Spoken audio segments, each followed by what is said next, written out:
rocking with that dude Pascal. We be going wild, Haitian in the building, so original. Got the haters catching feelings. Get your hands up to the ceiling and keep them held high, cause St. Louis isn't ready. Forget about it, goodbye. Hold up, we just saying hi. Five somebody, rise up. Weekdays, catch us live, somebody. Let's go. Good morning, everybody. Good afternoon and good evening. Welcome to the Pascal Show. Hope you guys all doing well out there. Hope this show finds you in great spirits, because another day above the dirt is always a blessing. Let's not forget that. Woo, boy. What a morning it has been. Like I said last night, like I said in our very brief, quick show last night, I said today was about to be wild. And I'm telling you right now, is this the beginning of the end? I'm kind of curious about that. What is going on in the Middle East right now? Does it end tonight or not? Those are all the questions that I have in my head. And I know you guys all have the questions as well. So we got to get into some things. I mean, I'm sorry for stopping the feel-good music in the beginning of the show, but I just got to say this, though, real quick. Like, you realize that he wants to start. He woke up this morning ready to do some war crimes. That's it. He's ready to do some war crimes. Real freaking talk. He's ready to go today. And he ain't bluffing, I guess. That's what he's trying to say right now. Pretty insane. I am still trying to get the sleep out of my face, out of my eyes, and all that stuff, okay? So just ride with me, okay? Because I still got a lot of gunk going on. I'm still kind of waking up, even though I've been up for a little while. But nonetheless, we got to talk about this. This is a very, very big deal. This is going to be a very big day today, just so you know. So hit that like button down below, please, and thank you. Crush it, do what it do. Hit that reaction button if you're watching on these other platforms. And if you are watching on those other platforms, like Facebook, X/Twitter, Instagram, TikTok, Rumble, Twitch, Kick, I'm on all of them. So make sure you hit that follow button. Subscribe right here to my YouTube channel, please and thank you. Subscribe. Please and thank you. All right? Hit that notification bell, set it to all, so you know whenever I go live, whenever I upload, because it is random. Hit that join button down below, become a member. Check out that Patreon if you want to support even further. And of course, check out PascalMerch.com. PascalMerch.com. We got some really great stuff over there at PascalMerch.com. Okay, guys.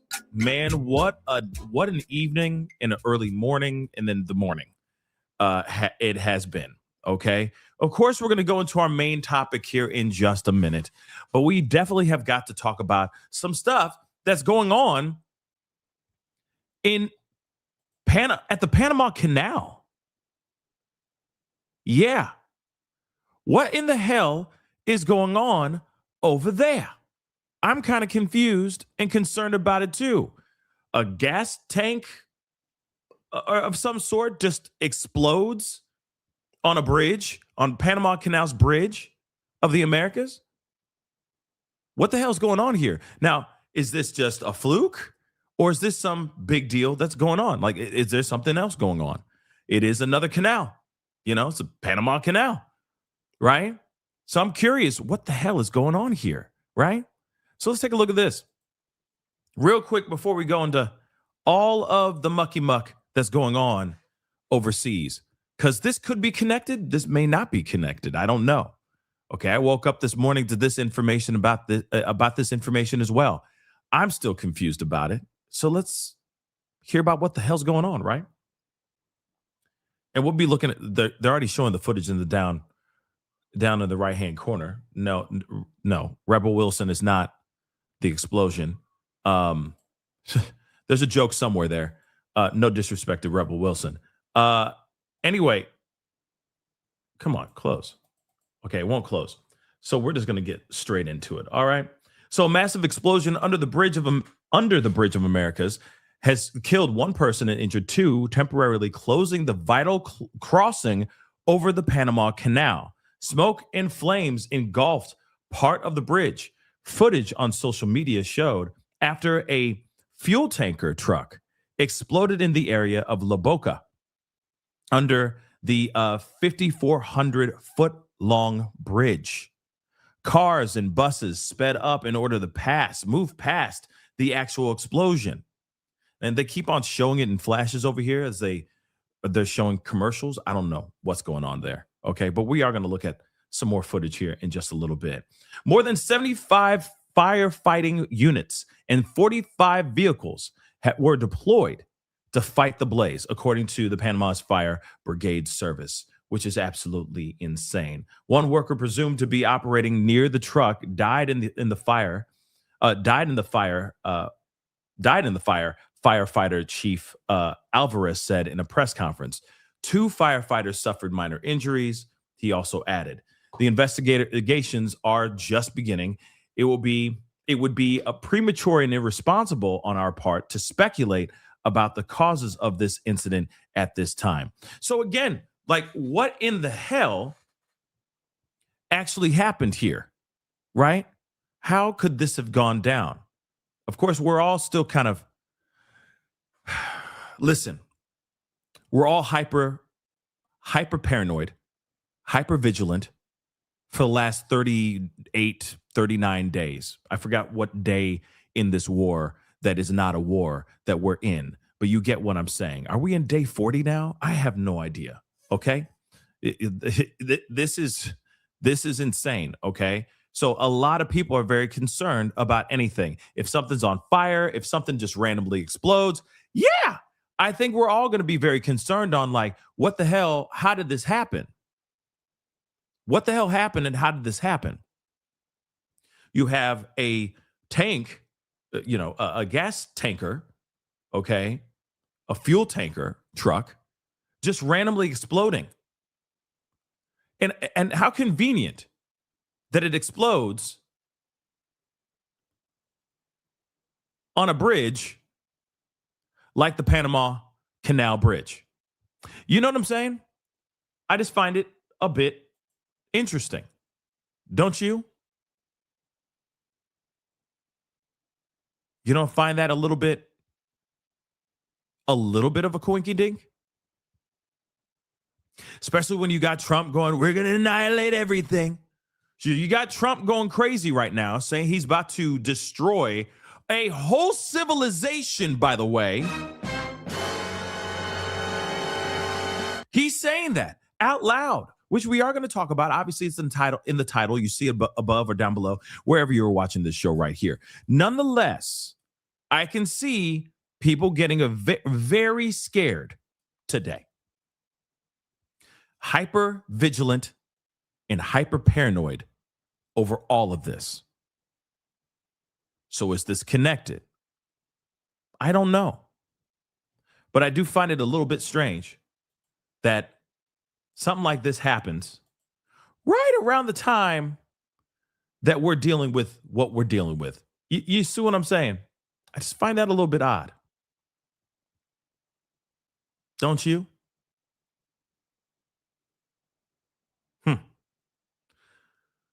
But nonetheless, just pulling this up. Hold on. I have so many windows open. Sorry. 1 second. Let's take a look. At a bridge in Panama, caused by a fuel tanker that went up in flames at a nearby depot. An explosion has partially wiped out a bridge in Panama, caused by a fuel tanker that went up in flames at a nearby depot.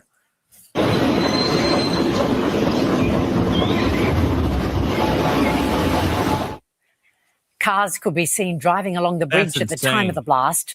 Multiple people were injured and one person is missing.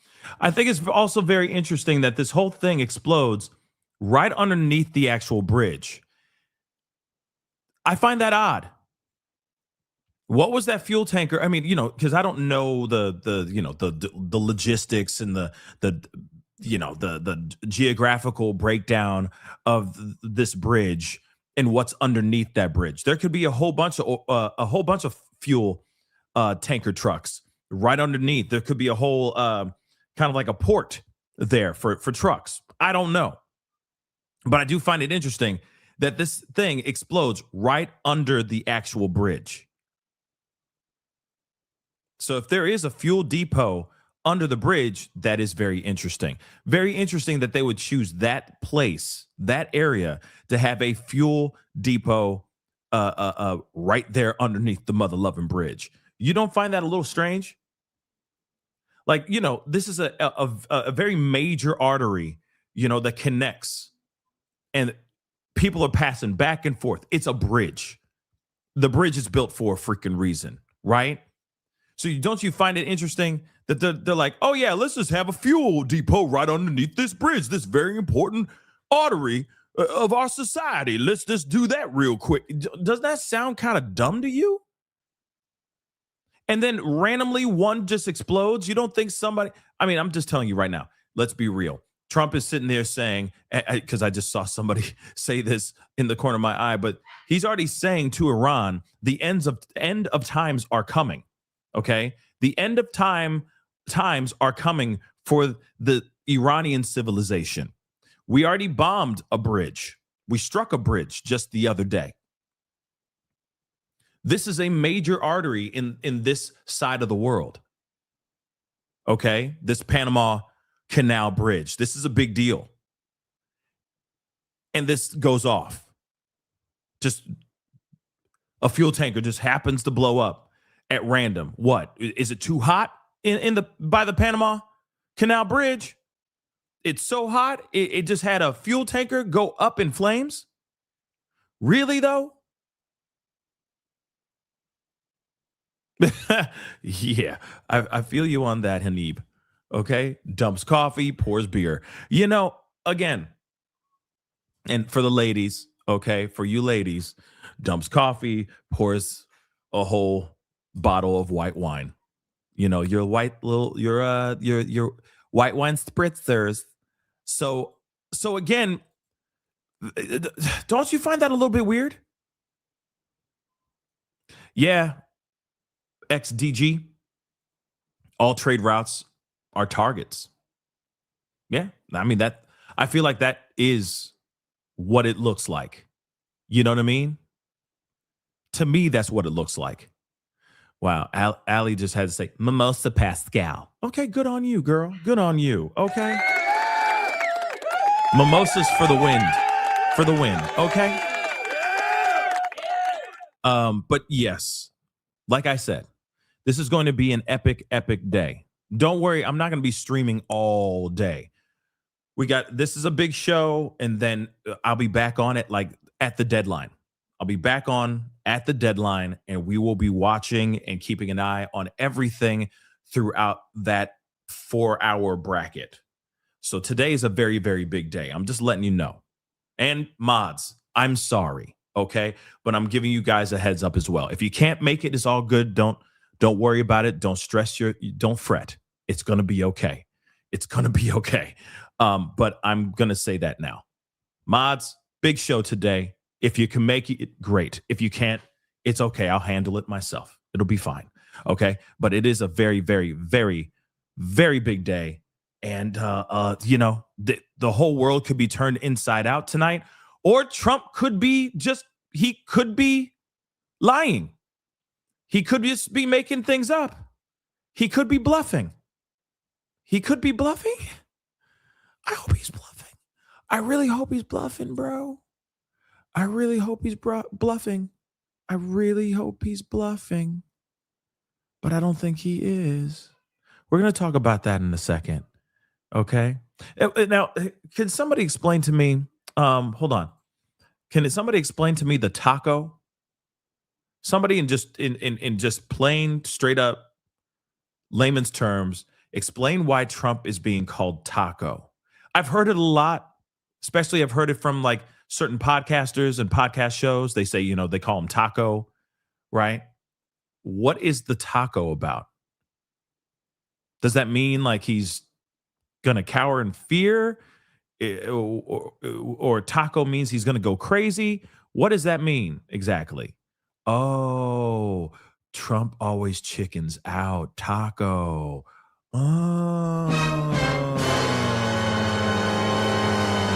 Oh, I see. Oh, that's savage. Wow. You know, I've heard of Kanks, you know, Cankles McTaco tits. I don't remember. Maybe that's what it was. I don't remember. But anyway, taco. Thank you. I was wondering what the heck was taco. Folds like a taco. Okay, DJ lady. Desire. Interesting. Okay.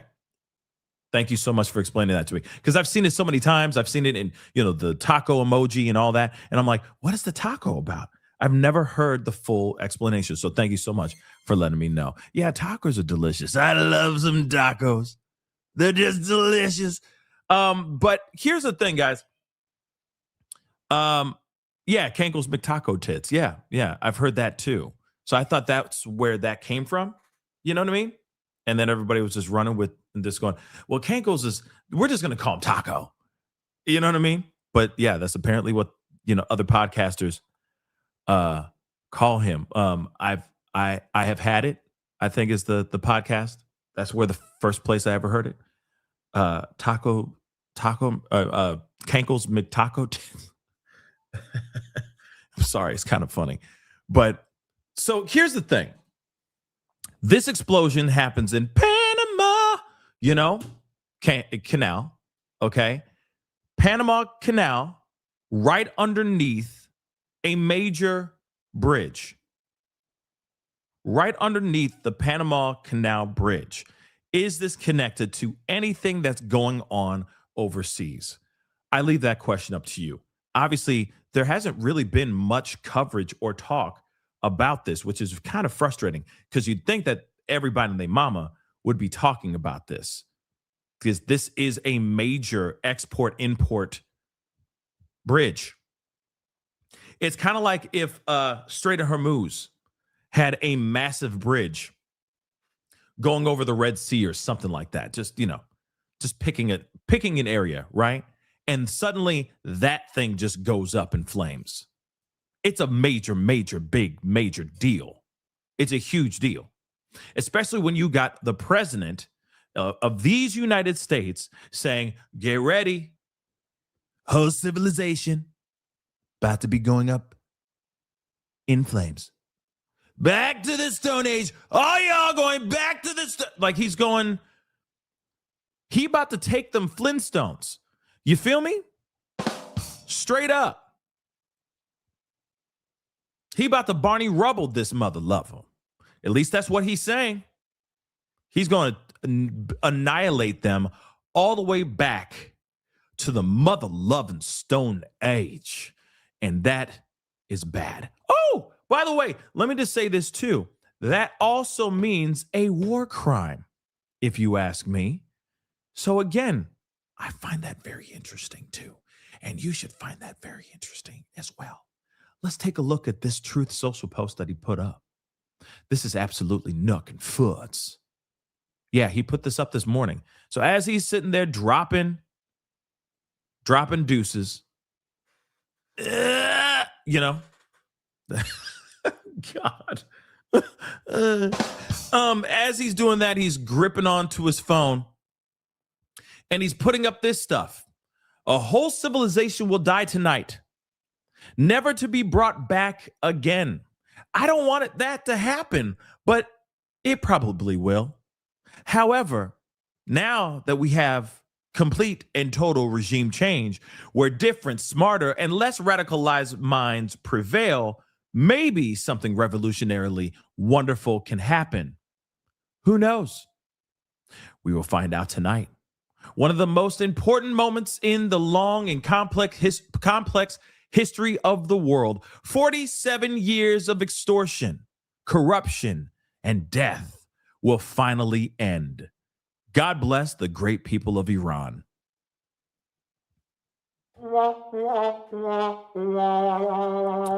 So let me get this straight.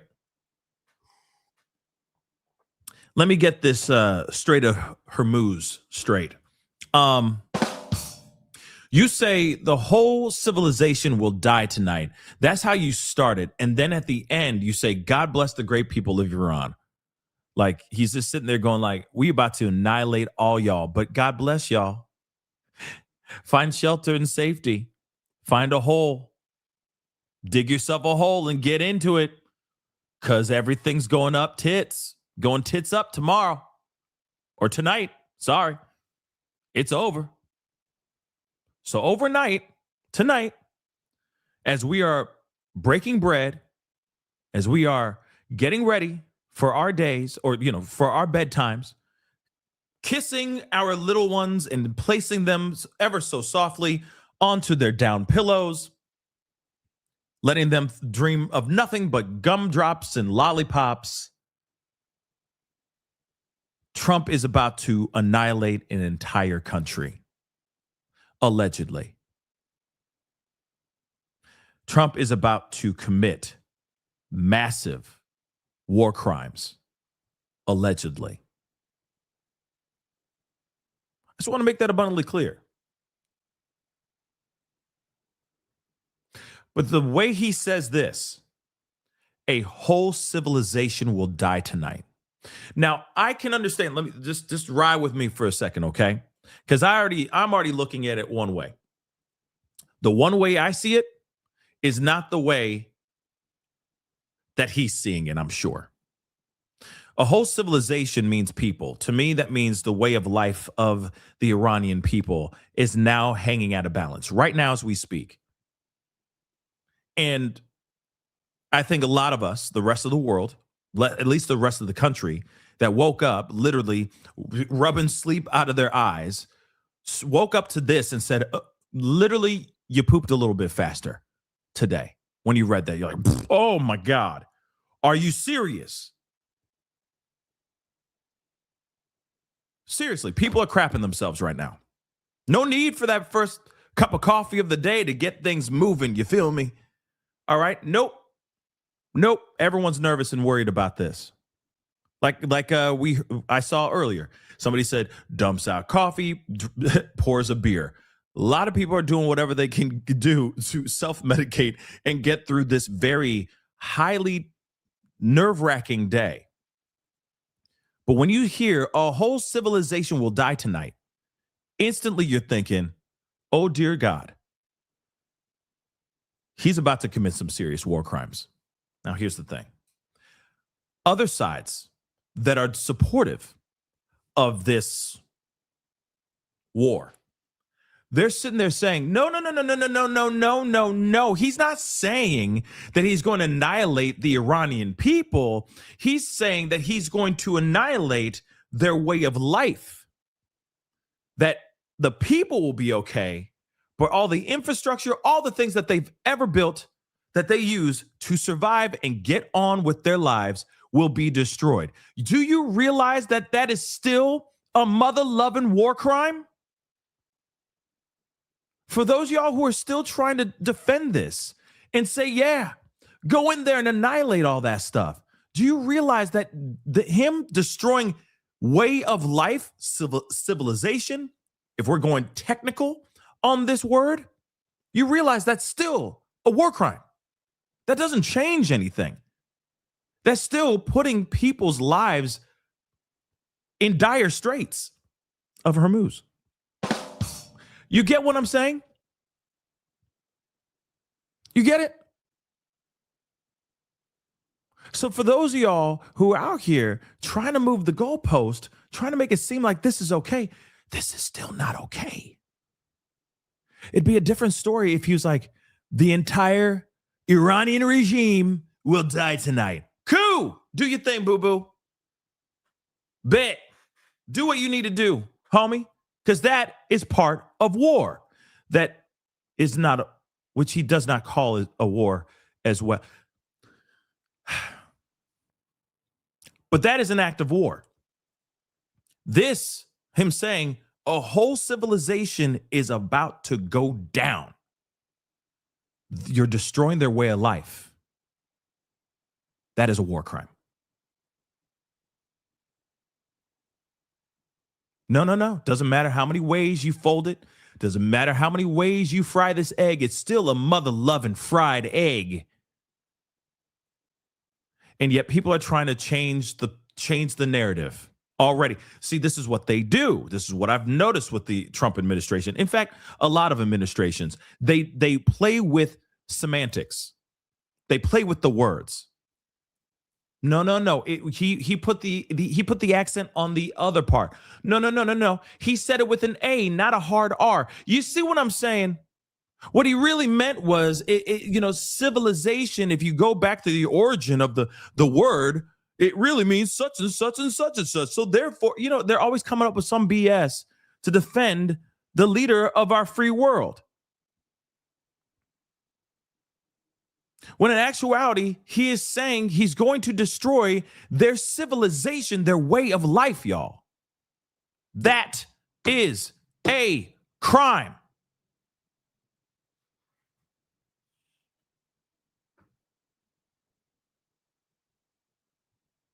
That is a crime. Oh, have mercy. There is something that just popped in my head. I'm gonna have to find it.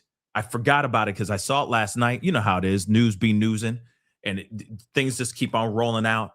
And there is something I do need to share with y'all, because that is also insane as well. And if that is true, we are in a wild, wild ride. And I'm telling you right now, just a heads up to all y'all, because I know some of y'all are not excited about certain things, certain outlets being on this show or seen on any platforms. And I'm telling you right now, I'm looking at everything from News Nation all the way to Fox News. We're going to start with some Fox News, so get over it. I'm sorry, but we're trying to get as much information as we can so we can come up with what the hell is going on right here. So let's get into this. This is absolutely insane, guys. All right. And here's the thing, the other thing too. Let me just make this abundantly clear. Let me just keep it a bean as she's reading her notes. Here's the thing, okay? Other lawmakers are terrified right now. More and more people are starting to speak out. More and more, even more MAGA voices out there. Just commentators, pundits, etc. They're all coming out now saying, yo, 25th. 2-5. Use it. Where's JD Vance up in this mug? We gonna talk about JD Vance. That wet rag. He ain't doing nothing. He's chilling. Because you know what? I was thinking about this last night. This would most likely be political. It would be. I can't even use the word. I can't even use the word on this channel. Okay, on this platform, but it would be political. Okay, it would be that for his career if he was to try to go against him. Do you realize that there's still people in MAGA? MAGA's still prominent.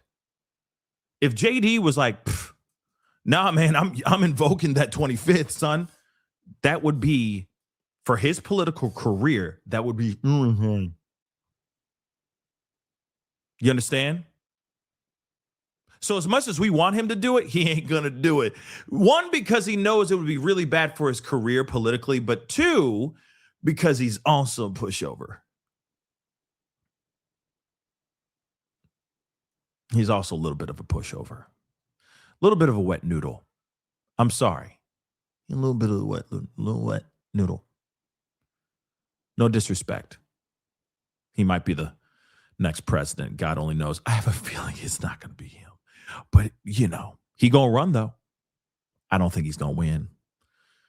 I see Marco Rubio running, and I think he has a stronger chance than JD Vance. But that's just how I'm seeing it right now. I smell it in the air, You know what I mean? Anybody else think that same thing about Marco Polo Rubio? Yeah, Narco Rubio. Yeah, I feel like he gonna run because he's all up Trump's booty hole, and Trump loves him. Just something to think about. Notice the distance between Trump and Vance as of late. You want to know why? Because Vance isn't cool with what's going on. He doesn't want this. Marco Rubio's all for it. He about it. He's like, come on, imperialism, let's go, baby. He's all about it. But Vance is not cool with it at all. He isn't. So Trump's like, go ahead, go and check out your eyeliner. I'm going to talk to Marco Polo Rubio about taking over the world. That's what we're going to do. And that's exactly what we're seeing right now as we speak. So let's take a look at this. All right. I got something I got to pull up here really quick. So just give me 2 seconds. But let's take a listen to him saying, I'm waking up today and I'm ready for some war crimes. You know what I'm saying? He is saying, I am ready to break the law. Let's go. That's literally what he's saying in these texts, in that Truth Social post. Ay caramba. Ay caramba indeed. Are following some breaking news here after President Trump had issued that 8 p.m. Eastern time deadline here tonight for Iran to reopen the Strait of Hormuz. He is issuing this warning this morning here saying a whole civilization will die tonight if a deal isn't made to reopen the Strait of Hormuz. Let's continue to read this in full. He says, a whole civilization will die tonight, never to be brought back again. I don't want that to happen, but it probably will. However, now that we have complete and total regime change, where different, smarter, and less radicalized minds prevail, maybe something revolutionarily wonderful can happen. Who knows? We will find out tonight. One of the most important moments in the long and complex history of the world, 47 years of extortion, corruption, and death will finally end. God bless the great people of Iran. So, and here's the other thing. He's like, God bless them. God bless them. Good luck in a way. He's basically saying good night and good luck. Y'all in some serious trouble if your regime can't get their ish together. If they could get their ish together, bet we could talk. But if not, oh, you guys are in a whirlwind of trouble. God bless y'all. God bless y'all. I tried. Man, did I try? I sure did try. I tried, Harpo. I tried. Yeah, we need more than just Jesus, man. Okay? We need all of them. All the deities and all of their, all of their offspring and their prophets. They all need to come together, okay? We need more than just holy water. We need more than just the Bible at this point. If it goes the way that he's saying it's going to go, we need more than just prayer, y'all. We need more than that. I'm scared, y'all. I'm worried about it. Real talk. I'm worried about it. Because, again, this is people that I give a damn about. This is people that we need to be concerned about. once again, that was from President Trump just moments ago here on Truth Social. But I also wanted to share this post here from Truth Social just the other day from President Trump, as all of this is coming after he gave the Iranian regime until 8 p.m. Eastern time today to agree to a ceasefire that includes reopening the Strait of Hormuz. And here was that post from a few days ago. He says, Tuesday will be Power Plant Day and Bridge Day, all wrapped up in one in Iran. There will be nothing like it. Open the expletive strait, you crazy bastards, or you'll be living in hell. Just watch. Praise be to Allah. President Donald J. Trump. Now, I also want to point this out too. In the first one, because we've been seeing this one. This morning he said, I'm about to drop bombs, right? It's all about to go bad, right? He did hit Carg Island with multiple other places. So as he's putting out this tweet or this Truth Social post, he also dropped bombs on Carg Island and other areas too. Just so you know, this is absolutely insane. So again, he goes, here's the warning to the Iranian people. But at the same time, I want you to know that I'm not bluffing. So then he just dropped bombs. Here's the other thing too. Some other piece of information that was very interesting as well. Pete Hegseth was scheduled to do a press conference this morning to let us know how he was going and driving forward and doing his war haikus as the sunset reflecting off the tarmac, and I saw that soldier with his deployment mustache looking like Tom Selleck, all that crap, right? We were supposed to have a meeting like that today. We're supposed to have a press conference today to let us know what they're doing, how they've been doing, what they're doing next, so on and so forth, only to find out that got canceled this morning. Why do you think it got canceled this morning? Oh, don't worry. I won't wait. I'll let you know. Because they were doing what they did this morning. And also, they're getting ready. That's how I break it down. They're getting ready for tonight. They're already planning on sending out more troops, by the way, guys. More. So as much as we sit here and say, oh, yeah, this isn't war. They're only those troops are only there as a bluff, or they're just there just in case. No. They're sending more.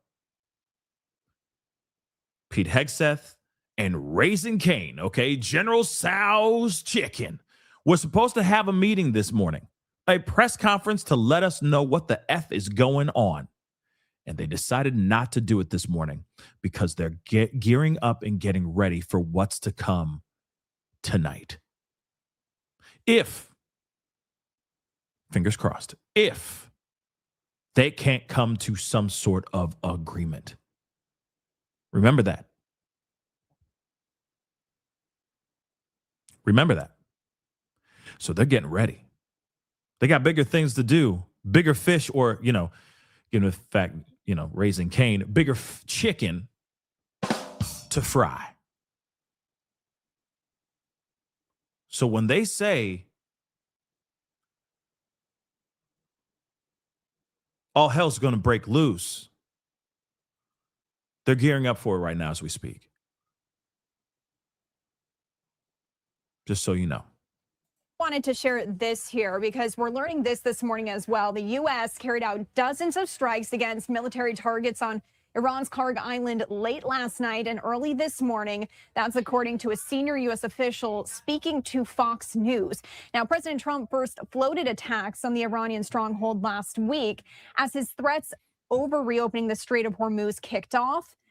We have this quote here from the official saying U.S. hit dozens of military targets on Karg Island overnight. Airstrikes pounded Tehran today, and Iranian officials urged young people to form human chains to protect the power plants hours before the expiration of President Trump's deadline for the Islamic Republic. President Trump has extended previous deadlines, but suggested the one set for 8 p.m. in Washington was final, leaving Iranians on edge. President Trump threatened to destroy all of Iran's power plants, as we just saw in that Truth Social post, and bridges if Tehran does not allow traffic to fully resume in the strait, through which a fifth of the world's oil transits in peacetime. Iran's president said 14 million people, including himself, have volunteered to fight. While Iran cannot match the sophistication of U.S. and Israeli weaponry or their dominance in the air, its chokehold on the strait is causing major damage to the world economy and raising the pressure on President Trump, both at home and abroad, to find a way out of this standoff. Officials involved in diplomatic efforts said talks were ongoing, but Iran has rejected the latest American proposal, and it was unclear if a deal would come in time ahead of President Trump's threatened attacks. World leaders and experts warn that strikes as destructive as President Trump threatened could constitute a war crime.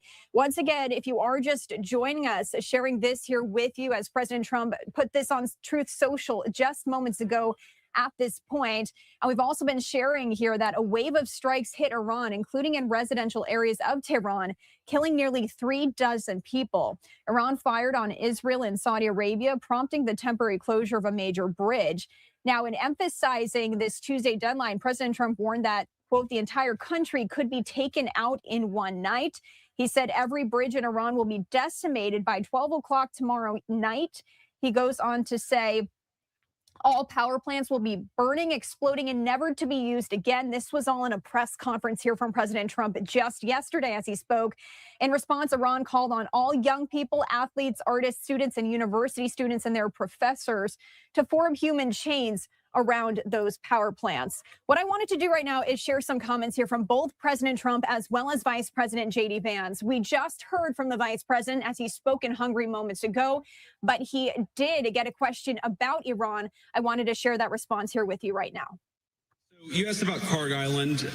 My understanding, having talked to Pete and General Kane about this, is that we were going to strike some military targets on Carg Island. I believe we have done so. The president's deadline has been followed by us and everybody else, and he said very clearly, we're not going to strike energy and infrastructure targets until the Iranians either make a proposal that we can get behind or don't make a proposal. But he's given them until Tuesday at 8 o'clock. So I don't think the news in Carg Island it represents a change in strategy or represents any change from the President of the United States. He continues to say the deadline is 8 o'clock. And the deadline is for what? Fundamentally, what Iran is trying to do, because they've been defeated militarily, is they're trying to extract as much economic pain on the world as possible. And the President of the United States is a man who recognizes leverage, that if the Iranians want to exact a certain amount of pain, the United States has the ability to exact much, much greater pain. Once again, Hold on. I need to repeat that one more again. Let's hear that trash coming out of that man's mouth one more time. My understanding, having talked to Pete and General Kane about this, is that we were going to strike some military targets on Carg Island. I believe we have done so. The president's deadline has been followed by us and everybody else, and he said very clearly, we're not going to strike energy and infrastructure targets until the Iranians either make a proposal that we can get behind or don't make a proposal. But he's given them until Tuesday at 8 o'clock. So I don't think the news in Carg Island it represents a change in strategy or represents any change from the President of the United States. He continues to say the deadline is 8 o'clock. And the deadline is for what? Fundamentally, what Iran is trying to do, because they've been defeated militarily, is they're trying to extract as much economic pain on the world as possible. And the President of the United States is a man who recognizes leverage, that if the Iranians want to exact a certain amount of pain, the United States has the ability to exact much, much greater pain. Okay, so he's saying, obviously, he's like tit for tat, right? He's like, oh, if they try to do something, we going to do something even harder. We got time and we got the actual power to do some serious damage on the Iranian people. They want to put damage on us. We could put the same amount of damage to them. So they, keep playing with us. But what's interesting is that he said, yeah, oh, just so you know, just because we attacked Carg Island just today, ahead of all of what Trump said is about to go down, does not mean that we've changed course on what we were going to do. It's not like we're going to start early, but at the same time, to me, it's a warning. These are warning strikes. Hey guys, we have time and we have the firepower to make you guys hurt really, really bad. So here's a quick reminder of what we're capable of doing. We're going to fly by. We're going to send a few warning shots, some serious damaging warning shots. And if you guys can't come up with some sort of agreement today, within the next several hours that we have left on this deadline, the clock is ticking. If we can't get to that thing, then we are going to rain hell upon you. Right now, we're attacking Carg Island. We're not attacking where your civilization is. Okay? That's literally what he's saying. Vance is okay with this crap. He's okay with this crap. He ain't going to bend. And he for damn show isn't going to go and invoke the 25th Amendment. His whole cabinet would have to be down for that. Generals, etc., would have to step forward and be like, this is no. Trump, you need to step down.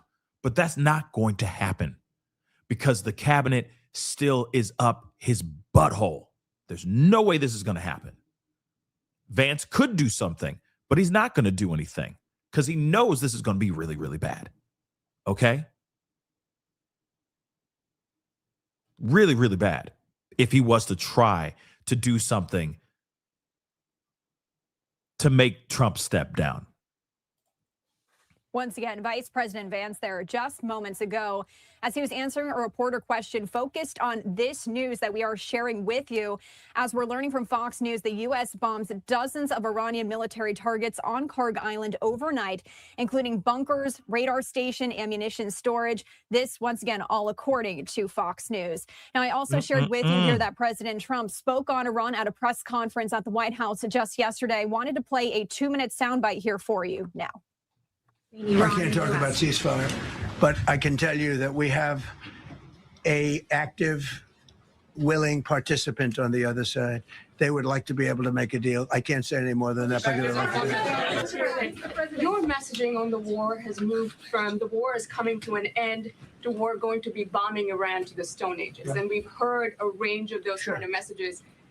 So which is it? Are you winding this down? Or are you escalating? I can't tell you. I don't know. I can't tell. It depends what they do. This is a critical period. They have a period of, well, till tomorrow at 8 o'clock. I gave them an extension. They asked for an extension of 7 days, right? I said, Steve, give them 10 days. 10 days is up actually today, so I gave them 11, I guess, indirectly. I thought it was inappropriate the day after Easter. I want to be a nice person. They have till tomorrow. Now, we'll see what happens. I can tell you they're negotiating, we think, in good faith. We're going to find out. We're getting the help of some incredible countries that want this to be ended because it affects them also. A lot of people are affected by this. But we're giving them till tomorrow, 8 o'clock Eastern time. And after that, they're going to have no bridges. They're going to have no. Again, y'all, they're not going to have anything. Like he's already been saying, civilization will die. That's it. Civilization will die. That is a massive, massive deal. That is a massive thing to say. Okay. A hugely massive thing to say. All right. But let's take a look at MS Now. Let's see what they got to say about all this crap. Number of significant developments in the war with Iran. Because I got some stuff to share with y'all, and this stuff is insane. And if this is true, whether Trump wants to have it happen or not, he could literally, if he was like, okay, let me just say this really quick before we play this, because it's just a little foreshadowing of what's to come here that I'm going to share with y'all. But it would be, okay, because in this press conference that he had, right? In the press conference, he said that they would be very precise about what they were attacking, that they're not going to be hitting like towns and cities, that they're just going to go after the power infrastructure, the desalination, plants and all that, right? He said that they would be very precise on their attacks. But there's now new information that might happen that if it is true, he would commit a war crime no matter what. I'm going to explain that in just a little bit. But this is a wild article that I just saw, that I thought of because I saw last night. And I was like, I got to share with y'all because this is absolutely insane. Because people's lives will be at risk if this is executed the way that the Iranian people might actually execute it. I just want to make this abundantly clear, just letting you know. We're going to get into that in just a little bit. Let's play MS Now. It's now stretching into its 6th week. Moments ago, President Trump once again reiterated his threat to devastate Iran if a deal is not reached before the deadline he set of 8 p.m. Eastern time tonight. The President of the United States posting on social media, in part this: a whole civilization will die tonight, never to be brought back again. I don't want that to happen, but it probably will.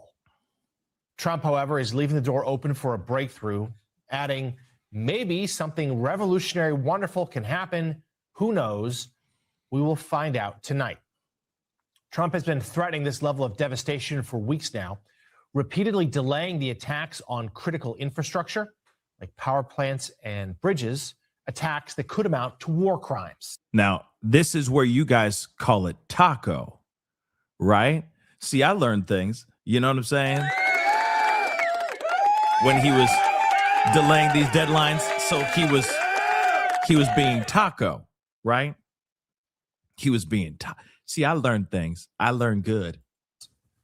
But he suggested in that post, as well as yesterday to reporters, that this latest timeline, his latest deadline, is final. This is a critical period.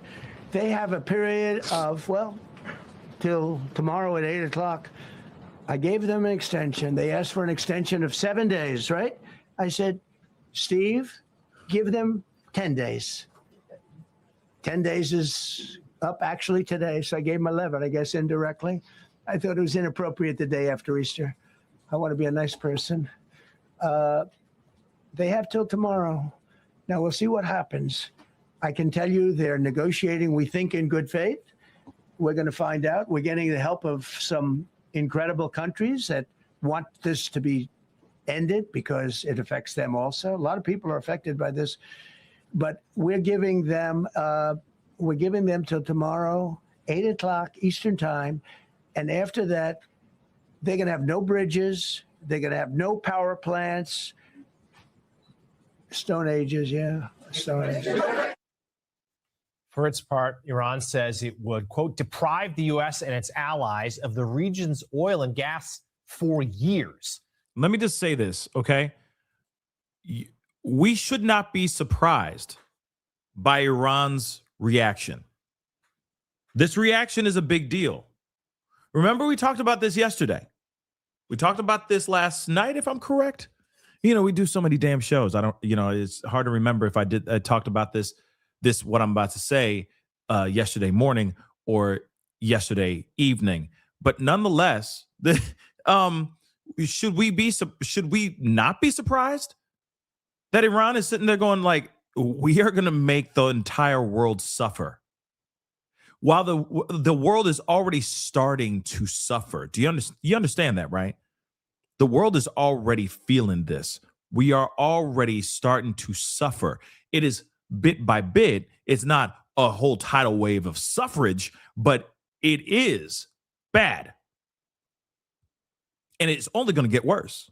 We talked about this before, and maybe I'm going to have to try to find the video, the YouTube video, so we can check it out for ourselves, so we can watch it together. But these boats, I talked to you about these tankers go at the speed of like 11 to 15 miles per hour. People cycle on a bike. People ride a bike faster. Some people, not all, okay? But some people can ride a bike faster than the speed of an actual oil tanker going across the 7 seas to wherever they need to go, whatever country they need to go and drop off that oil to.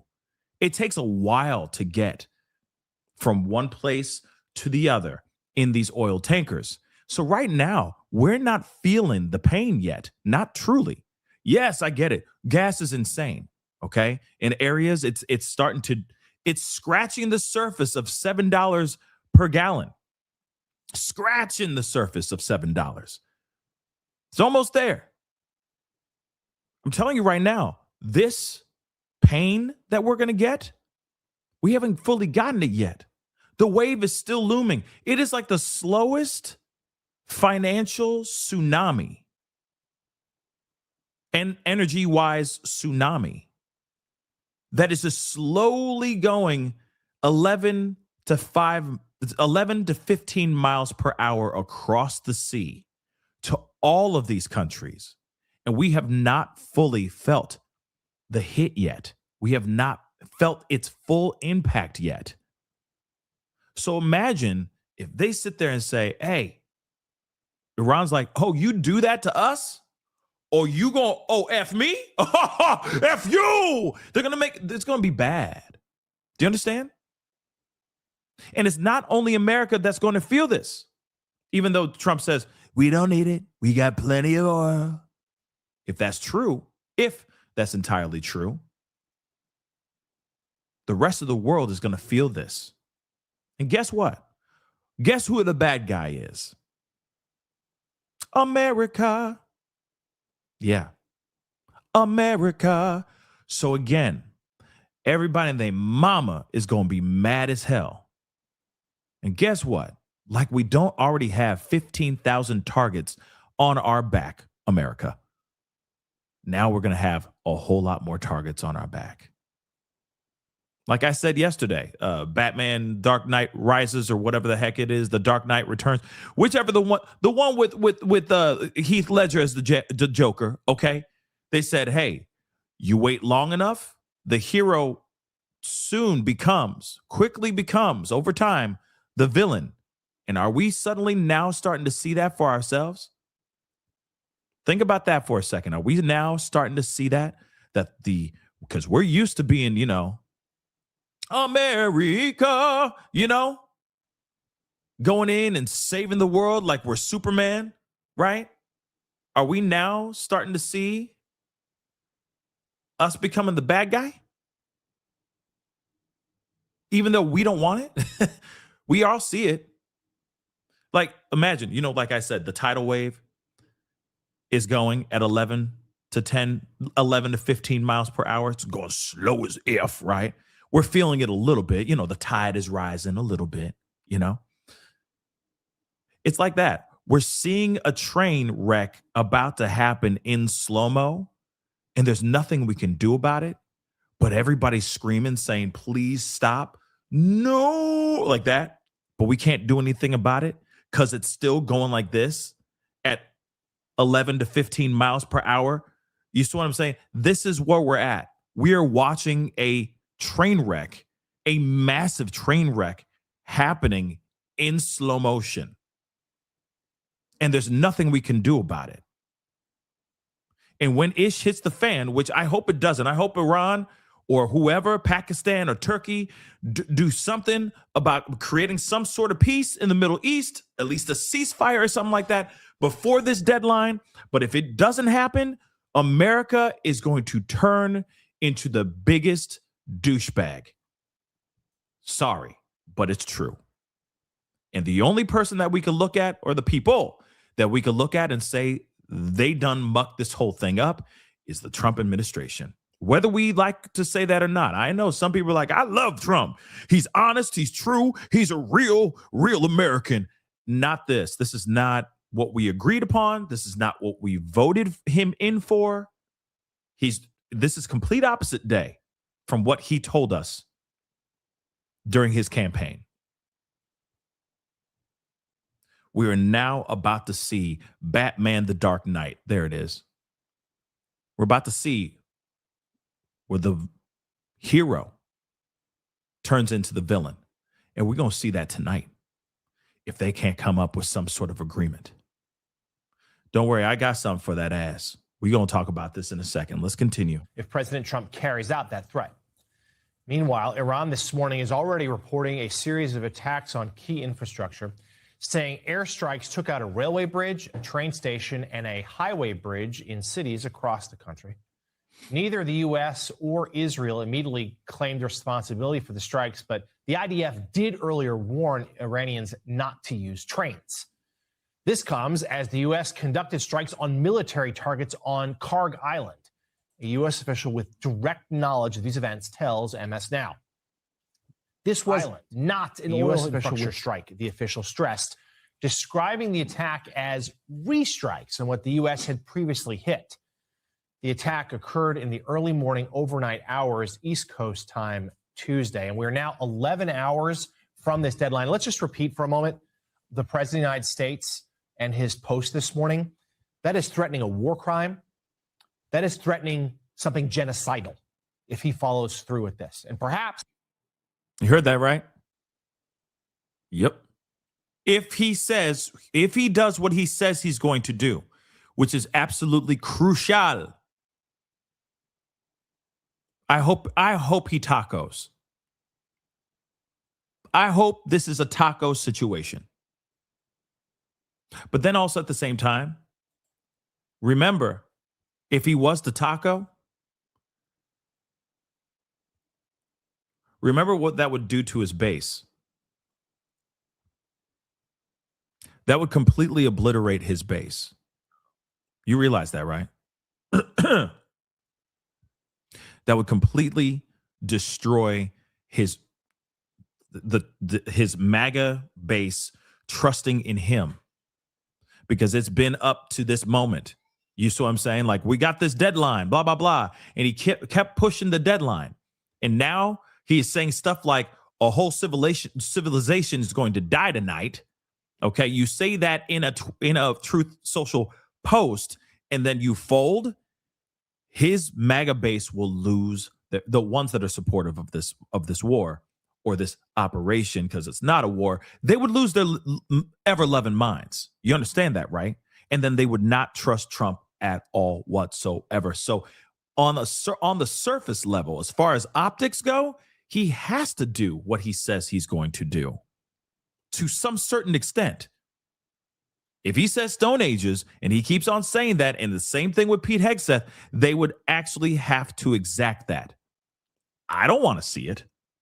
I'd rather him look like Boo Boo the Fool in front of the entire world or in front of his entire MAGA base. Absolutely. Please and thank you. We don't need carnage. Taco the F out of this situation. Please and thank you.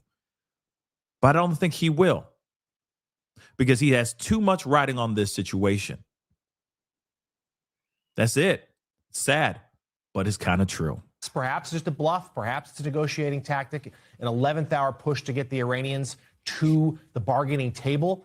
But even just issuing that threat from the Oval Office is a remarkable escalation and something we have never before seen from any president of the United States. No, we never have. With us, we have now MS Now senior national security reporter David Rode, chief White House correspondent for the New York Times, Peter Baker, contributing writer to The Atlantic, Eugene Robinson, and contributing opinion writer for the New York Times, Molly Jong-Fast. Our thanks to all of you for being with us this morning. Peter Baker, I'll start with you about the president's post this morning. And we know he is, fond of over-the-top language. He is fond of, fire and fury threats and the like. But this, to me, is something entirely new. And even if it does prove to just be a bluff of some sort or a bargaining tactic, this is still a new place for a president of the United States. This is the rhetoric we associate with people like Vladimir Putin, with people like Kim Jong-un, with the monsters of history. And yet we have heard it now from the sitting president. Yeah, absolutely right. He's using the language of war crimes in a way that no other American president, certainly in our lifetime, ever has. I mean, America traditionally has tried to occupy the high ground. When it comes to wars are fought only out of necessity, not out of spite or out of emotion or out of bombacity. And presidents, when they talk about war, talk about achieving military objectives, talk about targeting military targets, not wiping out a civilization. Wiping out a civilization is the language of war crimes, and this is going to be, as you rightly say, you never know with Trump, right? Obviously, this could be just him chest thumping. He likes to do that. He likes to shock. He likes to threaten. He likes to look tough. He's almost 80 years old. He wants to look like a tough guy.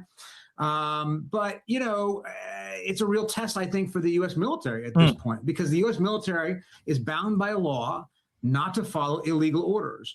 War crimes, if that's what he ends up ordering, would be illegal. So this is what exactly those 6 Democratic members of Congress foreshadowed when they released that video a few months back, when they said that members of the military should remember that they are obligated under law to not follow illegal orders. They got punished or tried to be punished by the Trump administration for it. In fact, the Trump administration tried to literally prosecute them and throw them in prison for stating, what the law says. And now, of course, that looks different in the context of what we're seeing today. And the question is, what will the military actually do when push comes to shove? And that's the question, right? That's the ongoing question. What they gonna do? What she gonna do, right? That's the ongoing burning question. What are they gonna do? Because it looks like things are about to get froggy out there. Let me just say this, and this is also very important. Like I said, I got something for that ass, and we gonna talk about it, because this is not getting any better. There is a situation going on in Iran as we speak that is absolutely knuckin' futz. And if Trump says what he says he's going to do, and he goes after these bridges, power grids, desalinization plants, etc., and he only goes after those spots, he will commit war crimes if he is to strike those areas. You want to know why? Not only because he's going after people's way of life, but also because there is actually going to be people there. And it's already happening right now as we speak. Iran is calling for human chains around power plants ahead of Trump's deadline. Don't worry. Like I said, I got something for that ass. This is insane. Take a look at this. Iranian officials on Tuesday urged their people to form human mother-loving chains around power plants as the country faces a deadline set by President Donald J. Trump to reopen the Strait of Hormuz or risk major strikes on civilian and energy infrastructure. The regime called on, quote unquote, excuse me, all young people, athletes, artists, students, and university students and their professors to protect power plants threatened by Trump, according to the Associated Press. There's more. Power plants that are our national assets and capital. This is the Secretary of the Supreme Council of Youth and Adolescents reportedly said this in a video statement. Trump also has set a deadline, which we already know, for 8 p.m. Eastern Standard Time for them to lift this blockade on the shipping traffic through the vital strait, which carries about 1/5 of the world's oil supply, or all hell would be unleashed on the country. We're giving them until 8 o'clock tomorrow at 8 o'clock. And after that, this is from yesterday. And after that, they're going to have no bridges, no power plants, right? You heard what I just said, right? You heard what I just said.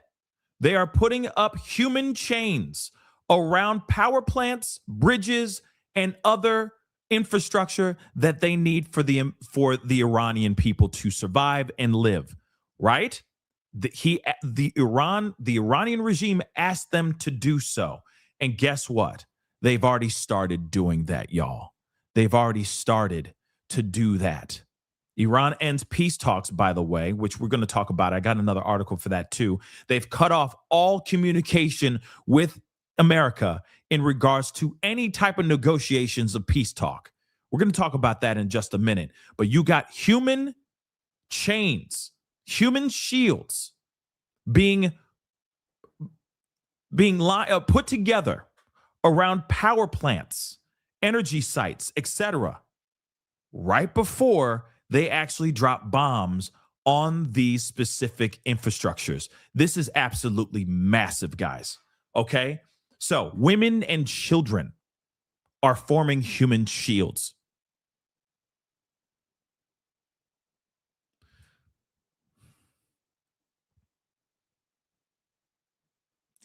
I want you guys to realize how serious this is. We already know, we've been known how serious it is. But what I'm saying is, you got women and children sacrificing their lives, standing around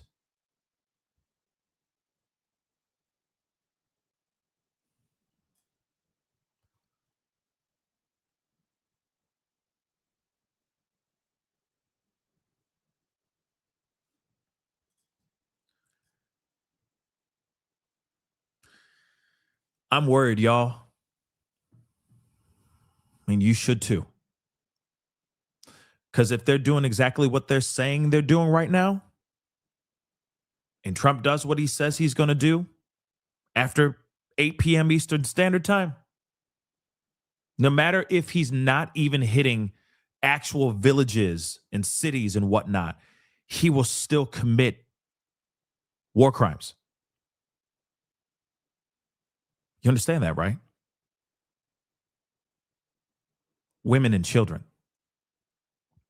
Scarface even said it himself. No women, no children. Okay? Okay, cabron.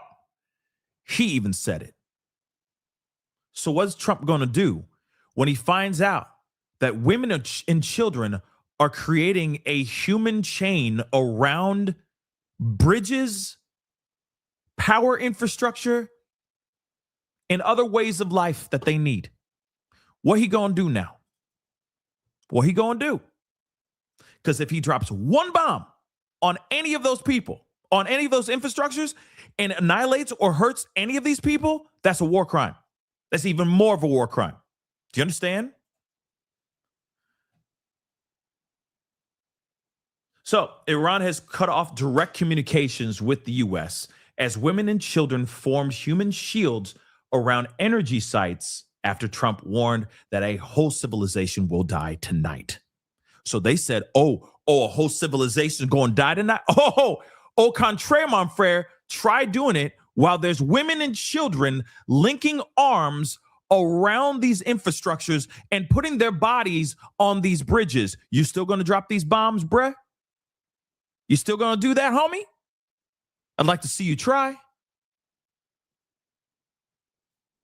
Negotiations are continuing through mediators, but the severed contact has complicated efforts to meet Trump's 8 p.m. Eastern Standard Time deadline, according to the Wall Street Journal.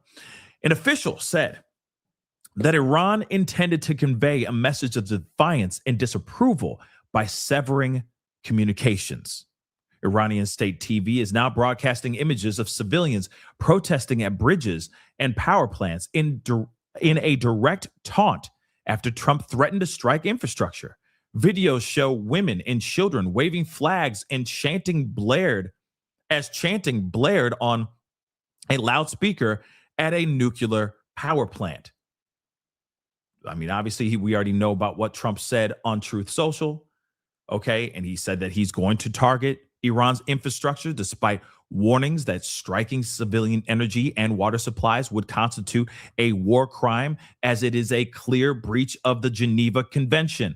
That is absolutely 110% true. This is a massive, massive mother-loving deal. And he, it seems, doesn't give a damn.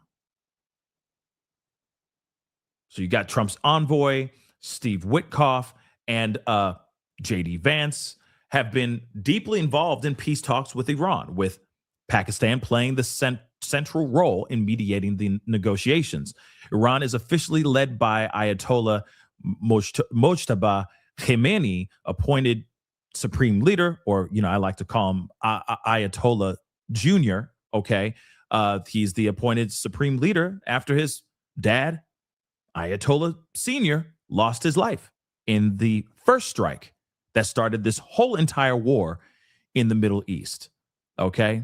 And of course, obviously, people are still wondering if he's still alive, if he's actually running things or not. But nonetheless, they already talked about this in the very beginning, so I will share this with you no matter what, regardless, just the title at least. But Iran has cut off all diplomatic channels with U.S. ahead of Trump's threats, ahead of all of this. As he says, hey, I'm about to drop bombs on all y'all, whether you like it or not. And Iran's like, go ahead, bro. And now you got people, women and children especially, laying their bodies, putting their bodies on the line for what could turn into an absolute bloodbath if it's done the way Trump says he's going to do it. Like I said, what's Trump going to do? What's Trump going to do about that? Because now you're talking about kids. Now you're talking about women and children. Now you're talking about that. Let me show you the video. This is real life, y'all. This is real life.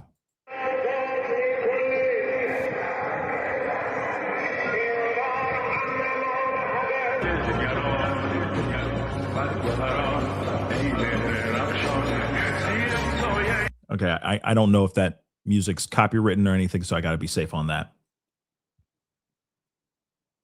But as you guys can see, I mean, lines of people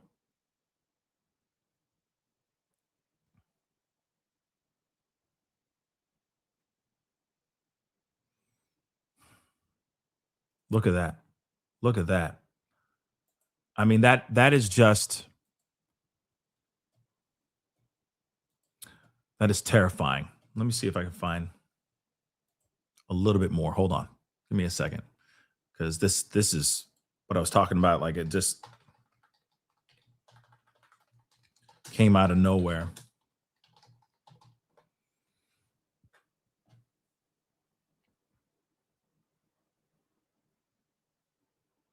Yeah, this is much better. Let's take a look at this. And guys, please do me a favor. Okay, it helps with the algorithm. It helps with the show. Please hit that like button down below. Can we get it to 1K? In fact, can we get it to 1.1K? That would really mean the world to me. I see a bunch of y'all in here. It really does help the show. And of course, do not forget to subscribe. Please and thank you. Subscribe. That would be amazing. The like goal would be 1.1K. So if you can help me hit that like button, of course, don't forget to hit that subscribe button. Today's going to be a big day. Okay. There's going to be a lot of coverage today. We will be back on around 8 p.m. Eastern Standard Time, maybe a little bit before that, just so we can be here for the countdown for, unless something happens between now and 8 p.m. Eastern Standard Time. Yeah. If something happens between that time, then great. And I'm hoping there's a negotiation that happens before ish hits the fan. Okay. But if not, we'll be here for the countdown and we'll be covering all that Trump may or may not do. So just so you guys know, today's a big, big day. Let's take a look at this. Okay, I can't do that. I don't know about copyright stuff. But as you guys can see, I mean, this is much better than the footage that we just saw. But you guys can see, I mean, these are people lining up on bridges. They got music blasting through speakers, as you guys can see.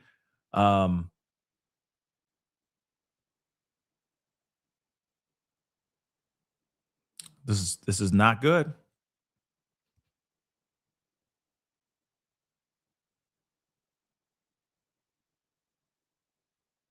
And this is just one spot. This is just one bridge. Because what's going on is Trump is not really thinking about everybody else. He's thinking about, I just want the Iranian regime and those leaders to feel the pain. But they're not really thinking about the people of Iran. The people of Iran don't deserve this. They don't. Now, one of the things I keep thinking in my mind is that, are they going to every single bridge, every single infrastructure that they have? You see what I'm saying? Are they going to all of them? That's something I'm kind of curious about. Here's another one. This is the same stuff that we saw earlier, but much better footage. Take a look.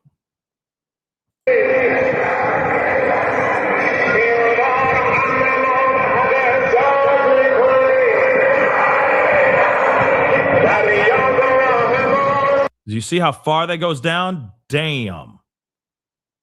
Wow. That's insane. Wow. So again, like I said, if they were to drop bombs on these places and these people stay exactly where they are, this is going to be very, very bad and a very, very bad look for America. See, this is the moment where I get worried, because if there is and I don't mean successful in a good way, but if they do go after this and they go after this and it's a successful attack, what's going to go on here? What's going to go on here in America? Have you guys thought about that for a second? Sure, we've had mass tragedies. Sure, we've had, people try to drive through synagogues and all that. We've had that happen, but they're all small individual moments in comparison to like dropping bombs. dropping actual missiles from the sky. You know, what's going to happen here, right? You don't think that there's going to be some sort of retaliation here on American soil? See, this is not only just me worrying about the people of Iran. This is also me worrying about the American people as well, because sleeper cells can get activated or reactivated all over again. This could incentivize even more psychopaths that just might be radicalized individuals here on American soil. Remember what happened when we first struck Iran? There was a mass tragedy at a bar.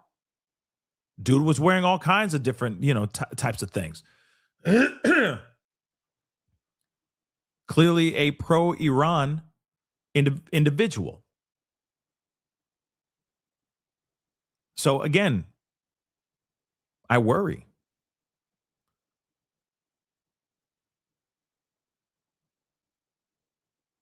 I worry, guys.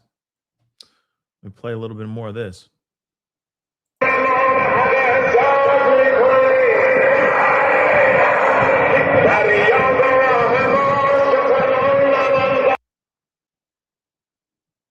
All the way down the street. All the way down the doggone street. Yeah. Human shields, y'all. Human shields are happening right now.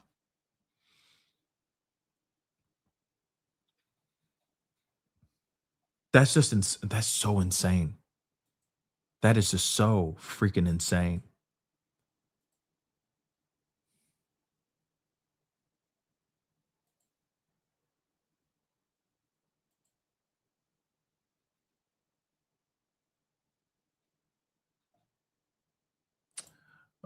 Hold on. We got more.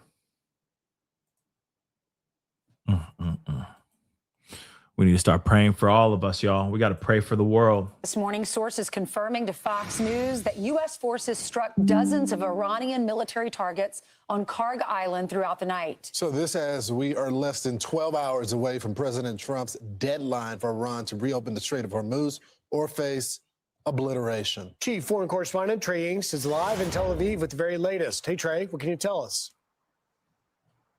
Yeah, hey guys, good morning. Fox News can confirm overnight the United States hit dozens of targets on Iran's Karg Island. This is the island responsible for more than 90% of Iran's oil exports. Fox's Jennifer Griffin says the targets included bunkers, radar stations, and ammunition storage.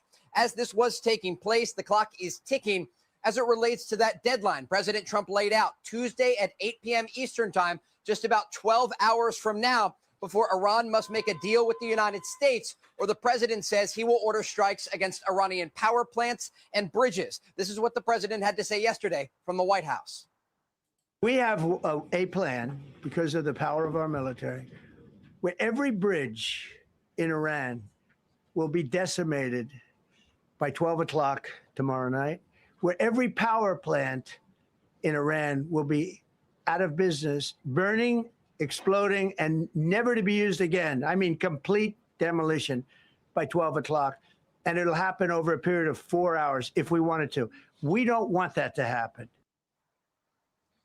I want to pull up here the demands for the United States and Iran. You can see here some big differences. The U.S. is calling for the dismantlement of Iran's nuclear facilities, zero enriched uranium, missile constraints, the Strait of Hormuz being opened, and an end to Iran's support of groups like Hezbollah, Hamas, and the Houthis. Now, the Iranians are calling for guarantees as it relates to no further attacks, full sanctions relief, war compensation, a payment system for the Strait of Hormuz, and finally, the removal of regional U.S. bases. Now, the president told me over the weekend that Iran isn't even negotiating anymore about their nuclear program and that they've conceded already on many issues. They said that a variety of different points the Iranians came to the table, but they have lost that leverage, according to the president. With this talk of diplomacy, we're also learning more about the daring rescue that happened over the weekend to save a stranded U.S. airman. High-level U.S. sources telling Fox News that while the airman rescue was ongoing, CENTCOM Commander Admiral Brad Cooper directed a strike on an IRGC headquarters in an underground facility in Tehran. B-2 bombers were using bunker buster bombs, the same weapons used during Operation Midnight Hammer to obliterate that IRGC headquarters. This just gives you a sense of how kinetic the activity is in Iran at the moment. The United States maintains the ability to operate freely in the skies of Iran. And while the B-2 bombers were dropping bombs on a target outside of the Iranian capital, south of the city of Isfahan, there were hundreds of U.S. Special Forces rescuing their stranded colleague. Guys? I'm sorry, Trey. There's some breaking news on Truth Social. Yeah. Ainsley, do you want to read that? Sure. So Donald Trump just posted this. A whole civilization will die tonight, never to be brought back again. I don't want that to happen, but it probably will. However, now that we have complete and total regime change, where different, smarter, and less radicalized minds prevail, maybe something revolutionary, wonderful can happen. Who knows? We will find out tonight. One of the most important moments in the long and complex history of the world, 47 years of extortion, corruption, and death will finally end. God bless the great people of Iran. You know what's really crazy? Sorry for stopping this really quick, but I do think it's kind of wild that we live in a time where even news anchors are pulling up their phones and looking at, you know, like, oh my Lord, we got a new update, and they're reading it from their phones.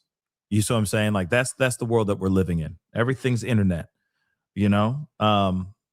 It's just wild, but yeah. I wonder. See, here's the thing. Everybody, you know, when you look at like Fox, you know, they're all like for this kind of stuff. They're like, it's so brilliant that he was able to do what he did. You know, it's amazing that he was able to stop this from happening, or, you know, get that soldier from beyond enemy lines and blah blah blah. Right. And how supportive they are of this situation. I get it's their job. Okay. I get it. It's their job to speak in this way because, you know, the powers that be are like, you know, anything Trump does is brilliant. Remember that. But I'm wondering how they feel, these particular anchors, about what he is allegedly about to do in, 9 hours from now or so. 8 hours? 8 hours? You know what I'm saying? I'm just wondering. So this is clearly an escalation. As everyone knows, the president has an 8 p.m. deadline. He talked about the power energy plants being targets up the rail stations as well. We know the notice from the Israeli, the IDF, have told the civilians do not get on the railroad because America, the Israelis, we don't target civilians. There's only one side that is doing that. But the president is making it very clear that these options are still on the table. He does not. Let's not forget about the elementary school filled with girls. I'm just going to say that. Do you not remember the thing that happened to the school full of girls in the very beginning that we still have not taken accountability for? Remember that? And they say it was a mistake, which I do believe it was a mistake. But they haven't taken any accountability for it. Remember that? Remember that ish? Okay, I just want to make that abundantly clear. Okay, there's, you know, we're concerned about, you know, the safety of the civilians. Well, if you're taking out their entire way of life, that is not showing that you have any concern about their way of life. You see what I'm saying? That doesn't show that you are worried about civilians. You want them to hurt. In fact, I think that they're thinking that, like what they're trying to do with Cuba, they squeezed off all their, you know, their resources for livelihood, right? And Cuba is hurting really, really bad right now. But have we seen any type of coup or any type of takeover by the people of Cuba? Have we heard anything about any type of revolt in Cuba? I'll answer that for you. Hail to the no, we haven't. We haven't heard anything. They're just trying to survive. So if you were to do something even bigger, like destroying infrastructure, their way of life in Iran, do you really think that that's going to incentivize a revolution in Iran? Maybe not. Because right now, they've had the opportunity. Remember, Trump said, hey, I just took out the Ayatollah, your supreme leader. The Iranian people, this is your opportunity to jump in and strike, to take your country back. Go ahead. It's been decades waiting. It's been decades long, and it's been waiting. Go get them. Go get them, Tiger. And guess what happened? Nothing. The Iranian people did not revolt. We didn't hear anything about them doing anything of that sort. Now you got those same Iranian people lining up and wrapping themselves around these infrastructures like human shields. So if there is going to be a situation where civilization is completely annihilated, or way of life is completely annihilated in Iran, do you really think they're going to have the time or the energy to actually, overturn the regime?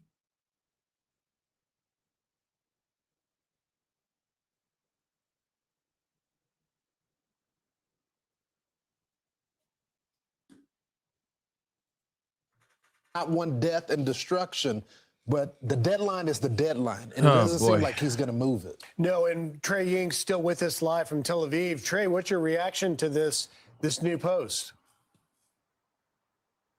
Look, I spoke with President Trump over the weekend, and I can tell you that he's not bluffing as it relates to targeting Iran's energy infrastructure, power plants, and bridges. He was very serious. If the Iranians are unwilling to make a deal, there will be extremely heavy consequences. The president in this post on Truth Social, though, says a whole civilization will die tonight, never to be brought back again. And so certainly questions to ask the president today about the context of this post on Truth Social and possible plans for the United States and what the list of targets may look like and the type of munition that would be used against the Iranians if he moves forward with strikes against the regime. Again, this is the final moment here, an off-ramp for the Iranians. The president, it appears in this post on Truth Social, is once again putting the most amount of pressure possible on the regime in order to encourage them to make an agreement.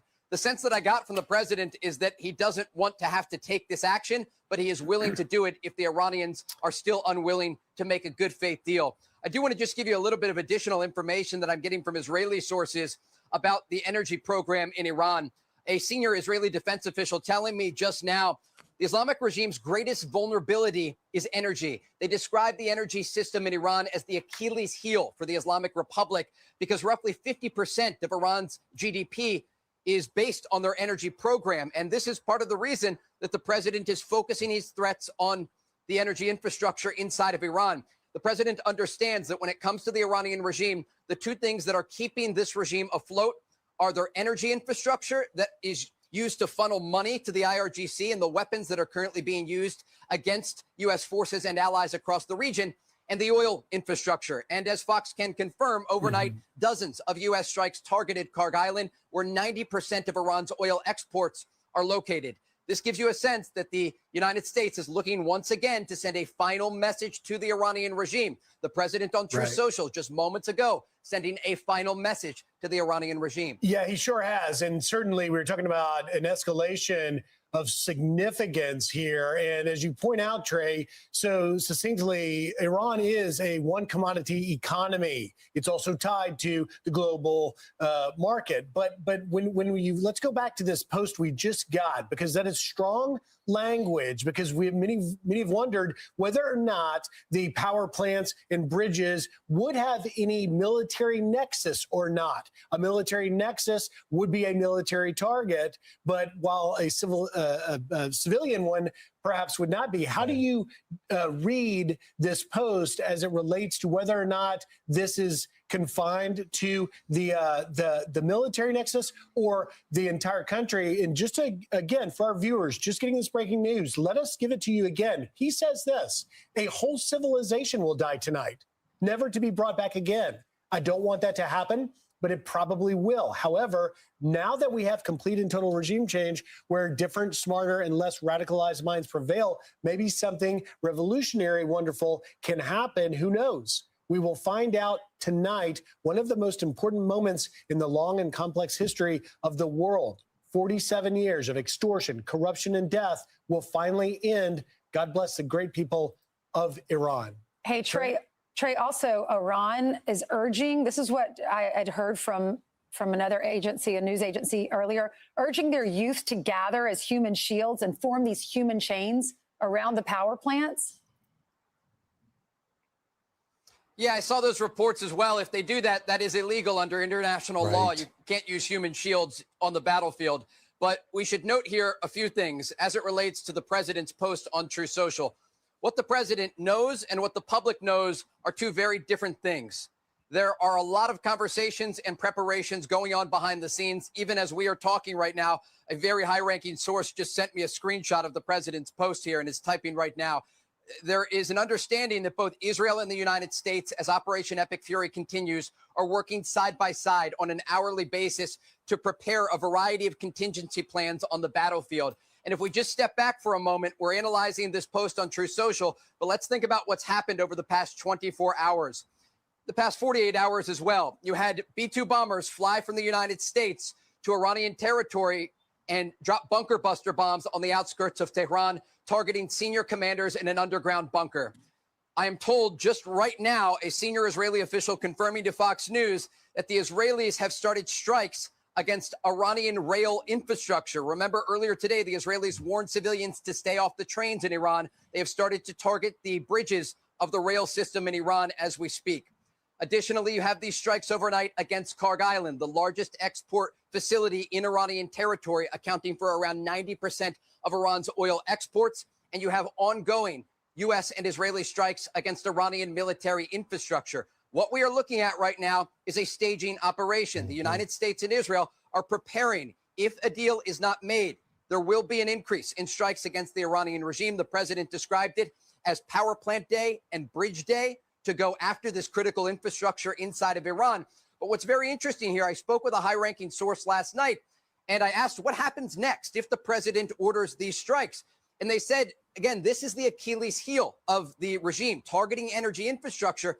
And what it may actually do is force their hand at the negotiating table. Because, again, the president has time and time again, even before Operation Epic Fury began, preferred a diplomatic option. But the Iranians have been unwilling to take a diplomatic option, and that is how we ended up in this Operation Epic Fury that is unfolding before our eyes as we speak. But the president very clearly on Truth Social just moments ago saying, however, now that we have complete and total regime change where different, smarter, and less radicalized minds prevail, maybe something revolutionary, wonderful can happen.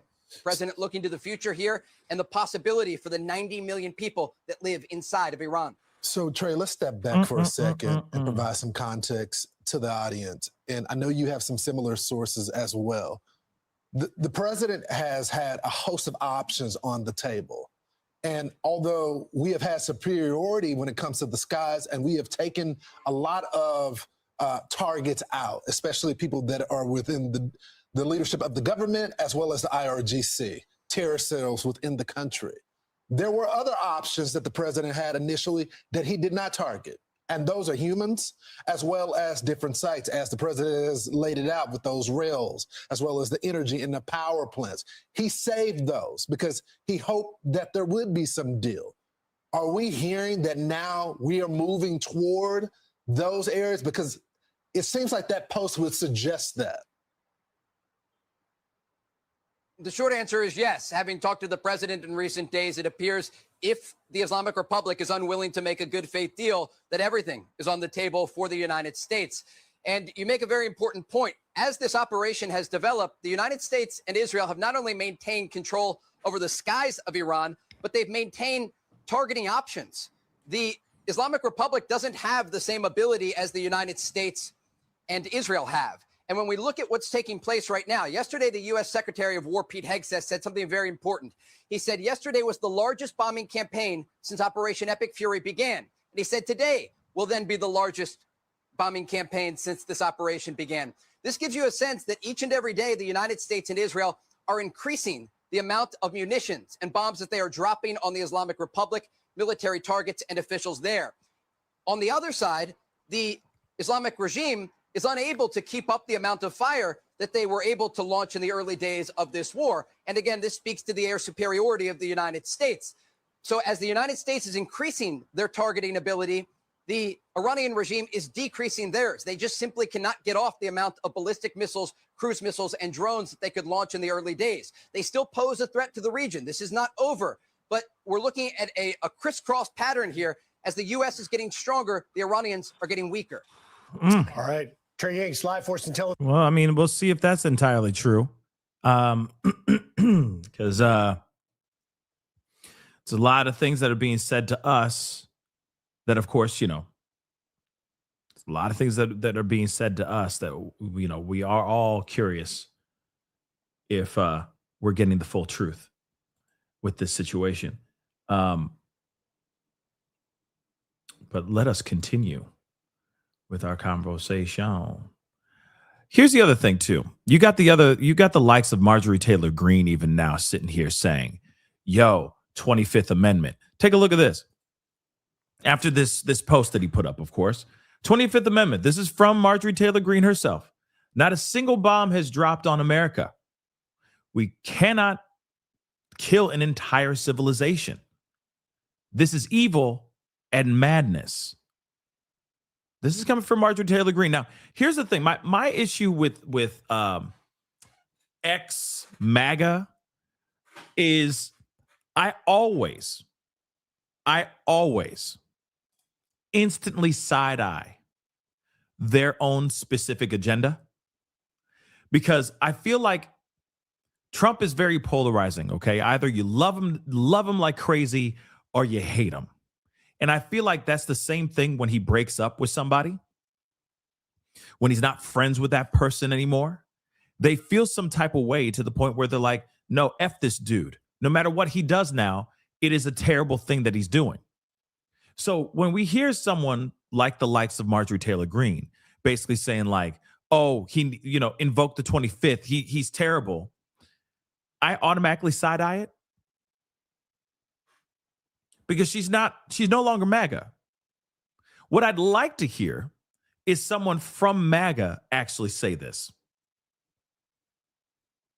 An actual hardcore MAGA individual saying this out loud.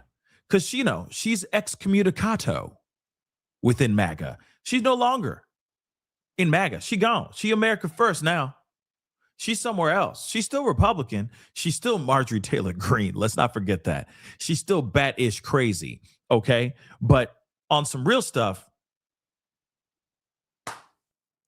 I instantly, every single one that has been banished from MAGA land, I instantly side-eye them. Because they all have some sort of hidden agenda to try to make Trump look like he's absolutely crazy or try to make him look bad. When in actuality, they probably felt some type of way about his actions, but they had to stay with, they were very desperate to stay in MAGA land. So they were willing to say whatever the hell they needed to say to keep this man happy. And now that she's been emancipated, okay, from the grips of MAGA, she now is saying this stuff. But at the same time, I'm still going, how much of it is true? Because, hell hath no fury like it's not even just a woman, just a supporter of Trump scorned. You see what I'm saying?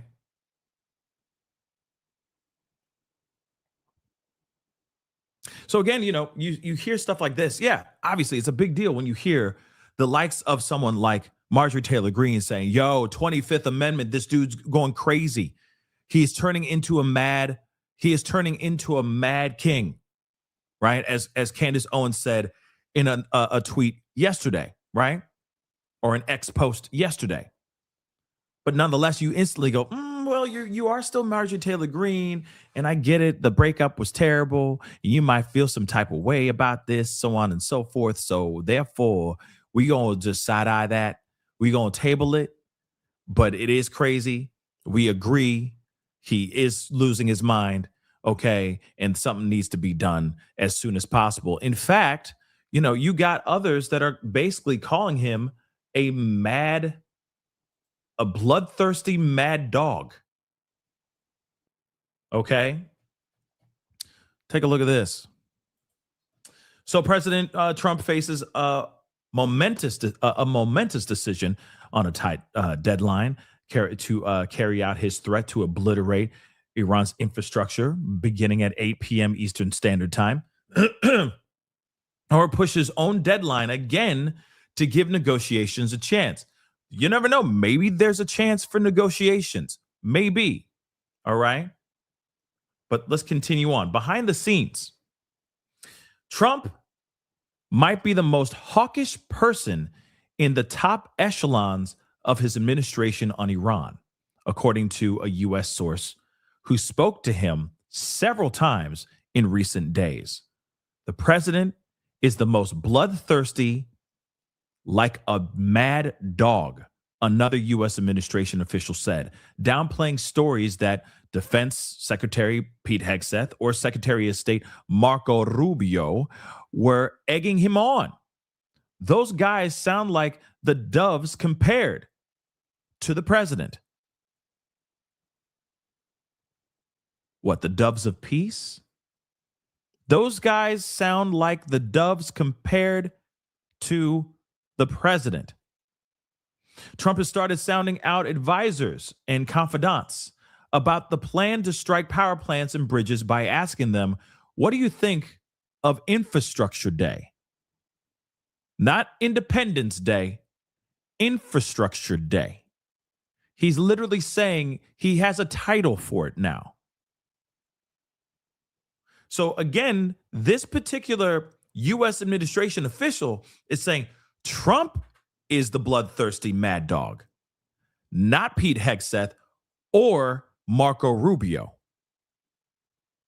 Ain't that wild? They're sitting there going, nah, son, y'all got it twisted. Hold up, baby. Y'all got it twisted. No. Pete Hegseth is not in the corner whacking off to the idea of dropping bombs, okay? He's not war horny. It may be Lindsey Graham in there going, say obliteration, But it's Lindsey Graham and Trump that are war horny. It's not Rubio and Hegseth. They're the doves compared to the president, which, by the way, that is not much of a comparison. Let's just be real. Because you know what we've heard from Pete Hegseth. He's writing poetry. Or he's auditioning for a slot on Fox News again. I don't know. But what I do know is that he definitely getting really excited about what's going on overseas. And Marco Rubio is all about it too. Let's be real. But then you got Trump actually talking to his advisors and confidants, asking them, what do you think of Infrastructure Day? Yeah, I said war horny. Okay. Getting quite randy, baby. Yeah. So breaking it down, Trump's negotiation team, J.D. Vance, Steve Witkoff, and Jared Kushner.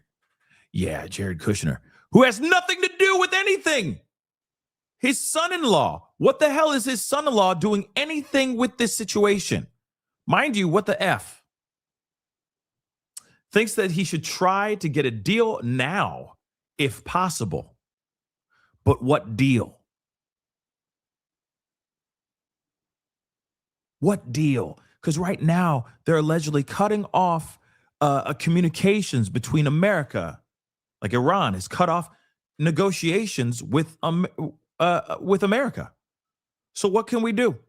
How can you have a conversation with them if they're cutting off communication and putting up human shields of women and children around infrastructures? Meanwhile, Israeli Prime Minister Benjamin Netanyahu, right? Remember him? Remember Benji? Remember Benji? Remember him, BB? Yeah, he's still in the talk. He's still in the conversation. But we ain't even worried about him right now. Right now, we got Israel just standing in the corner being like, go ahead, baby. Go ahead. No. You go ahead. I'm going to stand right here, see what you do, America. We good. I've already done all my crazy Joe Pesci stuff. I'm going to stand right here and wait for you to do your thing, America. Go ahead, America. That's exactly what's going on. The leaders of Saudi Arabia and the UAE, political allies like Senator Lindsey Graham, okay? Cool. War is cool. Yeah, Lindsey Graham, are urging Trump not to agree to a ceasefire unless Iran makes concessions that currently appear unlikely, like reopening the Strait of Hormuz or relinquishing a highly enriched uranium. So they're going, nope, we ain't giving nothing to y'all. We ain't giving nothing to y'all. That's what Iran is saying. We ain't opening the Strait of Hormuz, and we are not giving you none of this rich ass uranium. Lindsey Graham and others are literally, and Netanyahu, okay, are literally saying, no, don't hold out, baby. Wipe them off the face of this planet. Go ahead and do it, bruh.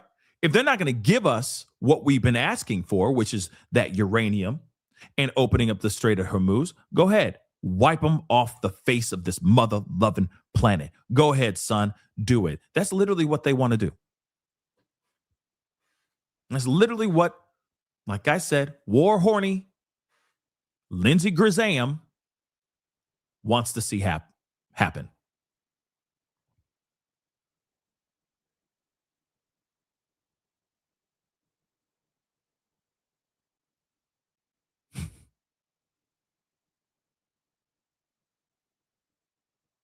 Crazy.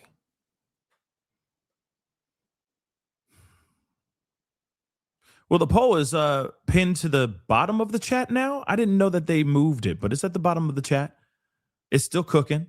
Let's see where we're at, though. Yeah, I want to see like 1,000 votes before I end that poll.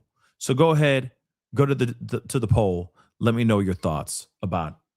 You think he's going to strike, or do you think he's not? We're going to find out tonight for sure.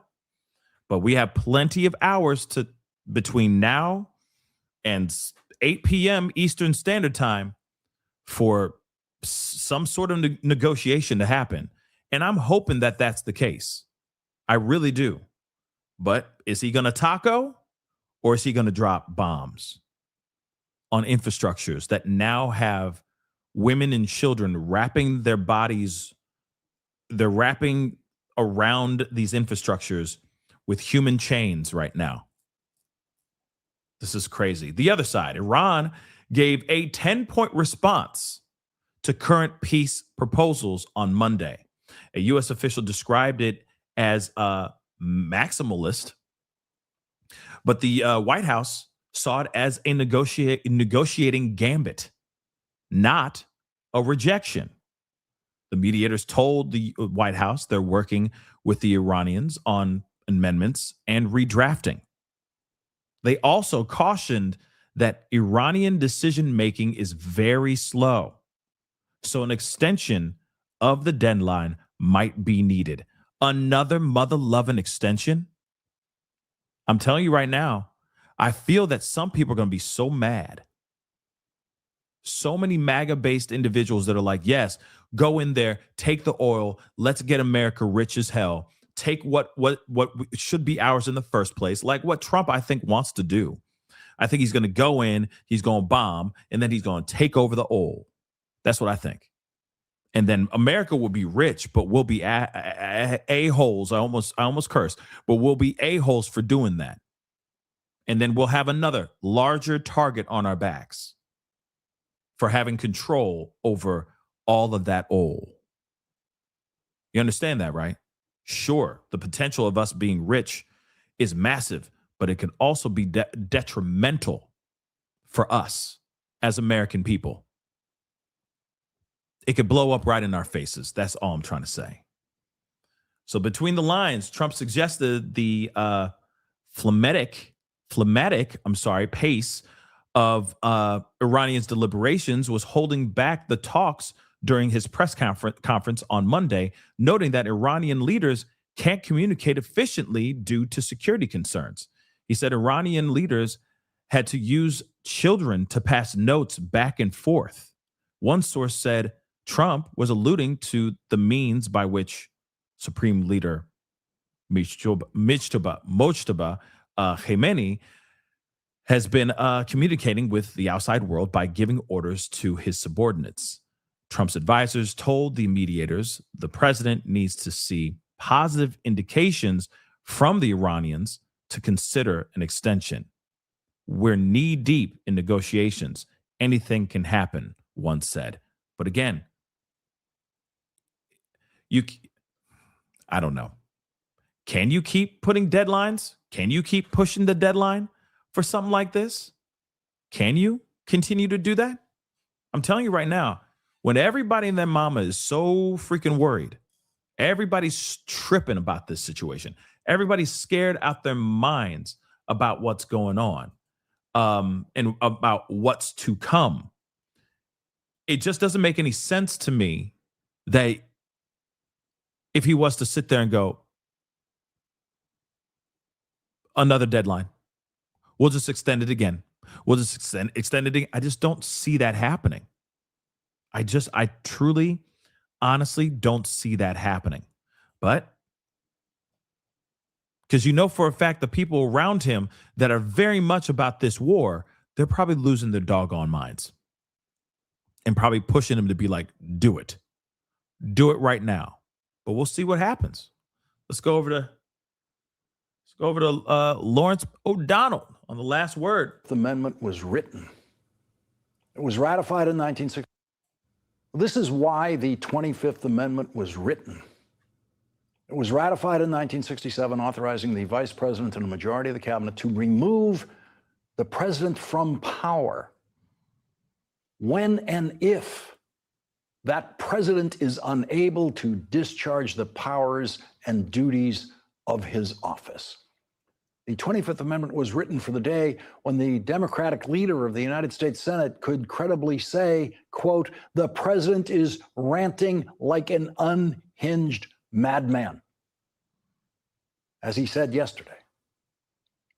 It was impossible to imagine back when they wrote the 25th Amendment, it was impossible for them to imagine a day with the president of the United States ranting like an unhinged madman until Donald Trump took the oath of office.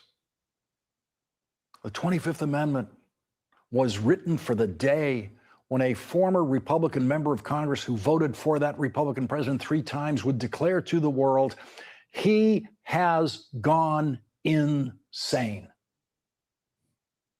The 25th Amendment. Hold on. And that's from Marjorie Taylor Greene. Again, saying the dude has lost his doggone marbles. And it's literally saying, like, he's saying all of this on Easter, no less. Instead of, saying, Christ is risen. Amen. Right? He's throwing F-bombs and saying, like, open the mother-loving straight, you crazy bastards. You know what I'm saying? Has he lost his marbles? Has he gone insane? Is he the mad king that they are trying to, that they're saying about him right now? I leave that question up to y'all. Gone insane.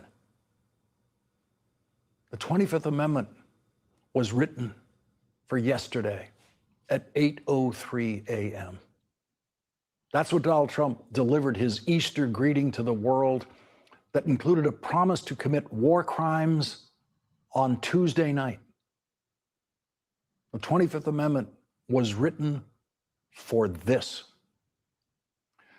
Most of you have seen this profane and perverse social media post. I am not going to read it, as is customary for such exhibits introduced on TV news programs, because it is pure warmongering, filthy madness. I will not use it as an opportunity for audiences to get to hear another anchorman using the dirty word. I will not read Donald Trump's poison aloud because it is beneath my dignity, and that's not a phrase I use very often. So he's a huge fan of Trump. And we should all be deeply concerned about living in a country where an anchorman's dignity, indeed the dignity of anyone, anywhere in the country, on any television show, is much, much higher than the dignity of the depraved president of the United States. But that is where we are tonight. Dear Trump supporters, this is what you've become. This is what you think Easter is for.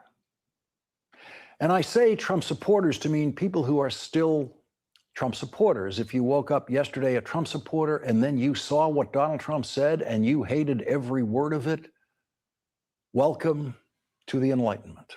Welcome to facing the reality of who and what he is.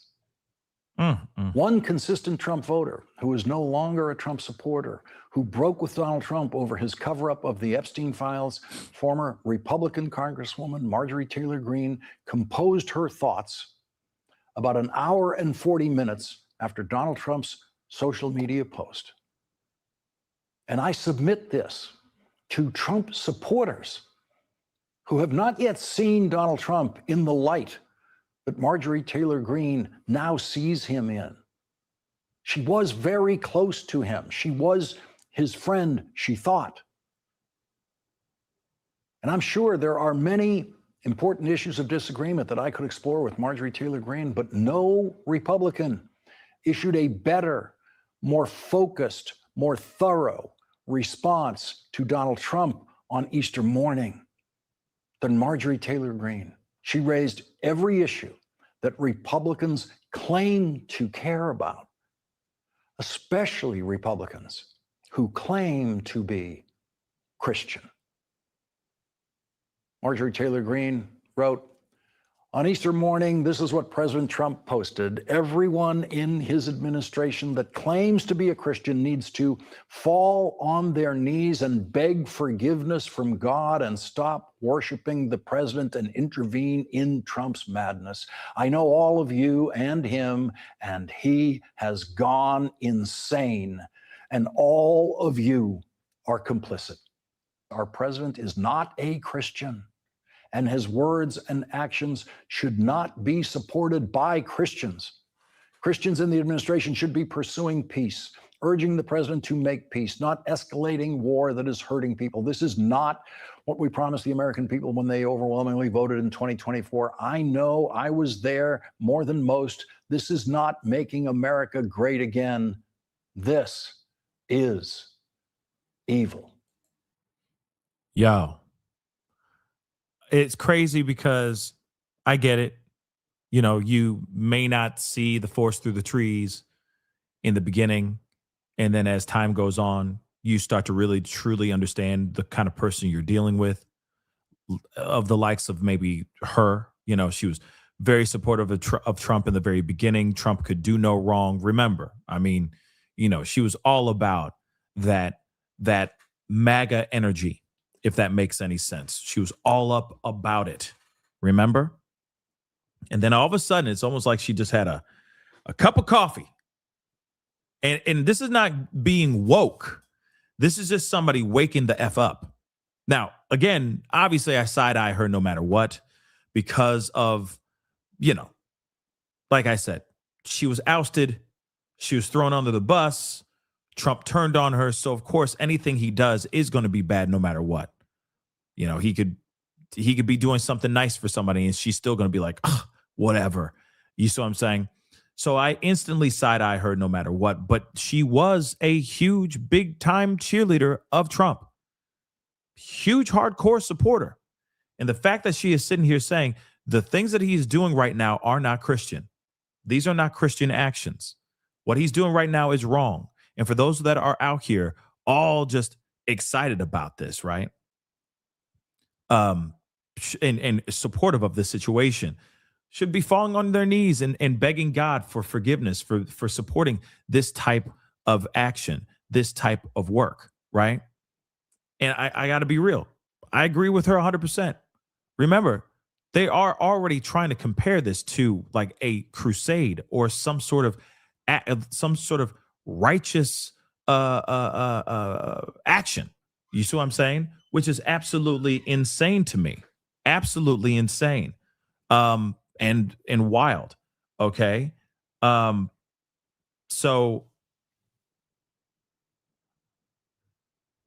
oh boy. I'm gonna have to look something up here, guys. I got to look something up here. There's some news that just kind of dropped, so we're going to look at that. Some breaking news. There's a lot of breaking news today. Okay, what else is new? And if you appreciate, let me just say this really quick. If you appreciate, sorry for the left turn. There's some news just came into the room, literally. So real quick, and I'm going to talk about that here as soon as we get done with this video because we do have some breaking news. Pretty big deal. Pretty big deals. Big deals. But if you appreciate the breaking news and me covering this and all the things that I've been covering lately, please, again, guys, hit that like button down below. Hit it, crush it, crush it. It helps the show. It helps us continue growing. Like I said, let's get to 1.1K. All right, let's get over there to 1.1K likes. That'll be greatly appreciated. Don't forget to subscribe. Okay, subscribe. And of course, we're going to continue on. There's some breaking news that I'm going to share with y'all here in just a minute, but let's finish this piece. Marjorie Taylor Greene has had enough. She has had it. She is basically saying this is enough. They should not be trying to compare this to the resurrection of Christ. This should not be compared to trying to make this be some sort of otherworldly anointed thing by God. It is not a crusade. This is not anointed by God. This is not okay. And war is never good. War should never be looked at as like God said it was good. This was the right thing to do. It is not. It is not. Okay. So again, be interesting to hear other people say this as well that are part of MAGA.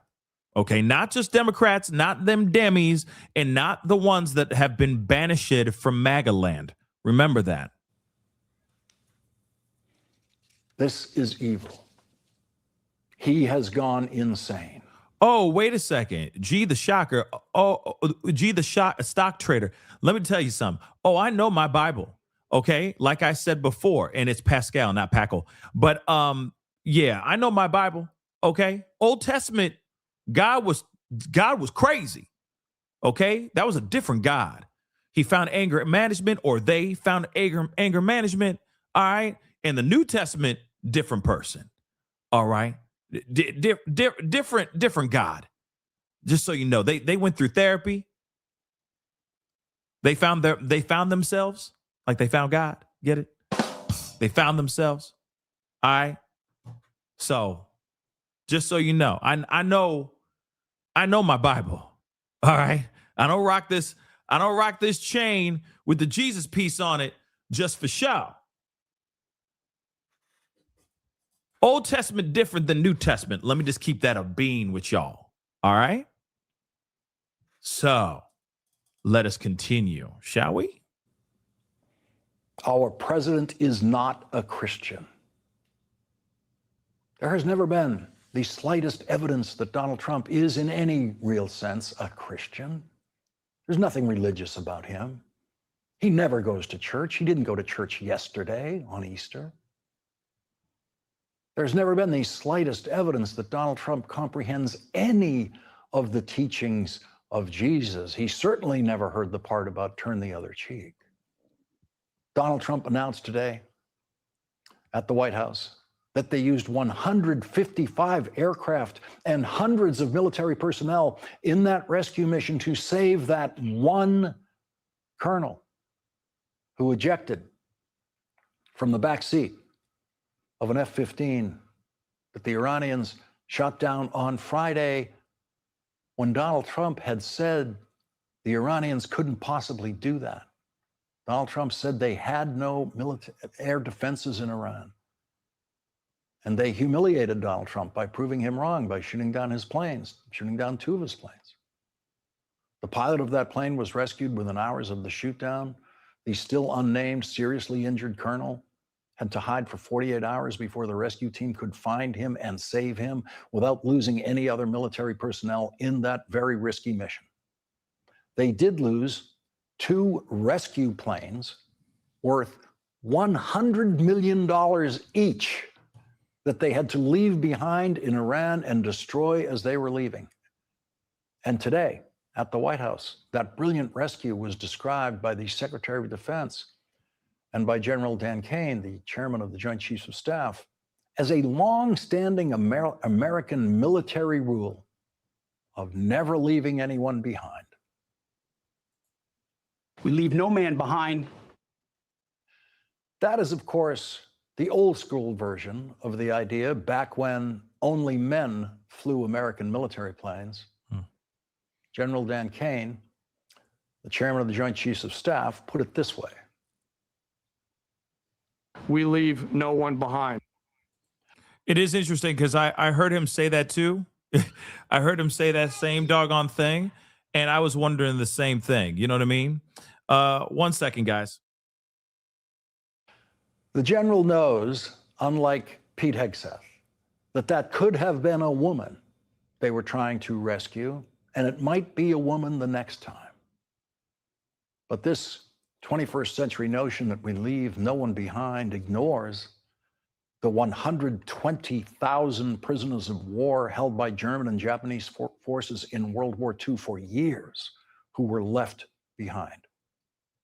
And the idea of using 155 aircraft and hundreds of military personnel on an immediate rescue mission for a single person of any rank was inconceivable in World War II or in Vietnam, where we left John McCain behind. John McCain was shot down in the skies over North Vietnam. And at the time, no one tried to rescue him. In fact, he was injured in the crash of his plane in a lake in Hanoi and was helped out of the water by the North Vietnamese people his plane was there to attack. John McCain spent the next 5 years in a prison camp in North Vietnam where he was repeatedly tortured. And in Donald Trump's first full month as a politician and a presidential candidate, he attacked Republican Senator John McCain. And when reminded that John McCain was a war hero, Donald Trump said he's not a war hero. He's not a war hero. He's a war hero. He's a war hero. 5.5 years. He's a war hero because he was captured. I like people that weren't captured, okay? I hate to tell you. I like people That's crazy. who weren't captured. That's crazy. That colonel heard him say that. That colonel who spent 48 hours hoping not to be captured in Iran knew that the first thing that Donald Trump ever said in his political life about American pilots shot down in combat was, he's not a war hero. I like people who weren't captured. Trump supporters listened to Donald Trump say that about John McCain 11 years ago, and then they voted for him. And they gave us this. Marjorie Taylor Greene heard Donald Trump say that 11 years ago, and then she voted for him. And now Marjorie Taylor Greene says he has gone insane. As I mentioned to Rachel the first time we had a discussion with former Harvard Medical School psychiatrist Dr. Lance Dotis about Donald Trump's mental health and how close he was to insane was in the first month of his first presidency in 2017. Lying in the way that he does it, repeated, dangerous lying, makes him unfit and is a sign of serious mental disturbance. And to the extent he doesn't know reality, and I agree, by the way, I don't think he does know reality clearly. He doesn't have a clear grasp of it because he changes it. He makes up reality to suit his internal needs. That was 11 years ago. 11 years ago. But tonight, Marjorie Taylor Greene believes Donald Trump is insane. She's seen enough. She has finally seen enough. That is, well, a lot of people, I feel, have seen or feel some type of way about what's going on, right? That have seen enough and whatnot. But let's see what Bill O'Reilly has to say about all this as well. Who needs a deal more, Trump or the Iranians right now? It's not a valid comparison, Leland, because as you pointed out very accurately, the Iranians don't care about a deal. That's why I wrote a chapter on them in Confronting Evil. They don't mind slaughtering their own people. They don't mind developing a nuclear weapon that could destroy Israel or another country. They like it. It's like Putin, very similar with Putin. Does Putin need a deal in Ukraine? Yeah, he does. Economy's going south. It's got 1 million casualties. Does Putin care about that? No. So you're fighting a war against an adversary that really has nothing to lose. And that is a statement everybody should think about. Okay. Because if you kill them, all right, then other guys come out and do the same thing. And they don't mind being dead because they're going to get martyrdom or whatever they get. So it's a very tough negotiation. However, I think that the United States has got to do everything it can to make sure this nuclear thing stops. That's number one. And then Strait of Hormuz would be 1A. If they can get that somehow, whether it be a raid, Israeli-led raid, I don't know. That would be a very, very significant victory. But a total victory over people who don't care if they lose, almost impossible. Well, does that mean starting the war was a mistake in your mind? No. What else were you going to do? Right. But I guess if you have a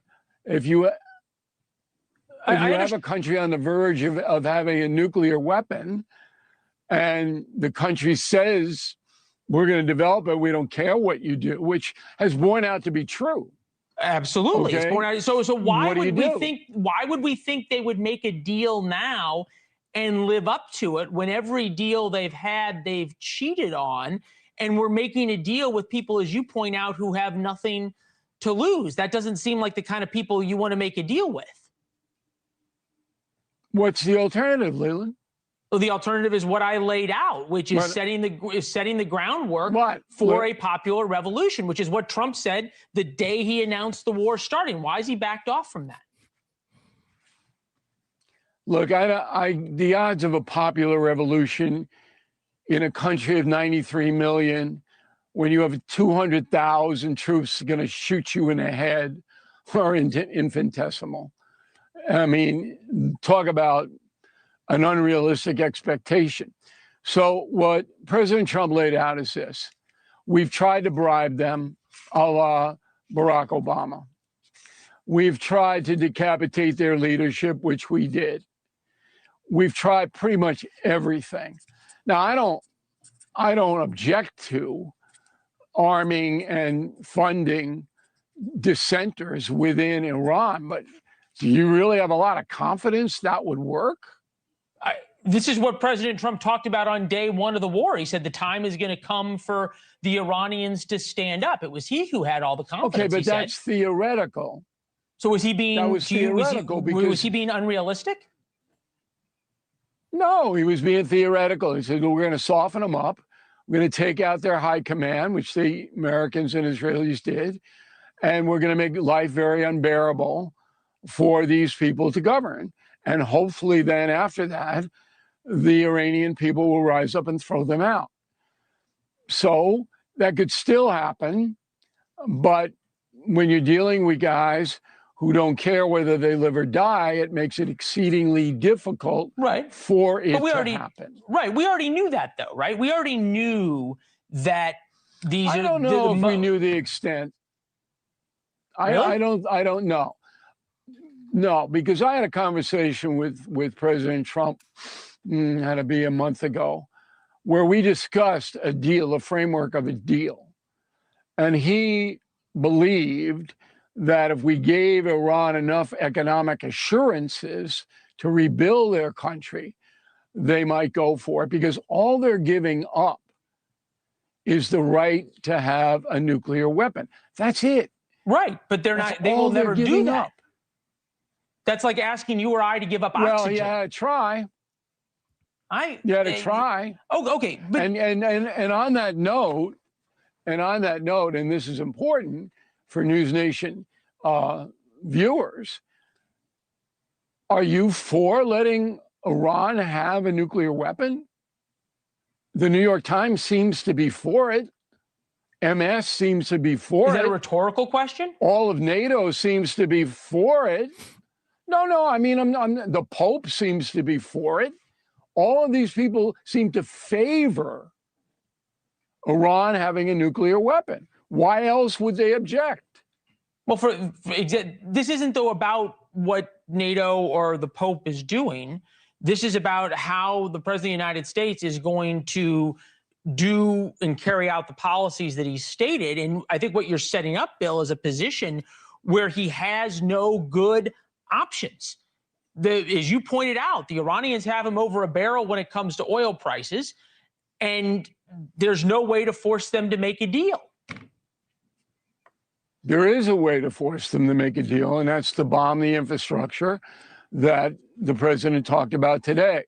I would probably go heavy on Hormuz before I went into Tehran and knocked out their power grid. You try to reopen the strait. I don't want to second guess the war. Yeah, I don't want to second guess it. I don't have the sit reps and everything like that our military has. But I think if Hormuz were under control of the United States, that would go a long way to neutralizing the I want to play mullahs. something real quickly for you. President Trump keeps saying he's going to go after bridges and power plants, which creates enormous suffering for the ordinary Iranian people. This is an Iranian dissident who spent years in Evin prison for trying to start an uprising in Iran, warning President Trump about that. Take a listen. I was not hearing a clear distinction being made by the president that the targets that the military would attack would be carefully chosen, would be discerning, that they would be related to the military capacity of the country, and that they would, of course, go out of their way to avoid civilian targets. I just didn't hear that. The more the Iranian people are made to suffer, the worse it is for the United States. The more we can separate the regime being punished from the people, the better the chance there is for an uprising. Why isn't President Trump doing that?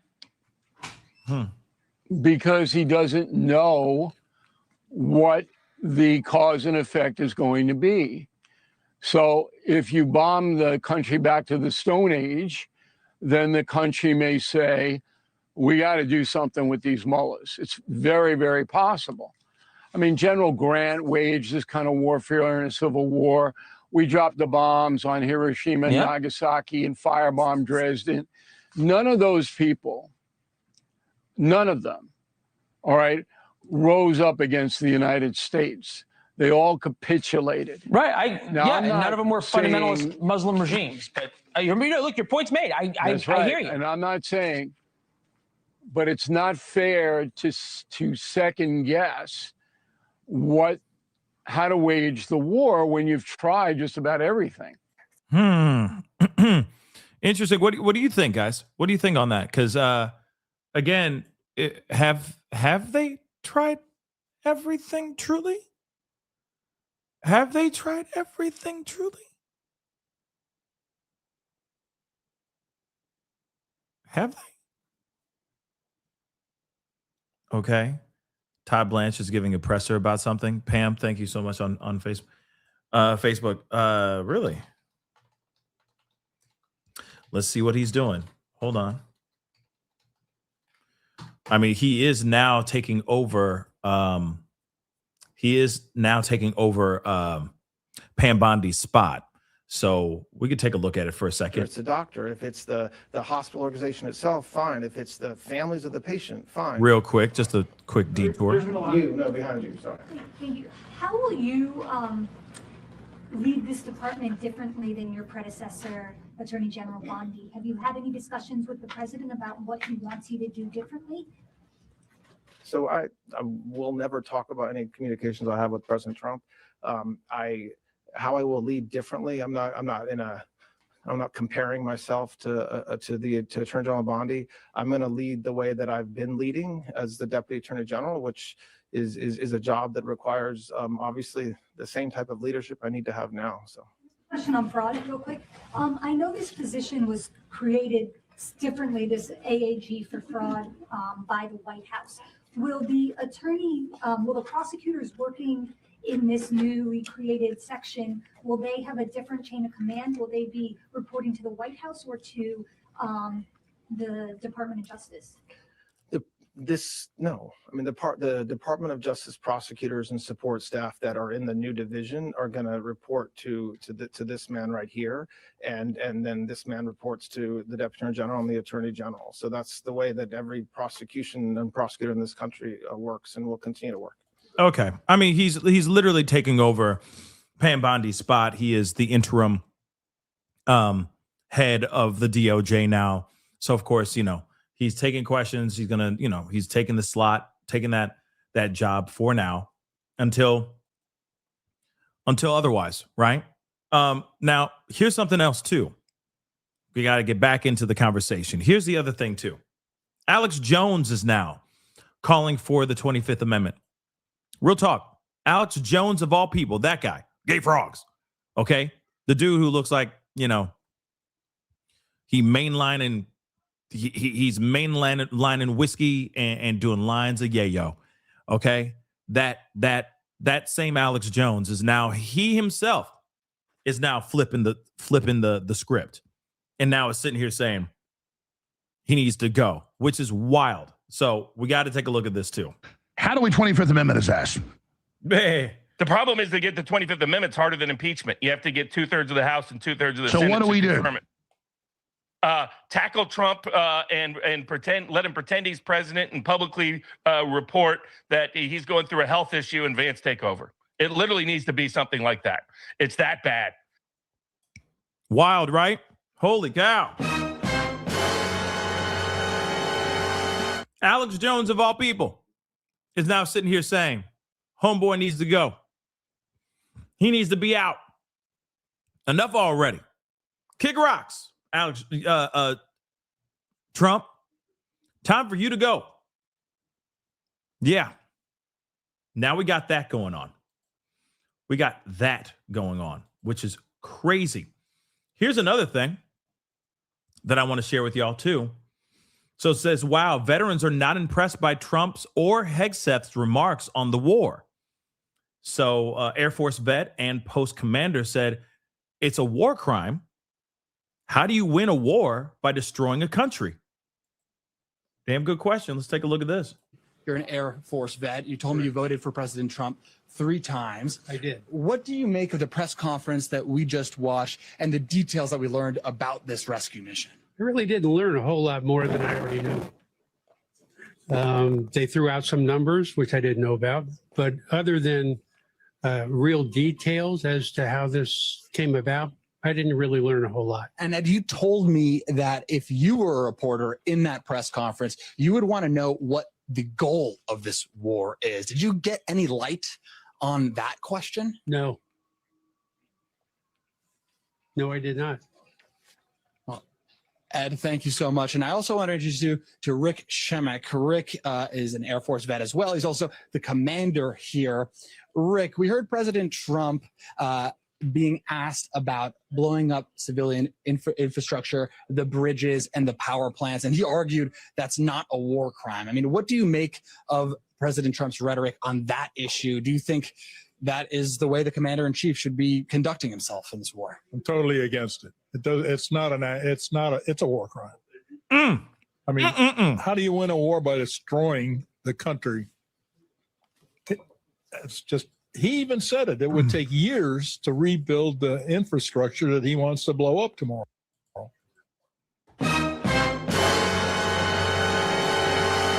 Y'all, that's coming from, vets literally sitting there going like, what the hell is this? This is a war crime. Okay. And I wouldn't be surprised if these individuals actually were supporters of Trump in the beginning. But then now this war is going on. It's like, what the hell is this all about? Right? That's crazy, right? This is what we're living in. I'd love to hear from active duty soldiers right now as we speak, hearing what they have to say about this. Are they for this or not? Do they consider this a war crime? Do they not consider this a war crime? Do they think that Trump's all the way in his right to do what he's doing right now or not?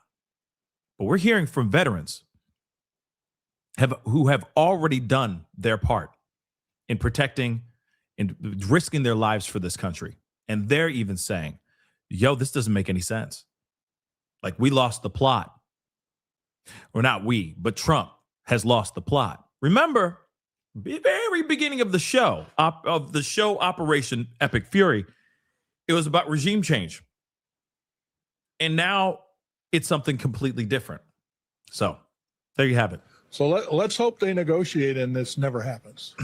And Rick, I also heard when Secretary Hegseth was praising President Donald Trump about this rescue mission, saying that this rescue mission couldn't have been done without him. I heard you grumble, here we go again. What do you make of Secretary Hegseth and his leadership right now? It's the same as before. He's a cheerleader. He's a cheerleader. But I was impressed by General Kane and by them telling us in CIA the details of the rescue. I was very impressed. It was a very American thing to do. Yeah, the rescue was impressive. I will say that. But there are people out here that don't believe that the rescue's real. Yeah. There's still people out here that do not believe that the rescue is real. I'm not kidding. Yeah. Because they're like, where's the pilot? Why haven't we seen the pilot? Blah, blah, blah. Well, there's certain factors you got to put in consideration. They may not want to reveal the pilot's face or his identity, so on and so forth, because of various reasons, because of what's going on, because of this war, etc. But at the same time, man, let's be real. Outside of that, it was a very risky and very ballsy operation that was done without any problems from what we understand. It was high risk and it was done properly. It was done and it was successful. And that person has been, retrieved and brought back home. And that's what matters, right? But we got to take a look at this too. Another vet talking about this as well. MS Now senior national security reporter David Rode, Joel Rubin, former Deputy Assistant Secretary of State, and retired U.S. Army Lieutenant General Steph Twitty. He served as the former Deputy Commander of the U.S. European Command. David, to you first. The president's latest threat is raising a lot of concerns and alarms, and it comes amid these strikes on Karg Island. And Israel says it struck 8 bridges. How is this all impacting the last-minute negotiations? I've talked to 2 diplomats from the Persian Gulf just now, and they tell me the chances are very low at this point for an agreement before President Trump's 8 p.m. deadline tonight. One of them said, put the chances at 0. And they said that one sort of indicator of this, the perception is from the region, is Vice President J.D. Vance's travel to Hungary today. President Trump said yesterday and has said many times that Vance is part of the negotiating team that's leading the effort with the Iranians to try to strike a deal. That includes also Steve Witkoff and Jared Kushner. But the fact that Vance is traveling overseas today is seen as a sign that there's no, they're not close to a deal. There's other reasons that they think they're not close to a deal. They don't want to get into details, but that's the latest update that I have. So again, with hours to go, no deal appears to be in sight. Joel, have you ever seen anything like the threat that we saw this morning, especially with critical talks underway? Laura, no, not in American history have we seen a president essentially threaten nuclear war. And we have to be clear that the president of the United States has unilateral sole authority to make those decisions. So I view this as sort of the throw the spaghetti at the wall phase of our diplomacy. The president is on his own. He's putting out all different ideas. He's playing bad cop. The problem is there's no good cop right now in the diplomacy. Where is NATO on the diplomacy? Where are our Arab allies on the diplomacy? Where is Congress on pushing for diplomacy? We don't hear enough out of them. So the president's acting in his own way. He's doing things, saying things that are very damaging to our credibility as a country. And he clearly doesn't have a diplomatic off-ramp to claim victory and get gains out of this war that he wants. And that's why we're in this moment we're in right now. I mean, for that matter, where is the nation's top diplomat, Secretary of State Marco Rubio? Right. And there are so many different people that the president appears to be getting advice from. But General, on top of this threat this morning, where the president was talking about annihilating an entire civilization, I also want to play for you some of what Trump has said during yesterday's press conference when he was asked about potential civilian targets. Take a listen. Are there certain kinds of civilian targets, though? I'm thinking I don't want to tell you that. I don't want to tell you that. We have a plan because of the power of our military, where every bridge in Iran will be decimated by 12 o'clock tomorrow night, where every power plant in Iran will be out of business, burning, exploding, and never to be used again. I mean, complete demolition by 12 o'clock. And it'll happen over a period of 4 hours if we wanted to. We're giving them till tomorrow, 8 o'clock Eastern time.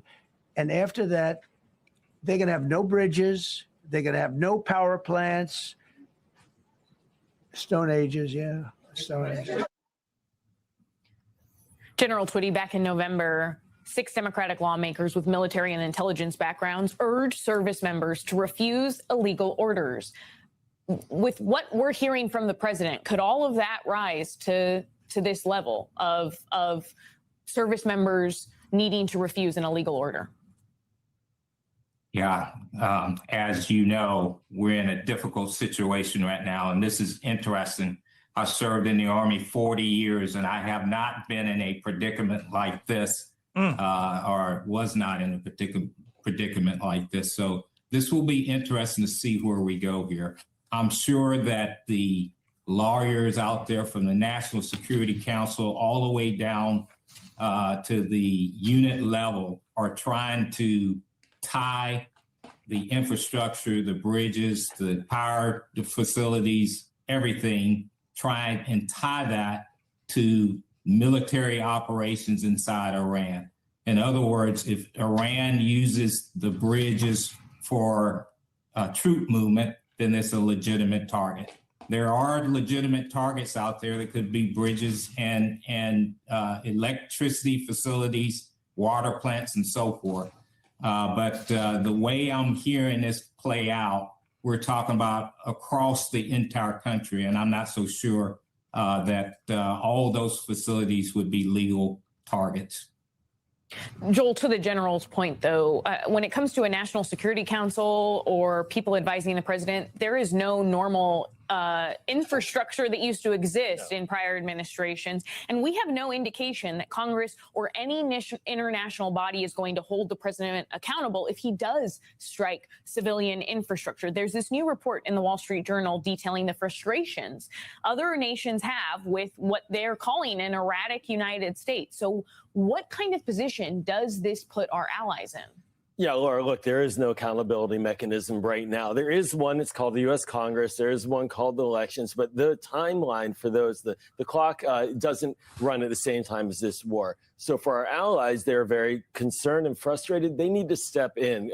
Quite frankly, tomorrow, for example, Secretary General Rutte of NATO, he's coming to Washington. He needs to be coming to Washington with the full backing of the NATO allies and present a plan to the president on how to deal with the problems that Iran has created in the region, where he can say, we'll help you with these. We need a diplomatic off-ramp. We need to end this war.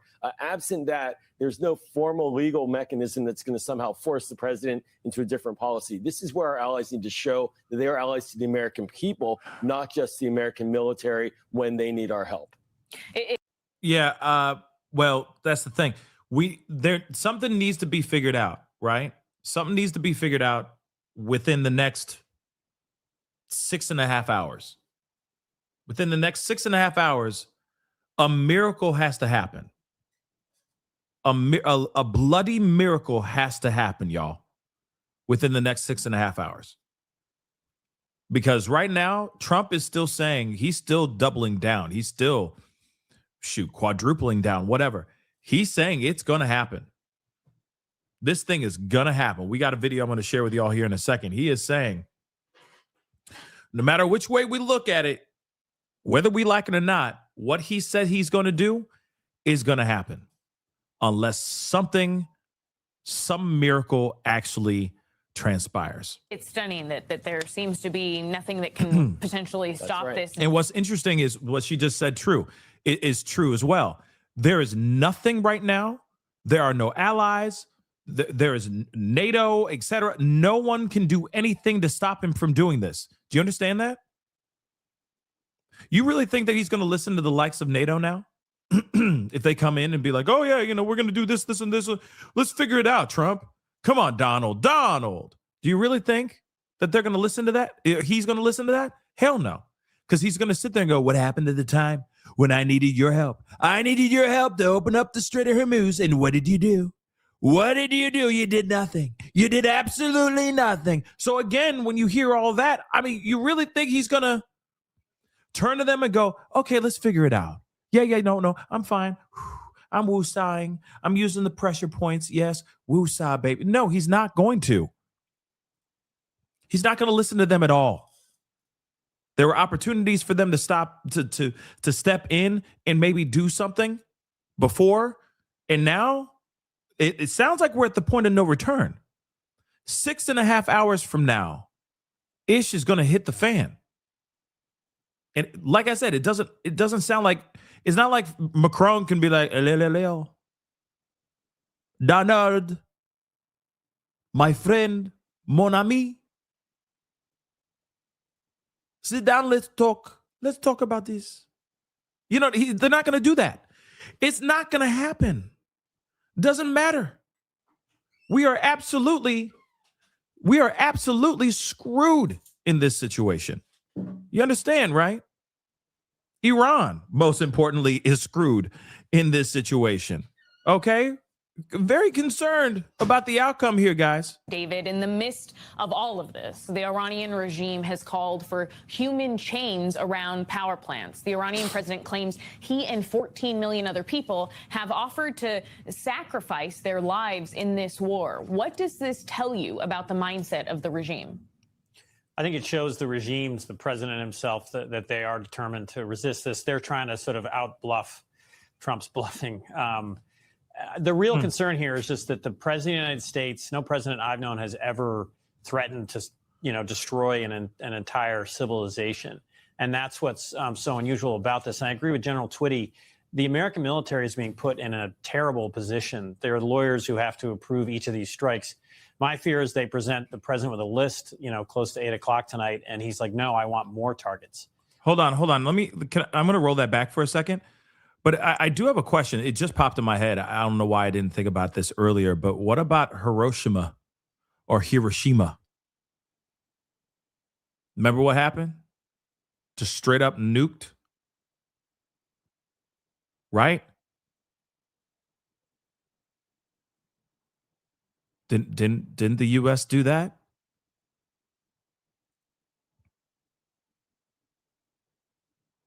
And I've seen horrifying footage of the aftermath and Nagasaki. Yes. So we we have done some sort of annihilation to a civilization, because there were a lot of people. You've seen the infamous photo of the girl running towards a camera. This is after the nuke was dropped. If you know it, it's still it's that image is forever burned in my brain. As soon as I hear Hiroshima, boom, that photo pops in my head every time. Every time. That was civilians. Yes, it ended World War II. Like it ended the war, sure. But at the same time, it took that for the war to end.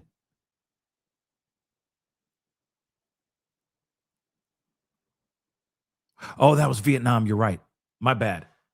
I got Vietnam and that one mixed up. My bad. My bad. But you know what I'm talking about. There are some really bad footage of the bomb and the aftermath of the bomb. I don't know why I instantly think of that picture with the situation in Hiroshima. I was wrong. I apologize. I don't know why I have that linked to Hiroshima, but that is Vietnam. My bad. I appreciate you guys fixing that for me and correcting me. But again, nonetheless, you know, these images of war, these harsh images of war, just bang, you know what I mean? Stay stuck in your brain. And there's plenty of footage of the aftermath of when the nuke was dropped, right? And that was annihilation of people right there. Am I right or am I right? Annihilation of a civilization of people as well. Now, I'm not saying they wiped out the entire country, but damn, was it bad, right? So again, we've seen annihilation, or we've seen large acts of carnage in the past. And we might be seeing it again all over again here. I don't think it's going to be nukes, because if we were to do that, I feel like there would be such a retaliation, such a severe retaliation. I just don't. I think it would be of the likes we've never seen before. Real talk. But let's continue. Let's hear. I'm going to roll this back. So let me just roll this back a tiny bit, because I want to hear what he said here again. Threatened to, destroy an entire civilization. And that's what's so unusual about this. And I agree with General Twitty. The American military is being put in a terrible position. There are lawyers who have to approve each of these strikes. My fear is they present the president with a list, close to 8 o'clock tonight, and he's like, no, I want more targets. So it's just so unprecedented and unusual. And then lastly, this strategy of targeting bridges and power plants, I don't know who told the president this, but even if he carries out these strikes, the Iranian regime is not going to collapse. The key here is opening up the Strait of Hormuz. That is the biggest leverage point. And what Joel was saying, there should be an international effort. This is what past presidents have done, to create a coalition. Europe, Japan, and Korea, all the world needs that international waterway to be open. What Iran is doing by firing on these tankers is against international law. And there should be a better tactic would be to create an international effort. Gulf states will participate in it as well, to reopen the Strait of Hormuz and isolate this regime in Iran. Blowing up, these power plants and bridges is actually going to create sympathy for the regime in Iran and is not going to cause them to collapse. Okay, so this is exactly what I was saying to you guys a couple days ago. This is a massive, massive problem because, again, like I said yesterday, like I said on this show as well, this is the Batman movie, The Dark Knight, where the bad guy or the good guy starts to turn into the bad guy. This is exactly what he's talking about. That people will look, or other countries will look at Iran as a victim of this vicious attack, if this attack does actually happen. And they will rally, could potentially, not saying that they would, but could potentially rally against America for what we are about to do in less than 7 hours from now. Just think about that for a second. We do what we America, not we, but Trump does what he says he's going to do, and he does something really bad, and it's straight up like he just literally wipes the country off the face of this planet, that'll only incentivize more people or more countries to turn against America. Okay? Now, Gato, I'm not saying that we are the bad guys. I'm just saying Trump is going to put us in a position that may have this turn into something like a world war. I'm going to say it. We've always been the hero.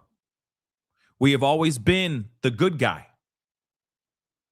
And now in this particular situation, if he was to do war crimes on the people of Iran, let me just say that again. If he was to do this on the people of Iran, not on the regime, this is going to make America look like a very bad guy. That's it. Because now we've lost the plot. Now our focus is not on, bringing liberation to the people. Now we're knocking them back 100 years. You understand that, right? Because he says, we're going to liberate the people. Gays in Iran. The gays. Liberate the women and the gays. Remember all that? He said that in the press conference. Said all that. Liberate the people, so on and so forth, right? But if you blow their entire country into smithereens, destroying the infrastructure and all that, they're not going to be worried or thinking about liberation. In fact, you're destroying their liberation, or you're destroying their opportunity for liberation, because now they got to rebuild.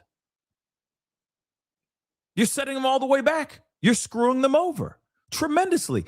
And that's on the people that are reliant on those infrastructures. Do you understand?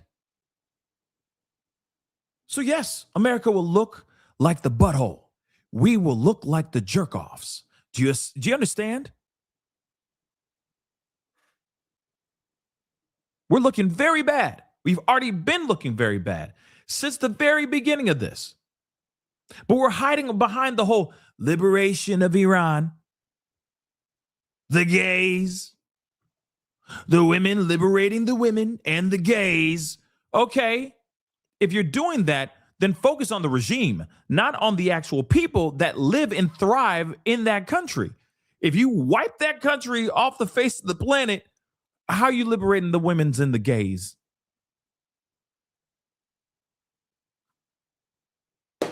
See what I'm saying? We're already looking like the bad guy already. By him going, we're going to do this. 8 p.m. Eastern Standard Time, countdown has begun. He's already doing all that. Yeah, we the baddies, and we ain't talking about slim thicks, okay? We the baddies right now. We the baddies right now, official. As soon as he says, we're going to do it. We the baddies. Yeah.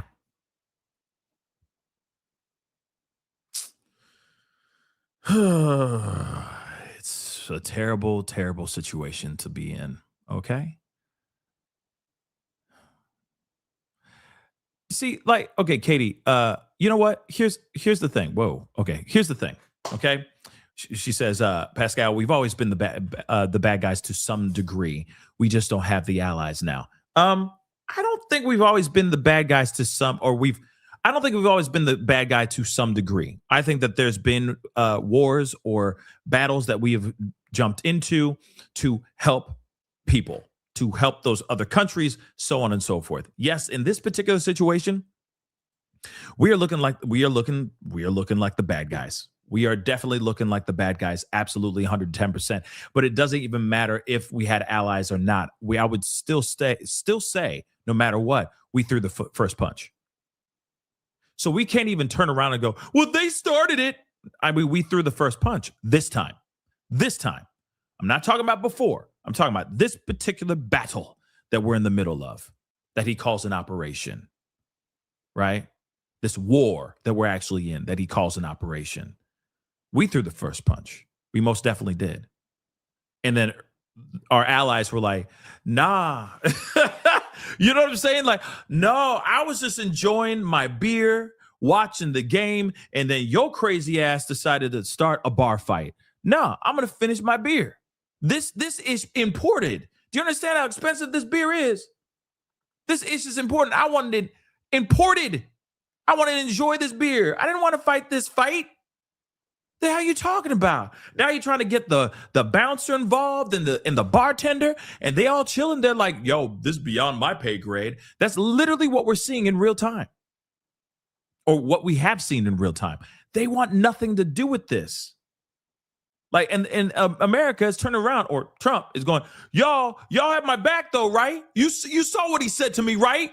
And it's like, and the allies who are in the bar, they're like, nah, bro, you out of pocket though, son.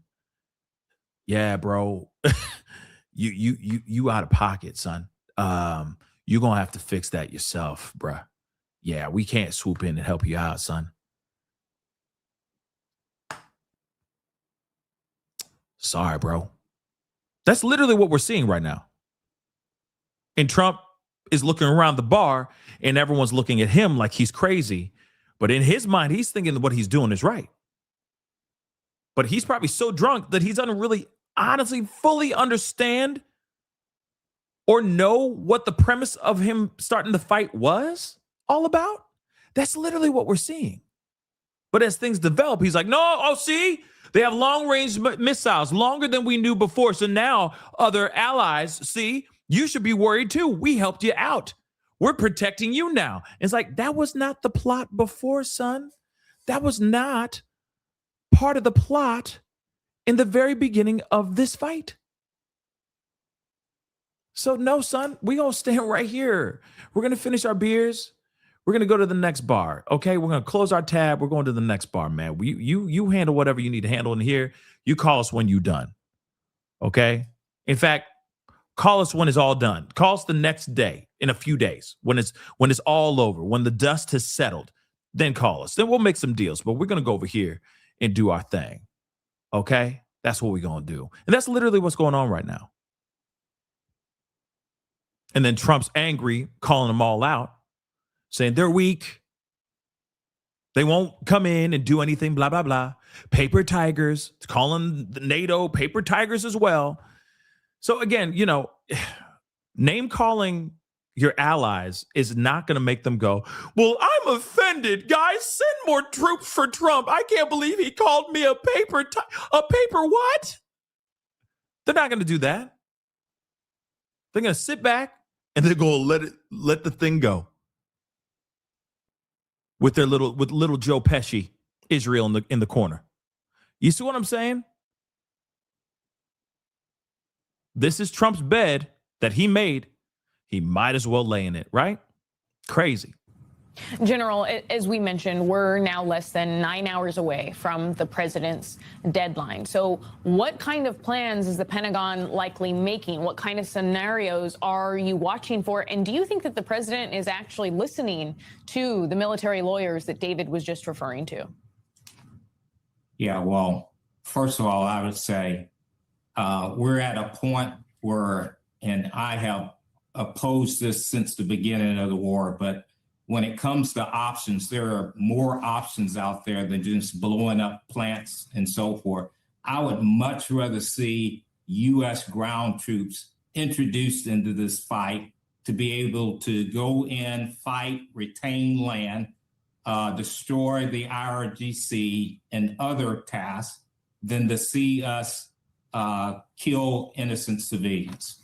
And so also, we've already talked about this, the diplomacy. There's been very little diplomacy. There's been very little of other countries getting involved to try to mediate and move things forward here. So there's so many other options that we have not exercised before going in to do something of this nature. And on your question on whether, go ahead. Go ahead, General. Yeah, on your question on whether or not this is going to be executed or not, I don't know. We'll see.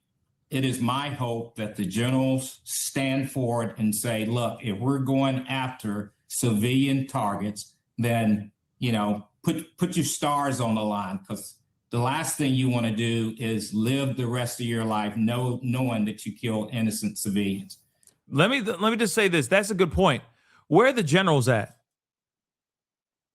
You think I'm here to entertain you? Joe Pesci. Absolutely. But here's the thing. You think I'm a clown? I'm a clown to you. How am I funny? Funny how? Funny how? But it is interesting that what this general is saying. How about the all brass coming in? Okay? Coming in and being like, no, bro, we are not for this. There's other brass. I know there's a lot that got fired, but there's other brass. There's other top brass, aside from those that got fired or were forced to retire, forced to step down. Look at the situation, right? They could literally turn to him and be like, no, we're not okay with this. You realize that you're doing something that is a war crime, and we cannot stand for this. You see what I'm saying? I mean, it's something to think about. It's definitely something to think about. So this general has a good point there. Where are those generals at, right? We already do that when we kill innocent civilians, and we don't mean to. And that carries very heavily on us throughout the rest of our lives. And I can't imagine for our military to go in and kill innocent civilians knowing that that's what they're doing. And so hopefully cooler heads will prevail here, and we'll think through this and look at the other options.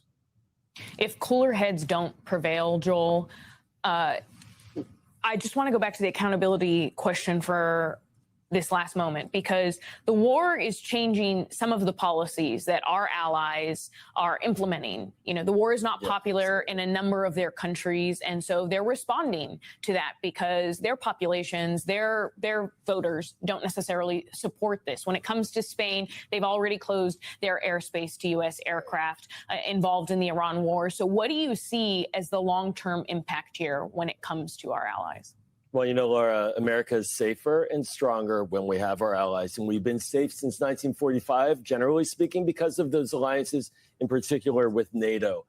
Now, what the president is doing is executing a war separate from those allies. He's going it alone, generally speaking, as well, along with Israel, of course. But by going it alone, he is choosing a path, and that path is going to be clear for the other countries that we've been depending on for decades. And they're going to say, if you want to go it alone, you are alone. And I think that's very dangerous for our overall security.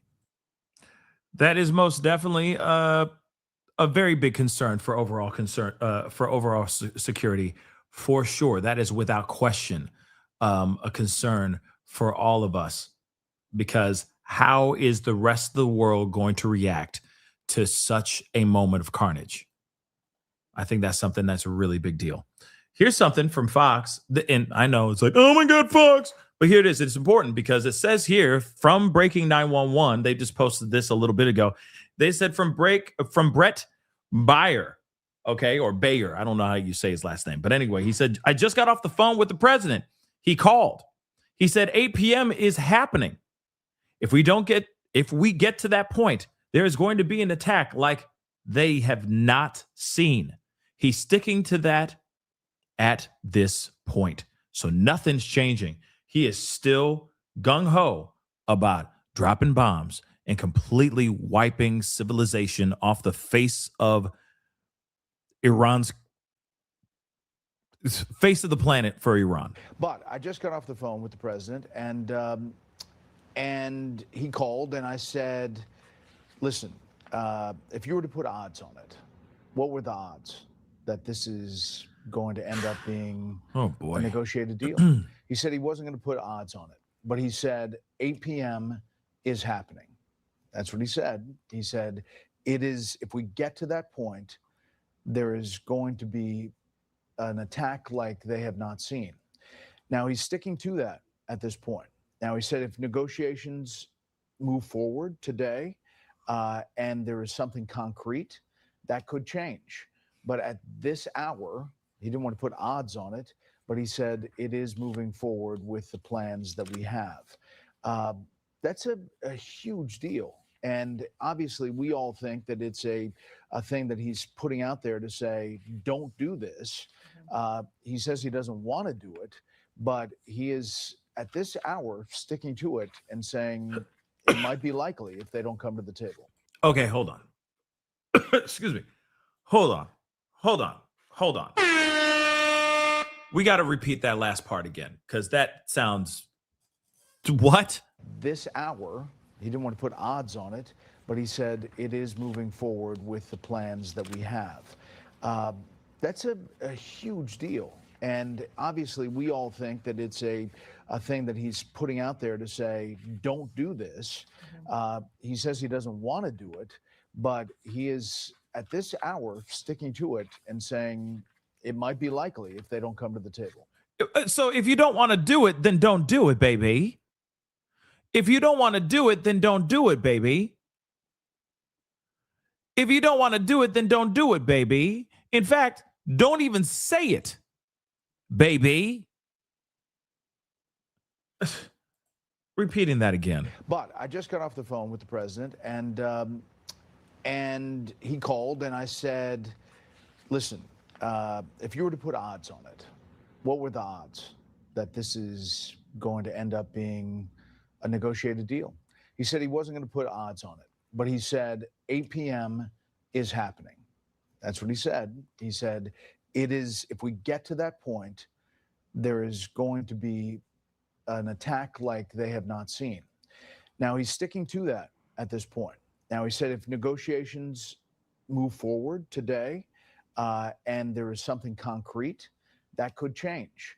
But at this hour, he didn't want to put odds on it, but he said it is moving forward with the plans that we have. That's a huge deal. And obviously, we all think that it's a thing that he's putting out there to say, don't do this. He says he doesn't want to do it, but he is at this hour sticking to it and saying it might be likely if they don't come to the table. Ay. I mean, first off, it's crazy how they're like, this is a warning. He really doesn't want to do this. He does. If he didn't want to do this, then he wouldn't be doing it. You see what I'm saying? He would not have put this on the table as a threat. He would not have put this on the table if he did not want to do this. At least that's where I stand on that. Okay?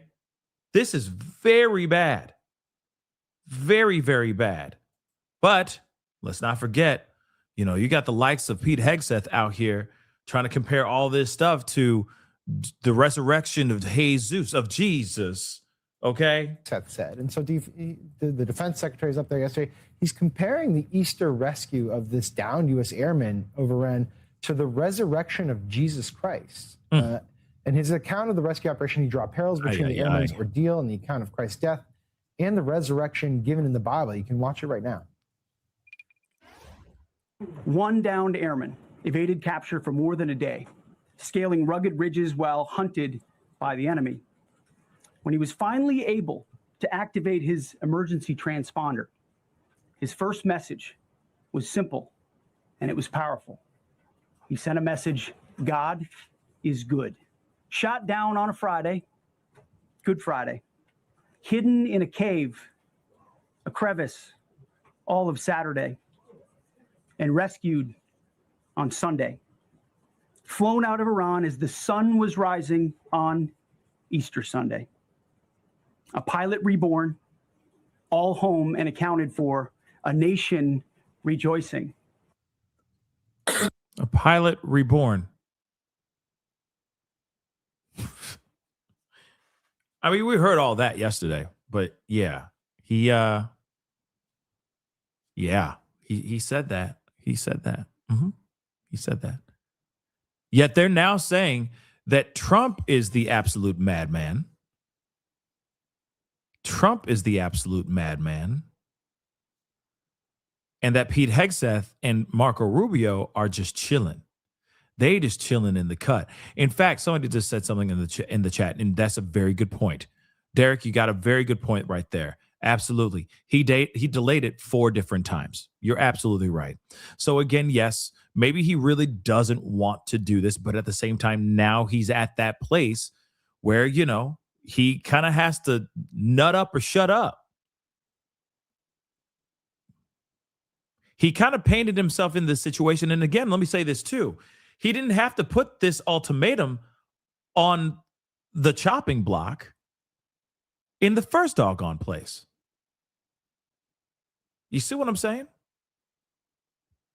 So 4 times ago, when he said, you have 72, like what was it, 42 hours. So 48 hours, I'm sorry. You have 48 hours.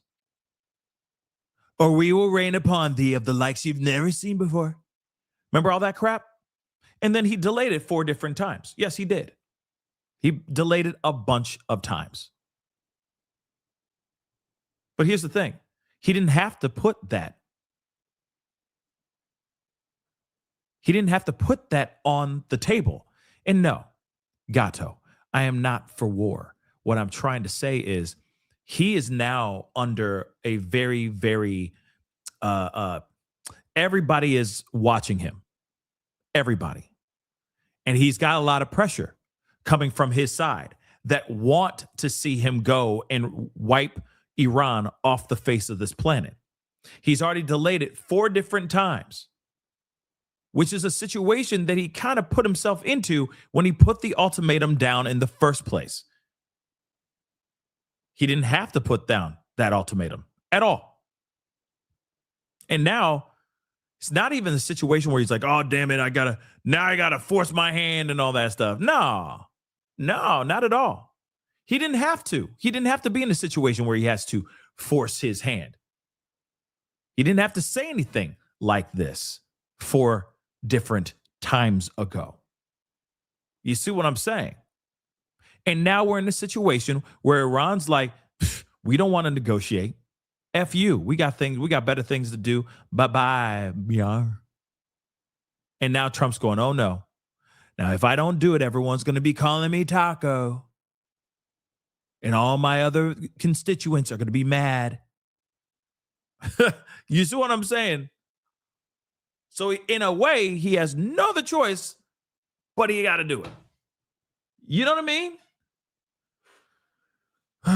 And I don't want to see that. And neither do you. I mean, there are some that are like, just do it. It's not good. This is not the answer. Look, I mean, this is a question for Jake. When you frame war in matters of theology, when you have the president mocking Islam in his tweets or Truth Social posts, how does that play with the leadership in Iran? How will they view this war when you have the defense secretary talking like that? Well, it does 2 things. First, in a way, it plays into their hands because these guys are theocrats themselves. Right. And so the idea of having a holy war against the great Satan, the United States, and the little Satan, Israel, is core to their identity and core to their argument to their own people who they were just mowing down. You got to back us in this holy war. So it really plays on the turf of the Iranian mullahs and clerics. But secondly, the other thing it does is it makes it clear to the Iranian regime, this is existential for them, that these guys in the United States are just going to keep coming. And so why make any concessions? Why actually get into diplomatic compromise if there's this kind of totalizing rhetoric coming from the other side? So I think it sets back the cause of diplomacy. And from the point of view of whether or not this actually achieves any national security objective of the United States, I didn't hear a word of that in what the secretary said. He, talked in these great allegories. But where is this delivering safety and security for the American people? I think it has clouded the strategic thinking of the United States in this administration. The rescue was extraordinary. We all talked about it. But Richard, the continued deification, to follow up on what Jake said, and having people coming in, scam preachers, phony preachers coming in saying Donald Trump is Jesus Christ, Jesus Christ. It's grotesque. It's just beyond grotesque. Again, I ask, where are my people that I grew up with? Bill Clinton had done this. My God. Barack Obama, Washington would be shut down. I mean, if anybody had done this. And yet every single day, and what they're doing is, Jake's exactly right. They are turning this into a crusade. They are literally playing right into Iran's hands, right into the Revolutionary Guard's hands.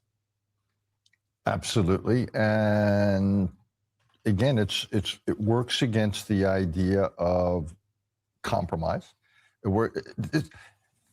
Jake's an important word. For the Iranians, this has become an existential conflict. For us, this is still a limited conflict. It's very hard to prevail in a limited conflict when you're up against someone who basically feels if they lose, they're gone. Let me give you an example of that, Ukraine. To some extent, Vietnam. And for great powers, we've got to think about the entire world. We got a lot of squares on the chessboard. For Iran, this is the entire thing. This is the chessboard. And when we start using this sort of religious language, this just reinforces the sense that this is a fight to the finish. Among other things, let me use a religious metaphor. They then become like Samson. If we're going to bring them down, they're going to bring down the temple. And the temple is the Middle East and through it, the global economy. So let's get serious about the stakes here. We keep broadening the stakes in ways that are going to come back and wreck us as well as Iran. I mean, the blowback. Yeah, there could be some blowback. Here, let's hear this. Jake, we got to go to break, but I just have to say this one more time. I keep thinking of Lincoln's words, we cannot escape history, and yet it's as if people in the Trump White House believe history began on January 20th, 2025. Because we've all have the collective memories of what happens. Even before I was born. 1953, what we did in Iran then had a blowback effect. Everything we do in the Middle East will have a blowback effect. And it's always trying to balance that out. But the idea that they think they can continue doing this and that Israel can wipe out half of Lebanon and Netanyahu can have a forever war because he doesn't want to go to court. He doesn't want to end up in jail. So he just keeps fighting wars. At what point? At what point does somebody understand that regardless of how we do militarily in the first stage, and we're only in the first stage here, there's going to be tremendous blowback like there was in Iraq, like there was in Libya, like there is everywhere we go? Well, look, I think President Trump ran as the candidate who said, I'm going to not be in Middle Eastern wars. Right. Then the 12-day war happens last year, and there isn't a big reaction. Then he does the Maduro raid. And after the Maduro raid in Venezuela, I think he concluded, I can use the American military anywhere, anytime, for any reason, and I'm not going to suffer any consequences. Exactly. It started with the Venezuela. Well, it actually started with the 12-day war. He's absolutely right. 12-day war, he goes, they don't even know what the F they're doing. And then we went in there and went, brah, brah, and we said, back off. Quit shooting missiles at each other. And they said, okay. Yes, sir. Right? And he said, oh, wow. I got so much power. I didn't realize I had so much power. So then he goes and does Venezuela. Successful. Now we have control over that oil and that whole entire country. Let's be real. Maduro taken, so on and so forth, right? He and somebody, Richie Dupe, just said, where he at though? Where's Maduro? Maduro's locked up in prison, in a holding cell in New York right now. Okay. But he said, oh, wow. Such precision, such amazing. It was the most perfect operation you've ever seen. You should have seen it. But you couldn't have seen it because you guys were asleep. But we did it in the middle of the night. It was the best it was ever done. Right? So then he goes, wow, we can do this. We can continue kicking ass and taking names. Who next? And so then he said, Greenland. Greenland. I want Greenland. He still mentioned it, by the way, yesterday at that press conference. He said, we still want Greenland. Still talking about Greenland.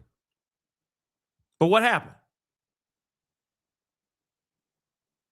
Nothing really happened with that one. It's fine. But he's like, okay. Well, while we see that there was upheaval and we squashed that upheaval to the Venezuelan people, the Iranian people are going, please come over here, help us. Our regime is terrible. They're tyrannical, so on and so forth. They're killing us in the streets, for those of us who are protesting, blah, blah, blah, which is unjust and wrong. I agree. It's bad. It's bad. But then he's like, oh, maybe I will, maybe I won't. And they didn't do anything for a while. And then suddenly out of nowhere, come this past March, February, whatever the hell it started, okay, early March, late February, early March, that's when he suddenly goes and attacks Iran. But it's not for the regime. It's not for the Iranian people and for liberation and for the women and for the gays of Iran. No. It's clearly for Israel. I said it. Let's be real.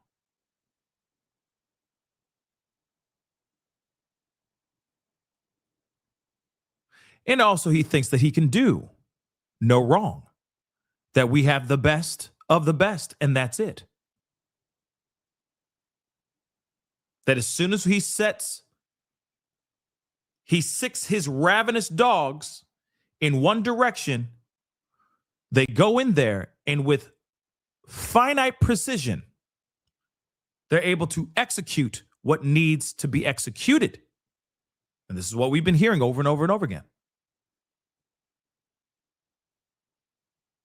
This is all starting from what happened when we were involved in the 12-day war, what happened with the situation with Maduro and Venezuela. It's all happening like this because of those two situations, because of hubris, because of ego, because I feel he wants to put his name in these history books. And for right now, it's not looking good. It's not looking good. It's going to be one of those situations where they're looking at, the Great Depression, all the bad things that were connected to other presidents that have done bad situations like Vietnam, etc. Right? Telling you right now, this is going to be a bad, bad segment in the history books.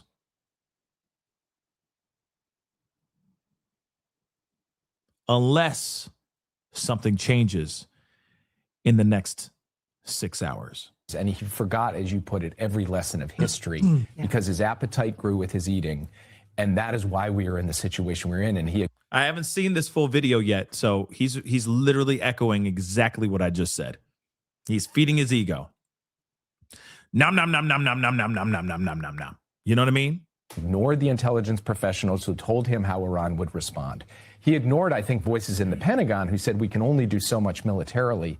And I think he did that because he saw what happened by bombing Fordo, and he saw what happened by grabbing Maduro, and he decided, hey, I can act with impunity in the world. And now we're all paying the price for that. Former National Security Advisor Jake Sullivan, thank you very much for... Blammo.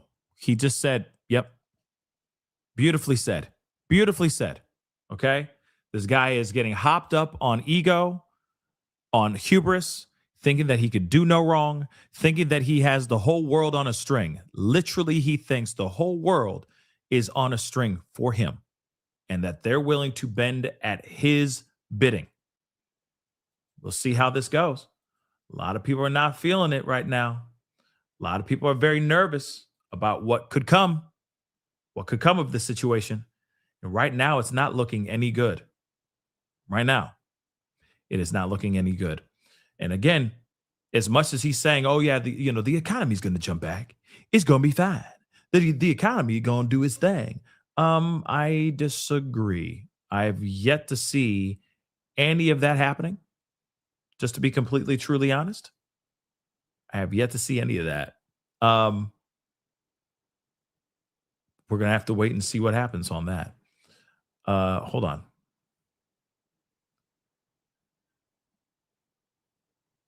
One second. Yeah, you know what? Let's see this.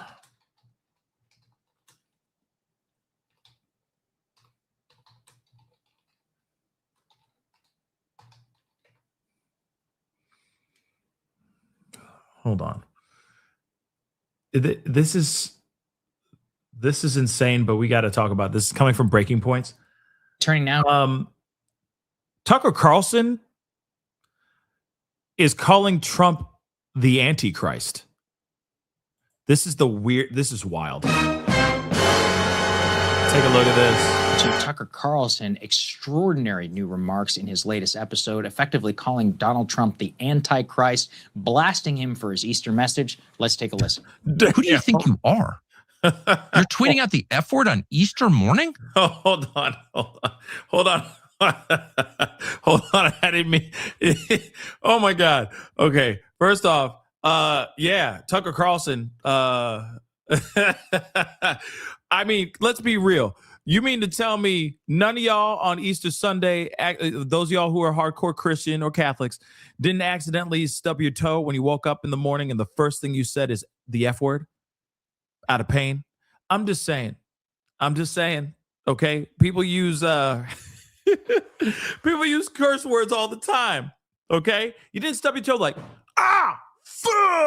you know what I mean? Because it hurt like a mother. You know what I'm saying? Imagine Tucker Carlson being there. How dare you say the F word on Easter Sunday? How dare you? You know? I'm just Pete Cooper says, never, Pascal, never. You would. I would. You know, I'd be like, oh, Christ is risen. Sorry. You know?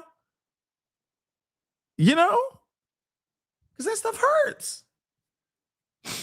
You know, or have you ever hit your shin on a coffee table? Or stepped on like a Lego toy in the middle of the night? You know what I'm saying? I'm being real.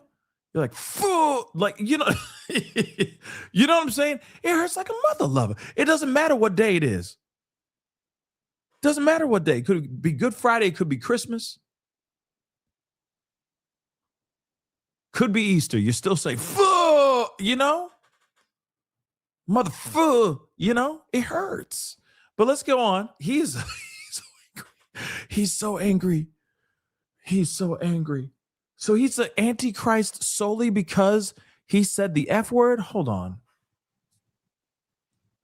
You'll be living in hell. Why did he look at... I'm sorry. Hold on. Why did he look like a principal from a school? Hold on. You said what in class? I'm sorry. Let me get my glasses and read it. I'm sorry. Why does he look like a... Hold on. Just look at it for a second. Does he kind of remind you of a teacher going, I cannot believe you wrote this. You know what I mean? Nobody? Okay. Maybe it's just me. Take a look at it again. He's so angry. Like you had that parochial school. You know what I mean? I can't believe you used the words, the Lord's name in vain in your paper. No. You know what I mean? Okay. Let's take a listen. Who do you think you are? You're tweeting out the F word on Easter morning? I'm sorry. You'll be living in hell. I'm sorry. Just watch. Praise be to Allah. Oh, good God. So obviously you're mocking the religion of Iran. True. Okay. If you seek a religious war, that's a good idea. But by the way, no decent person mocks other people's religions. You may have a problem with the theology. Presumably you do if it's not your religion, and you can explain what that is. But to mock other people's faith is to mock the idea of faith itself. And we should never mock that, because at its core is the acknowledgement that we are not in charge of the universe. We did not build it. We won't be here at the end of it. We can destroy life. We cannot create it because we are not God. The message of all faith at the biggest picture level is the message in our Bible, which is you are not God. And only if you think you are do you talk this way. But it's not just mockery of Islam. And no president should mock Islam. That's not your job. This is not a theocracy. We don't go to war with other theocracies to find out which theocracy is more effective. We are not a theocracy. And God willing, we never will be, because theocracies corrupt the religion. No, this is a mockery not just of Islam, it's a mockery of Christianity.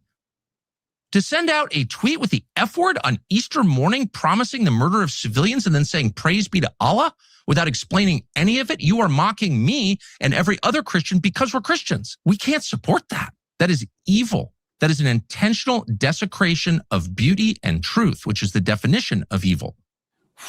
Woo! Okay, first off, he has a point. I know some of y'all are gonna be like, "Oh my God, you agree with Tucker Carlson for what he said in this? That is wow." Any person with an IQ above room temperature is gonna sit there and agree with what Tucker Carlson just said. He's got a point. It's nothing but facts that he's saying right there. See, when he goes on the fact stuff, it's fine. When he laughs, it kills me every time. Okay. You know, the maniacal laugh, it's crazy. It's a maniacal laugh. Okay, it's a maniacal laugh. But, you know, when he's talking about that, that's all facts. That is very true. Trump went unhinged, and it is evil, and it is wrong. And he went there. For what reason? I do not know. I do not know. But he did. And that's what's shocking everybody. Because we are not in a place where this is not the Crusades, where we're sitting there going, "Oh, you're Muslim? Okay. Well, we're going to shove the Bible in your face. And if you don't take the word of the Lord and the ideals and the faiths of Christianity, then we're just going to kill you. No big deal. We're just going to straight up murk you." This ain't the Crusades, guys. In fact, what he said is true. We are not in a fight with them because of their religious background and their religious beliefs. Not at all. So again, yeah, I wouldn't say, you know, Tucker Carlson became woke. I just think he woke up. There's a huge difference. There's a huge difference. Because I know some people don't like that phrase woke. And it's like, wait a second. I ain't trying to get you to stay woke. You know what I mean? I ain't trying to do that. Okay. I'm just trying to open your eyes a little bit and wake you up. And if you choose to go down the path of wokeism, that's on you. I'm not force feeding you that crap. If you want to go and do that, go on and do you. But there's something very crazy and unhinged about Trump going to Truth Social and saying what he said. That is absolutely insane.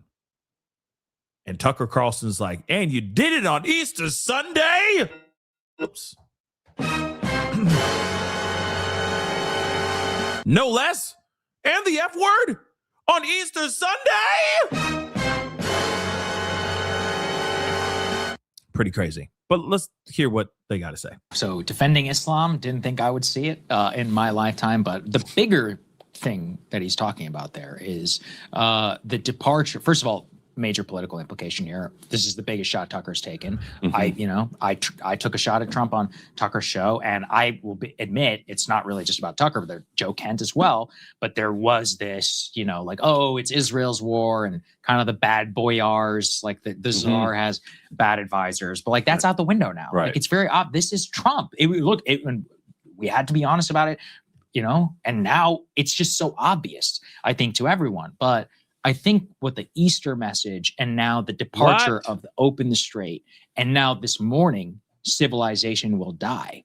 This is, genuinely probably one of the most insane statements by a president at war ever in modern history. And when you open the door to nuclear weapons like he is in that statement, it actually does. That is the time to start talking about good and evil and humanity. And I'm a secular person, as people know, but like this is then the time, I think, to be talking in explicitly apocalyptic terms. Yeah. And religion is going to be a part of that, Ryan. Yeah, no, agree. I'm secular too. And so I really avoid, phrases like good and evil. Right, same. But you're right. Like there's no other way to describe this sort of thing. And I'm somebody who, even though I'm secular, I don't have the like Bill Maher like hatred Sure. for religion. I did when Like- I was a teenager. I don't. Sure. I mean, that's a normal teen thing. But as you grow older, you're like you see the beauty and the wisdom in it, and he expresses it, I think, quite well. That that there is beauty in faith, and it is rooted in faith in humanity ultimately. And it is in a kind of Islamic submission. Or a sense that there's something greater than us, and that we have to all love each other, and that part's terrific and essential to what it means to be a human.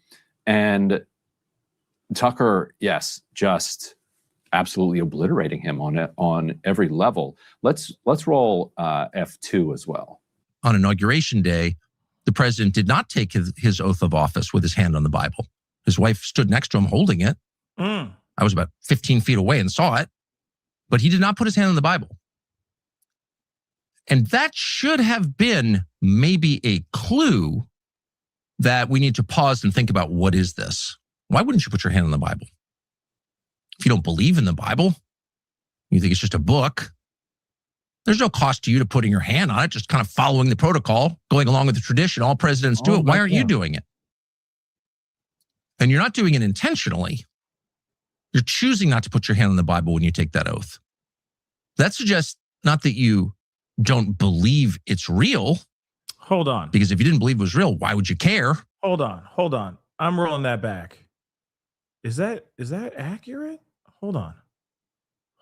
I gotta play that back. What? Him on every level. Let's roll F2 as well. On Inauguration Day, the president did not take Inauguration Day 1 or 2? Because there's been two different ones. Yeah, I'm about to look that up.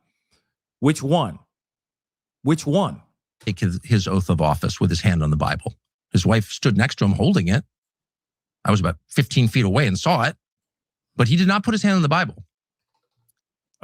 And that should have been maybe a clue that we need to pause and think about, what is this? Why wouldn't you put your hand on the Bible? If you don't believe in the Bible, you think it's just a book, there's no cost to you to putting your hand on it, just kind of following the protocol, going along with the tradition. All presidents do it. Why aren't you doing it? No way. And you're not doing it intentionally. No. You're choosing not to put your hand on the Bible when you take that oath. That suggests not that you don't believe it's real, because if you didn't believe it was real, why would you care? You'd put on the costume and take it off. It doesn't matter. That suggests you know it is real and you're rejecting it. Is real. Get it? Sorry. Moving on. Intentionally. You know what you're doing and you're doing it anyway. That is immoral. That will never be moral. That can never be justified. That is always wrong. It can be expedient. We need to do this. It doesn't mean it's right. It's the most wrong thing. And we should always remember that what we do will be done to us. Live by the destruction of civilian infrastructure. Live by the killing of children, the bombing of elementary schools and colleges. And you will die, and your children will die by those same things. That's just a fact. Yeah. He's like, karma is a mother lover. Remember that, boo-boo. Yikes. Actually, I'm pulling up the video because I didn't even know this. That's crazy. Because this was a topic that people were talking about. Donald Trump appears to not place hand on Bible while sworn in as president. Chief Justice Roberts to administer the presidential oath of office. I've never seen this. I've seen, we watched the inauguration live here, but I never noticed this. I never noticed this. Just a quick trip down memory lane. Crazy.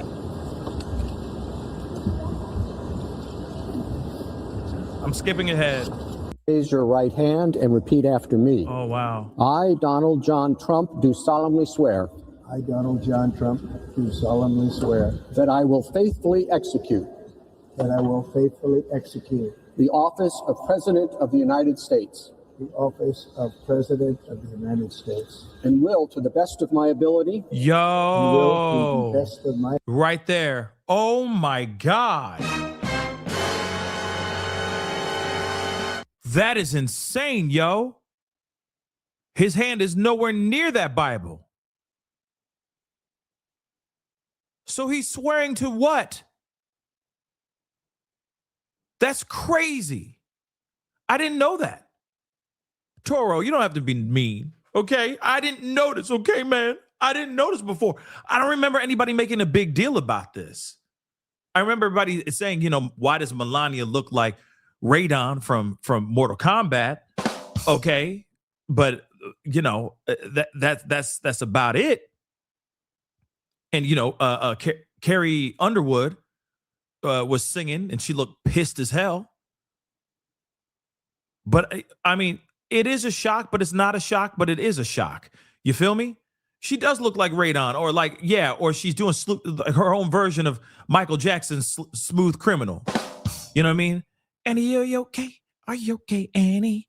You know?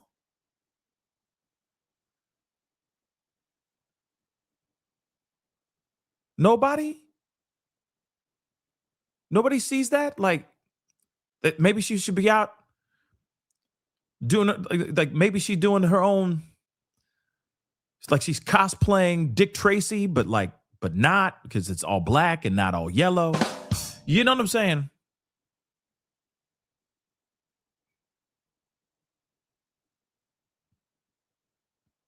Annie, are you okay?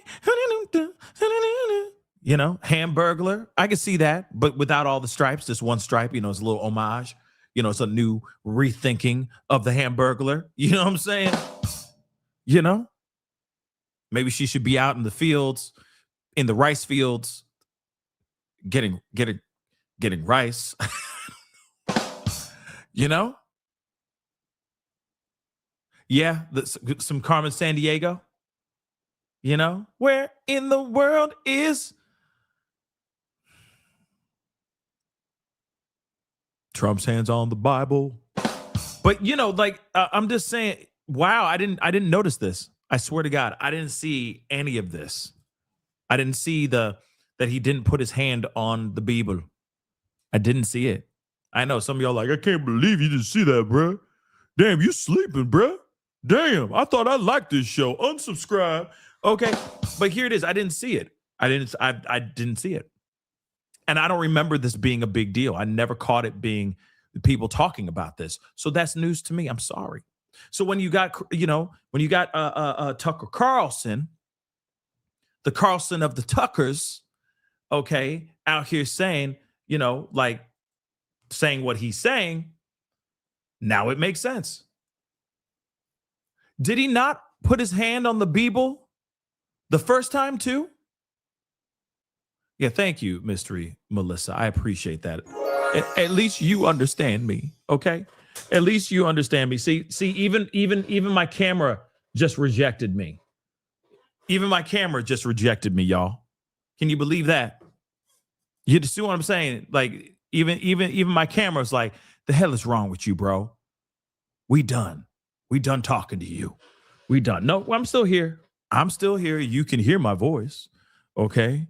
You can hear my voice. I'm still here, baby. Okay? It just turned off because it gets overheated from time to time. I need to get a new camera. That's what I need to get, because the freaking thing overheats over the smallest things. But I've been on for almost 4 hours, so that's why it be tripping. All right, it be tripping like that from time to time. But that's crazy that that you have the likes of, where did it go? What the heck? That he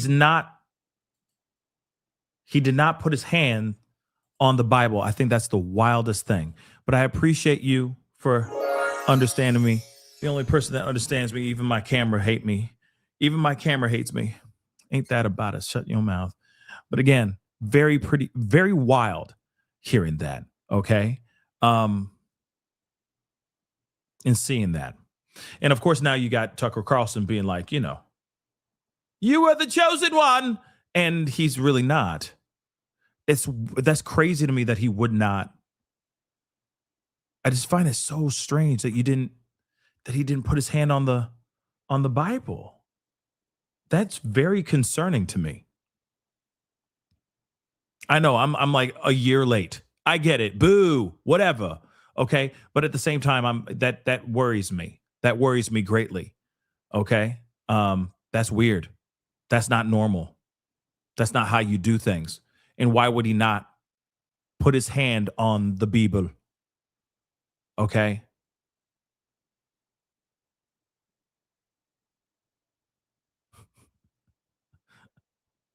Let's take a look at this. This is a Fox News alert. The UN vote on a resolution to open the Strait of Hormuz has failed. The exact language of that was it strongly encourages states interested in the use of the commercial maritime routes in the Strait of Hormuz to coordinate efforts. Now, who could possibly be against this? Well, they technically had enough votes for this to pass. However, two members, permanent members of the Security Council. Wait, hold on. Let's repeat that one more again. The UN vote on a resolution to open the Strait of Hormuz has failed. The exact language of that was it strongly encourages states interested in the use of the commercial maritime routes in the Strait of Hormuz to coordinate efforts. Now, who could possibly be against this? Well, they technically had enough votes for this to pass. However, two members, permanent members of the Security Council issued a veto, and that is enough to strike this down. I wonder who those permanent members were. China, Russia, the predictable actors in Russia speaking at this moment as they vote to down that resolution to protect the Strait of Hormuz. More on that as it develops. But we've been following this hour the story of human chains that are being formed in front of several power plants in Iran. They're finally starting to talk about it. News outlets are finally starting to talk about something that we talked about hours ago. Finally, they're starting to talk about this. Looking at these images, they're jarring to look at, Lisa, because I think Emily made a very key point here. At least in one video that we've seen, we have two that we've been playing. This is entirely women. This is children. These are the most vulnerable members of Iranian society and those who are targeted most. And that is who you are circling around your plant, your women and your children. Well, Kaylee, think about the juxtaposition between what we're seeing here and what President Trump and the United States military just did to rescue two of our military men behind enemy lines. President Trump said no man left behind. The Iranian regime, they're willing to sacrifice their own people. They're willing to put them out to slaughter. And then you look at the contrast here in the United States, the lengths that the United States military went to get our people. Stop, Fox News. Stop it. Shut the hell up. No, they're not putting them out to slaughter. They're putting them out to stop Trump from doing what he's going to do. Period. Now it's up to Trump to make a decision whether or not he is going to slaughter them or not. He could literally say, abort, we're not doing this. We'll figure some other way out. I know a lot of people sit there and go taco, but I'd rather him taco than him actually doing this. So this particular person who's sitting there, oh yeah, you know, oh, the Iranian people are putting them out to slaughter. No, they're calling his bluff. And they're going, okay, if you're going to do this, you're going to do this in front while women and children are around the area? Because then you're really committing a war crime. And now we're really seeing what he's doing or what they're doing and what he is about to hit potentially. You realize this is a recipe for disaster. This is not them trying to get slaughtered. They're trying to stop and maybe try to get Trump to change direction here.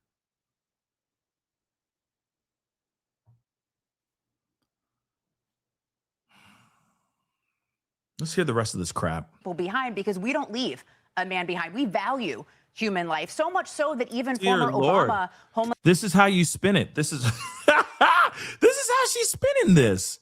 Are you kidding me? a man behind. We value human life, so much so that even former Obama Homeland Security Secretary Jay Johnson said that mission was probably more daring and complex than the Osama bin Laden. Really? Ooh, it was more daring than the Osama bin Laden. Ooh, you know what? Let me just say this. What about the elementary school filled with girls? Those students. The all-girl school that got bombed. What about that? Are we talking about that? How about all those people and all those kids, futures that were destroyed? What about all that? Are we even talking about that at all? Are we going to even mention that? But no, for one soldier, by the way, one soldier, and I'm not sitting here saying that soldier should not have been retrieved or saved. Please rescue the hell out of any soldier that's behind enemy lines. But we're talking about a multitude of people here that are standing in front of those areas that Trump said he's going to attack. And they're saying, please do not attack. That's all they're doing. Please don't do this. But look at how they spin in this, though, right? Merge already, am I right? Or left? Because the merge already. Never mind. But you get what I'm saying, right? Look, this one, she is singing for her supper right now. Raid. So that's what we're willing to do in the United States of America. So contrast that with what these sick, evil, you know what, are willing to do. I can't say the word on national TV. But Wow. You know what I'm talking about. Absolutely. And let's be exceedingly clear. The power committing war crimes is the Iranian government, is the terrorist regime that is recruiting child soldiers as young as 12. But the great irony here is the UN takes great joy in targeting Western democracies and targeting countries like Israel while turning a blind eye all too often to regimes like this one. Yeah, where's the UN been relative to the 30 to 40,000 Iranians killed by their own government? Where are they now as the Iranians put out human shields, which is just such a stark contrast to the mindset difference between us and them? Think about the mindset there. What they're counting on is the idea that we have a level of morality. Let's call it wartime etiquette, whatever term you want to put on it, that we won't attack anything that could endanger women and children. Reverse that now. Could anybody imagine a circumstance wherein the Iranians would care about American women and children somehow or other during an act of war? When you consider what they did, for instance, to our hostages and what happened, by the way, on 7 October relative to Israel, it's very hard to imagine that that is in any way, shape, or form commensurate.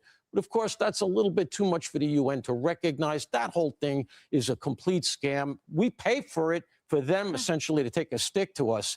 I have to tell you, Donald Trump's looking at NATO. UN needs a look too, because UN has really, really, I think, outlived its usefulness. And make no mistake, the terrorist regime wants to see civilian casualties. That is what they want. Of course they do. So do the Democrats.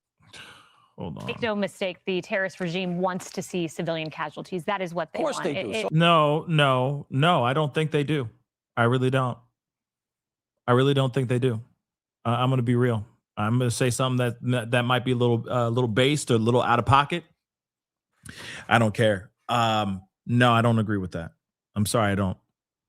Not in this kind of situation. I don't think they want their own civilians, their own people to lose their lives. I don't. I think that they're out there because they're trying to save their civilization.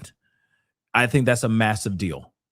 If I'm going to be real, I think that if we heard that Iran or any other, Russia was coming in to just bomb all of our infrastructure, you don't think that we would do the same act? That people would be wild enough, crazy enough to be like, hey, this is our livelihood. Let's go out there. Let them commit a crime. Let them commit a war crime then, while they take out civilians. Let's see if they actually do say what they're going to do. Because it's about their civilization. Trump said, Pete Hegseth has said over and over and over again that they're going to bomb them back to the Stone Ages. Do you really think they want to live like that? When already means of life is already tough.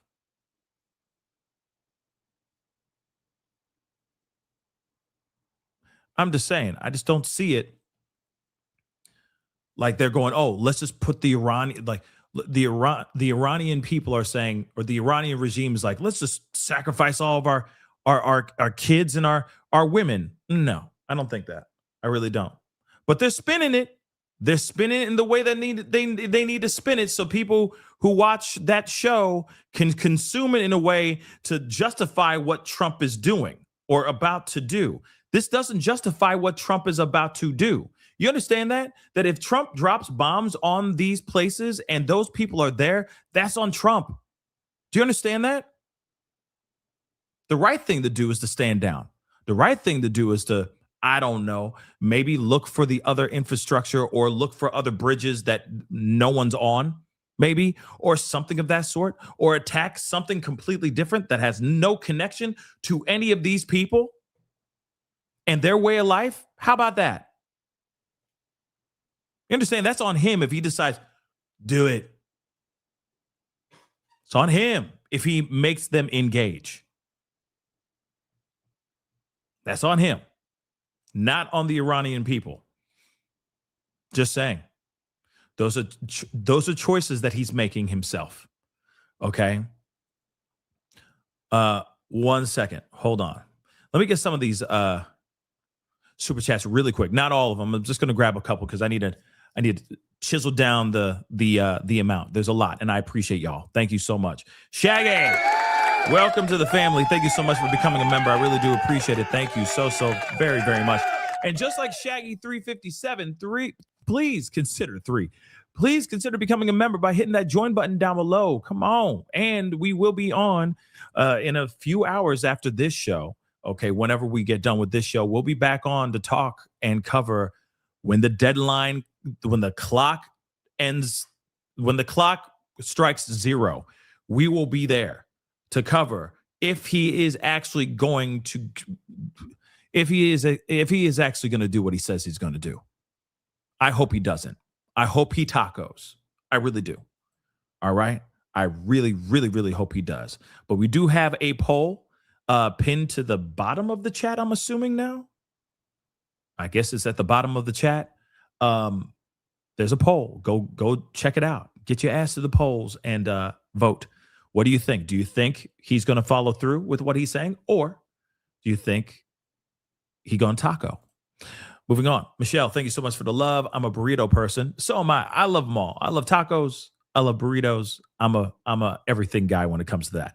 I'm very clumsy and messy when I eat. Every time I order a taco at Taco Bell, I have to use the wrapping paper to hold my taco. I have to too. Trust me. It's a mess. It's a mess. When it comes to soup, I am worse. RIP shirts. Yeah. Didn't get a bib. Get a bib, you know what I'm saying? Or, rip half of a trash bag and wrap it around your neck. You know what I mean? And then it's all good, Clothing saved, Oya Scott, thank you so much for the love. I appreciate it. Nothing happening at 8 p.m. It's the boy who cried wolf. Maybe not, but you may be right. I hope you're right. I'd rather him flake and him go, I'm going to give him another 10 days or something like that and see what happens. But I doubt it. At this point, we will be seeing some possible carnage. And I don't want that to happen, but we'll see what happens. Rye the guy. Trump talks to Iran like I talked to a hornet's nest I'm about to spray. A whole civilization will die tonight, never to be brought back again. Yep, he really did say that. And yeah, I see the Rye the guy. I see the analogy. Very good analogy. KOS or KO Surge. What's up? He deleted 175 kids. He'll do it to civilians. That's the general consensus, KO. Let me be real. That is the general consensus. What's up, T? Thank you so much for the love. If they use the big, ugly nuke, okay, Donald Trump couldn't rig his way out of losing the Republicans an election in any year. That is a damn good point. That's a solid point. Will they actually? Well, obviously, he's not going to be using a nuke. He's not saying anything about a nuke. They're just going to be dropping waves of bombs.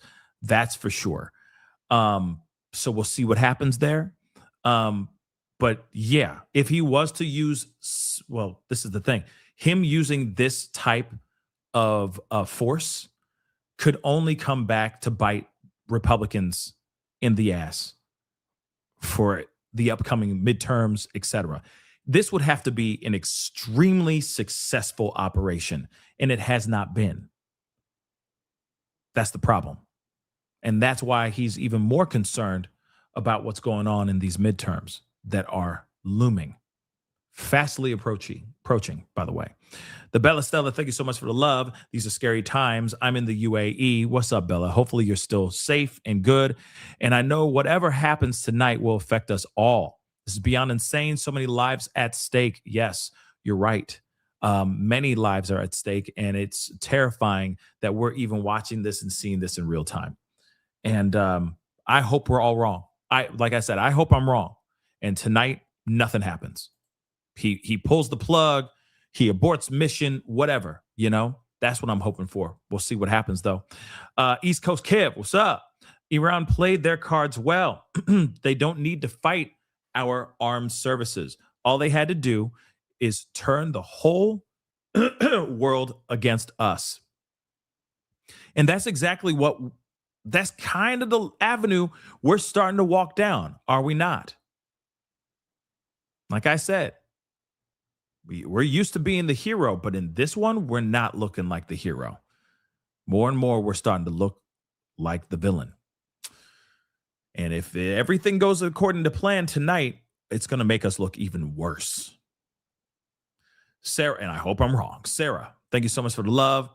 Iran needs to speak to Americans and with other world leaders directly and basically say, we will conduct fair, safe, and affordable business if you get rid of Trump. Ooh, might expedite, the 25th Amendment. You know, that'd be interesting if they did come out with something like that. That'd be wild if they did. My mind would be blown if that was the case. Black Lake, you gave me a couple of them, so we're just going to go straight through them here. Iran's people hate the regime. No one's doing that willingly. Iran's people hate the regime. No one's doing that willingly. Yes, but that's the thing.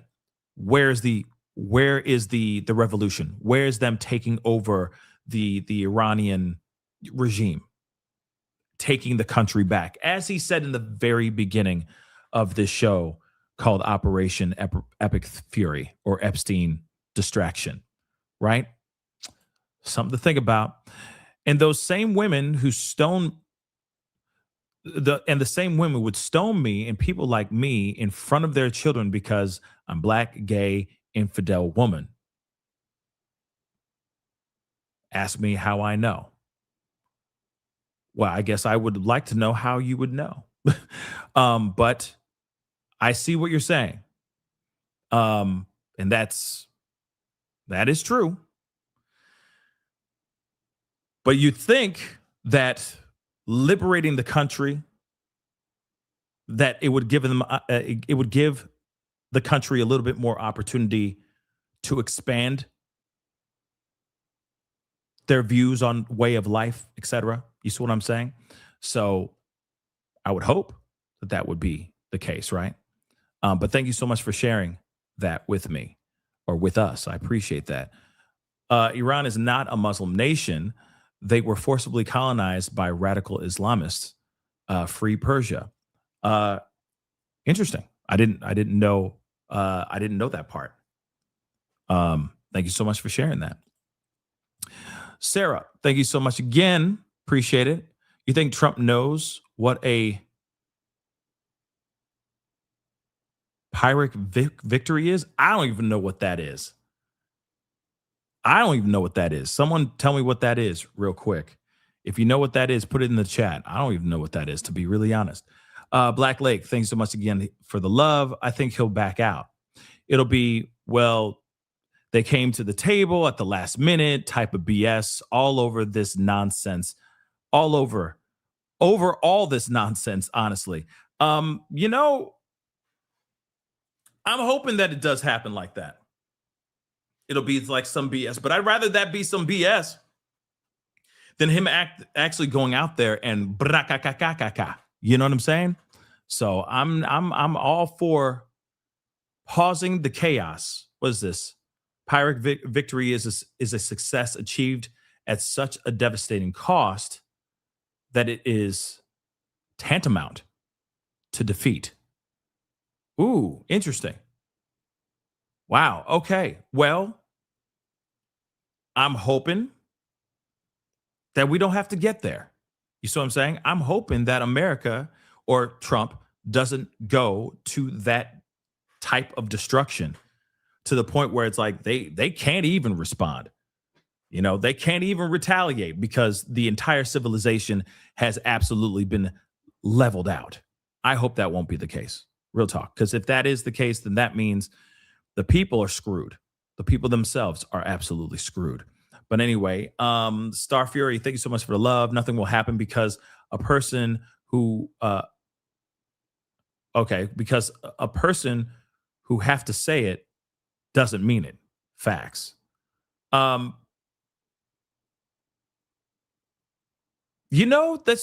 got a point. You got a point, but I'm wondering. I mean, at some point, his people are going to literally turn to him or literally going to sit there and go, wait a second, bro. Come on, man. You got to do this. Or quit threatening to do it. You see what I'm saying? And I really do think that his people are going to be, I feel like the MAGA base is going to be very upset about this. The ones that are gung-ho about this war, that are gung-ho about this craziness, they're going to feel some type of way about this as well. So it may not be a good look for MAGA or for Trump as well if he keeps on backing out, you know? But he's really good at spinning. He's the king of spin, so maybe he'll be able to spin it in some sort of way. I don't know. You know what I mean? Superman, thank you so much for the super sticker. I really do appreciate it.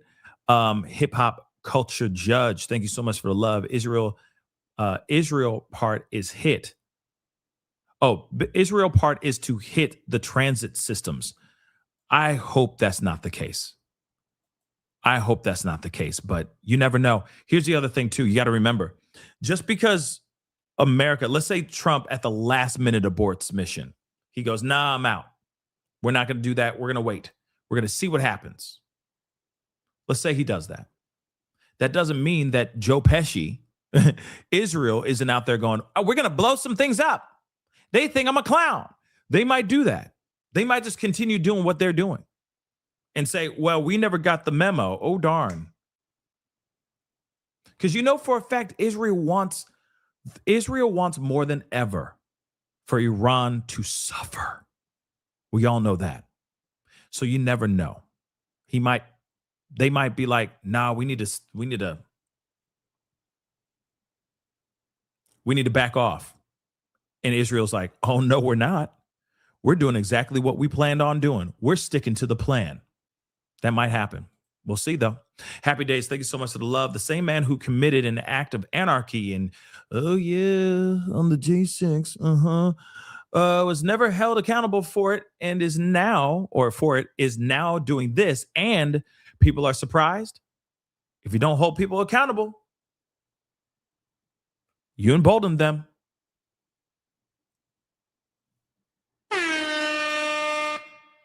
I know, and there's already some people in the chat like, they were patriots. No, they weren't. They just lost their doggone marbles. And that was not patriotism. No, that was not all of them just really wanting to have a tour of that building. No, no. So like, you can miss me with that nonsense. Okay. And half of them mother lovers are ICE agents anyway right now. So moving on.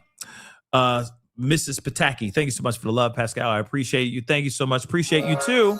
Thank you for being here with us while the world spirals out of control. Your coverage is so helpful. Thank you so much.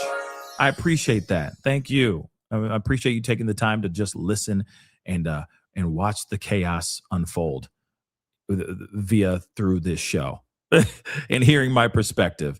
Wow Factor, thank you so much for the love and welcome to the family. And Silent Josine, thank you so much. Welcome to the family to both of you guys. Again, like these two, please consider becoming a member by hitting that join button down below.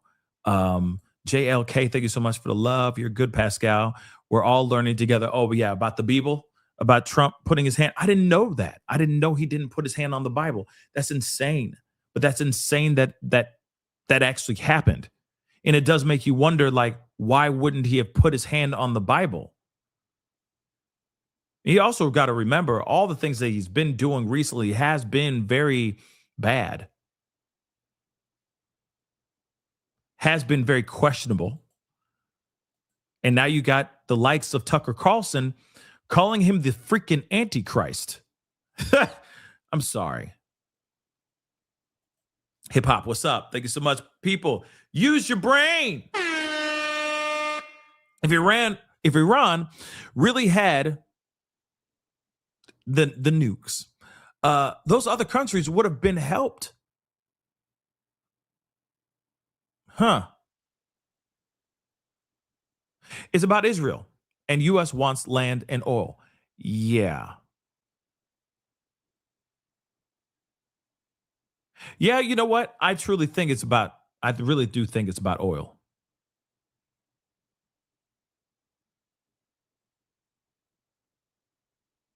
He didn't wait. Gato said he didn't put his hand on the Bible the first time too. That's wild. I didn't notice that. If he did it the first time too, that's insane. But he sits there and goes, I love Jesus Christ. You're a good Christian. You know what I mean? If that's the truth. Wild. General Genobi, you failed me because I didn't know about the hand on the Bible. Come on, Genobi. Oh, I'm only human, okay? A flesh and blood are made. Just remember that. I am only freaking human, man. Okay? Hold on.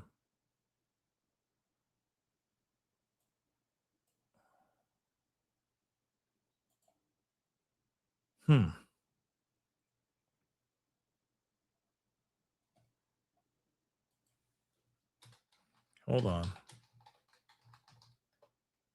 I need to check something here.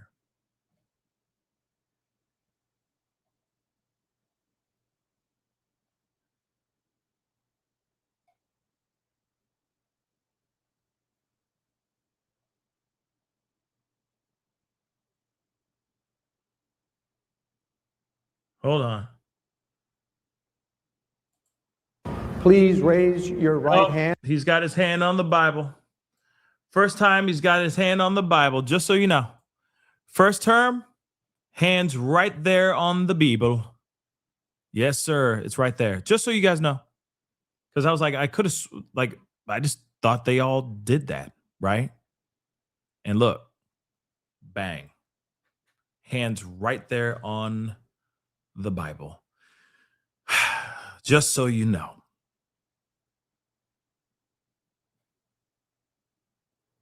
Just so you know. So that's interesting. That's very, very interesting. Hold on. Okay, let me just grab these here real quick. Genobi, the female veteran stands for the Iranian. This female veteran stands for the Iranian people. I think we all should be standing for the Iranian people, not for the regime, right? Who's trying to blow up the Panama Canal? That's what I'd like to know, Genobi. That's also what I'd like to know. How did that happen and who did that? And is it connected to anything that's going on overseas? That's strange, right? Panama Canal. I feel like something's connected. I feel like it's connected, but I could be wrong. I could be wrong. Black Lake, thank you so much for the love again. They literally unalived 30,000 of their own that were protesting, and they wouldn't sacrifice their own for this. Come on. I mean, I get what you're saying, Black Lake. I get what you're saying on that. I do. You got people that are out there protesting. They're literally getting suspended in the air, etc. You forget what I'm saying for just trying to say, to liberate Iran. I get that 110%. But in a situation where where America's coming in and about to take out all of their way of living, I mean, I don't know. I don't know, guys. I don't think it's a situation where they're like, yeah, let's just sacrifice all these people because they don't matter. No, I think that they don't want their stuff to be destroyed, and their way of life, they don't want it to be destroyed. But like I said, it's a very strange pendulum that keeps swinging back, because I'm like, okay, yeah, they're tyrannical. Yes, they're terrible. The regime is terrible. But these are all innocent lives that are standing there, that are choosing to stand there. I don't think that those people are going up there because they have a gun to their heads and they're saying, go over there or you're going to get shot in the middle of the street. No, I think those people are willing participants showing up and saying, just because we don't like the regime, we still live here and we still have to survive. You see what I'm saying? But from what we're seeing here, doesn't seem like they're being held against their will. They could come and go as they please, but we'll see. Maybe there is something deeper going on, It's just Fox News trying to spin it away to make it more justifiable for what Trump is about to do. It's not justified. I don't think it's justified. No matter how good or bad those people are. Real talk. Ride, thank you so much for the love. Why does Trump want anything? He's a billionaire near the end of his expectancy. Okay. Like, just hush away, Trump. For someone who is always drunk off of power and drunk off of his successes, what's better than having some money, more money? What's better than having money? Having more money. What's better than having this house? Having more houses. What's better than having that one dope ass whip? That nice ride that you have in your garage. Having 2, 3, 4 of those nice whips in your garage. You see what I'm saying? And that's the situation that we're dealing with. Somebody who gets high off of his own, he's getting high off of his own ego, because he believes he can do no wrong, that he is perfect. And the people around him say he can do no wrong. That's it.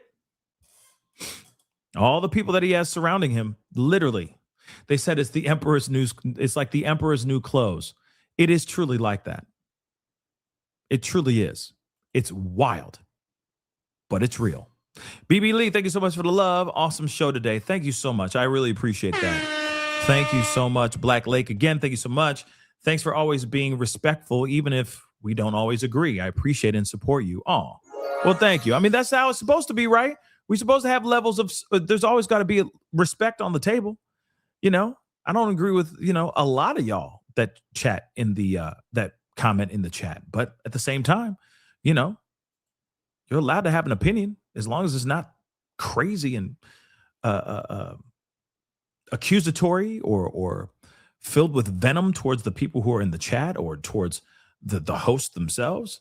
I mean, everyone's welcome to have their opinions, right? Everyone is.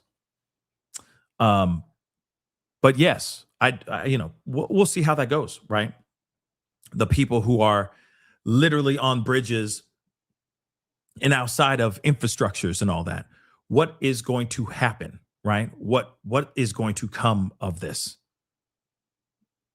We'll see, right? Okay, Pascal. That's my man. Forgiven. Thank you. I appreciate that. Thank you. I appreciate that. Okay. Thanks for having my back. Okay. Hey, man. JOK. I'm trying to be the real one. You know what I'm saying? Sometimes, it's hard out here for a pimp. It's just hard out here for a pimp.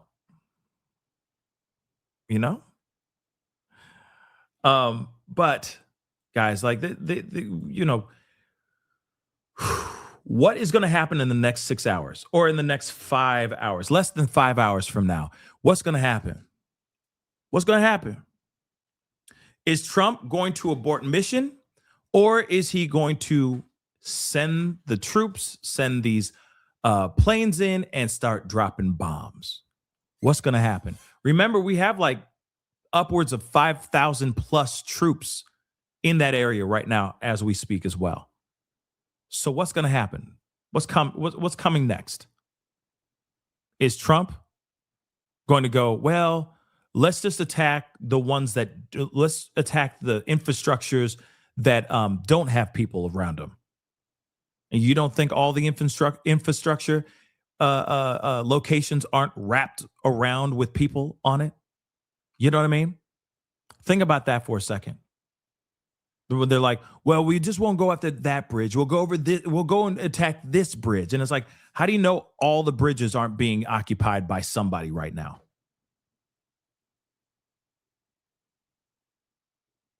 Trump has to really tread lightly here.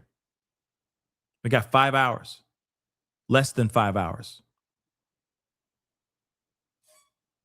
Less than 5 hours, y'all, till he has to make a move or not make a move. Let me see. Let me end this poll. So out of almost 2,000 votes, okay, I asked you, do you think he'll go through with this or not tonight, right? And 52%, this is very close, but 52% of y'all said he'll do it. Yeah, he'll do it. That's very interesting. I hope we're wrong, right? I hope we're wrong.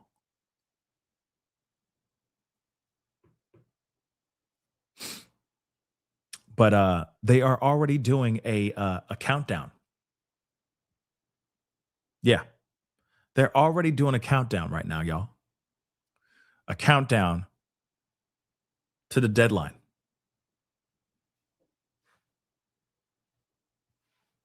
And right now we have T-minus 4 hours and 51 minutes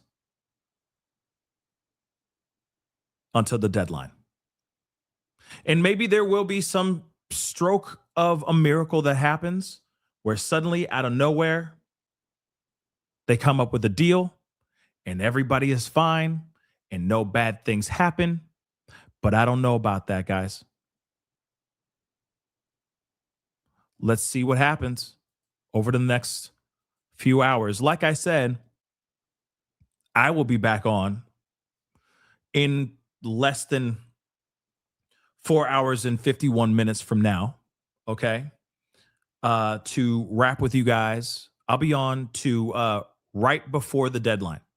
I'll be on most likely like 15 minutes, 30 to 15 minutes before the deadline is supposed to pop off, okay? And we'll be covering it, and we'll see what's going on. It's going to be late night, guys. It's going to be late night, but this matters, all right? So we're going to be watching that, keeping an eye on everything, and, you know, we're going to see what happens, all right? I am, thank you, Lakia. Thank you so much for the love. Thank you for your work, Pascal, with your crazy self. The funny in between, the seriousness helps me. Well, of course, that's what I'm here for. I don't know how else we could go through what we're going through without trying to laugh a little bit. I feel like, you know, if you're not laughing, you just start crying with some of this stuff. So again, you know, I worry. I definitely worry. But I am hopeful that a miracle can happen in the next few hours. And if it does, we'll talk about it.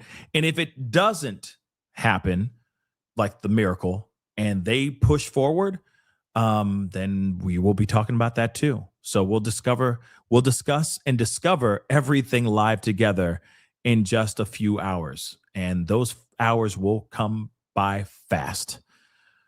So that is the show. I appreciate all y'all for being here. It really means a lot. Thank you so very much for tuning in. I'll be back on. Like I said, I'll be back on very, very soon. So be sure to come back here to rap with me, to talk about all this that's going on. It's going to be a late night. Fair warning, y'all. It's going to be a late night. So my mods, let me just say that out loud. If you can't make it, it's okay. We'll be okay. All right, get some sleep, get the rest, all that. No pressure at all. No pressure, okay? But we are covering this. This is a big deal, what's going on in the world. And there could be a miracle, or this could be nothing. And we have carnage on our hands. We'll see what happens, okay? Lakia, thank you so much for becoming a member. Welcome to the family. Thank you. Whoops. What? Thank you so much for becoming a member. I appreciate it. Okay. We will be back on in a little while, guys. Just a little while. So be sure to tune back in. So do me a favor. Hit that like button down below. Crush it, do it, and do. Hit that reaction button if you're watching on these other platforms. If you are watching on these other platforms like Facebook, X/Twitter, Instagram, TikTok, Rumble, Twitch, Kick, I'm on all of them. So make sure you hit that follow button. Subscribe here to my YouTube channel and hit that notification bell down below and hit it. Set it to all so you know whenever I go live, whenever I upload, because honestly, it is random. So make sure you are subscribed and that notification bell is set to all. Hit that join button down below. Become a member like a lot of y'all just became members today. Welcome to the family. Hit that join button down below, please. Check out my Patreon. And of course, check out PascalMerch.com. We got some really great stuff over there, guys. PascalMerch.com. Anyway, guys, it is time to get going. Much love to you guys. Stay safe out there. And if there's any updates, I will definitely be hopping back on here to let you know what's popping. But I'll see you guys right before the timeline or the deadline ends. Okay? Or if some miracle happens in between time. We'll see what happens. Okay?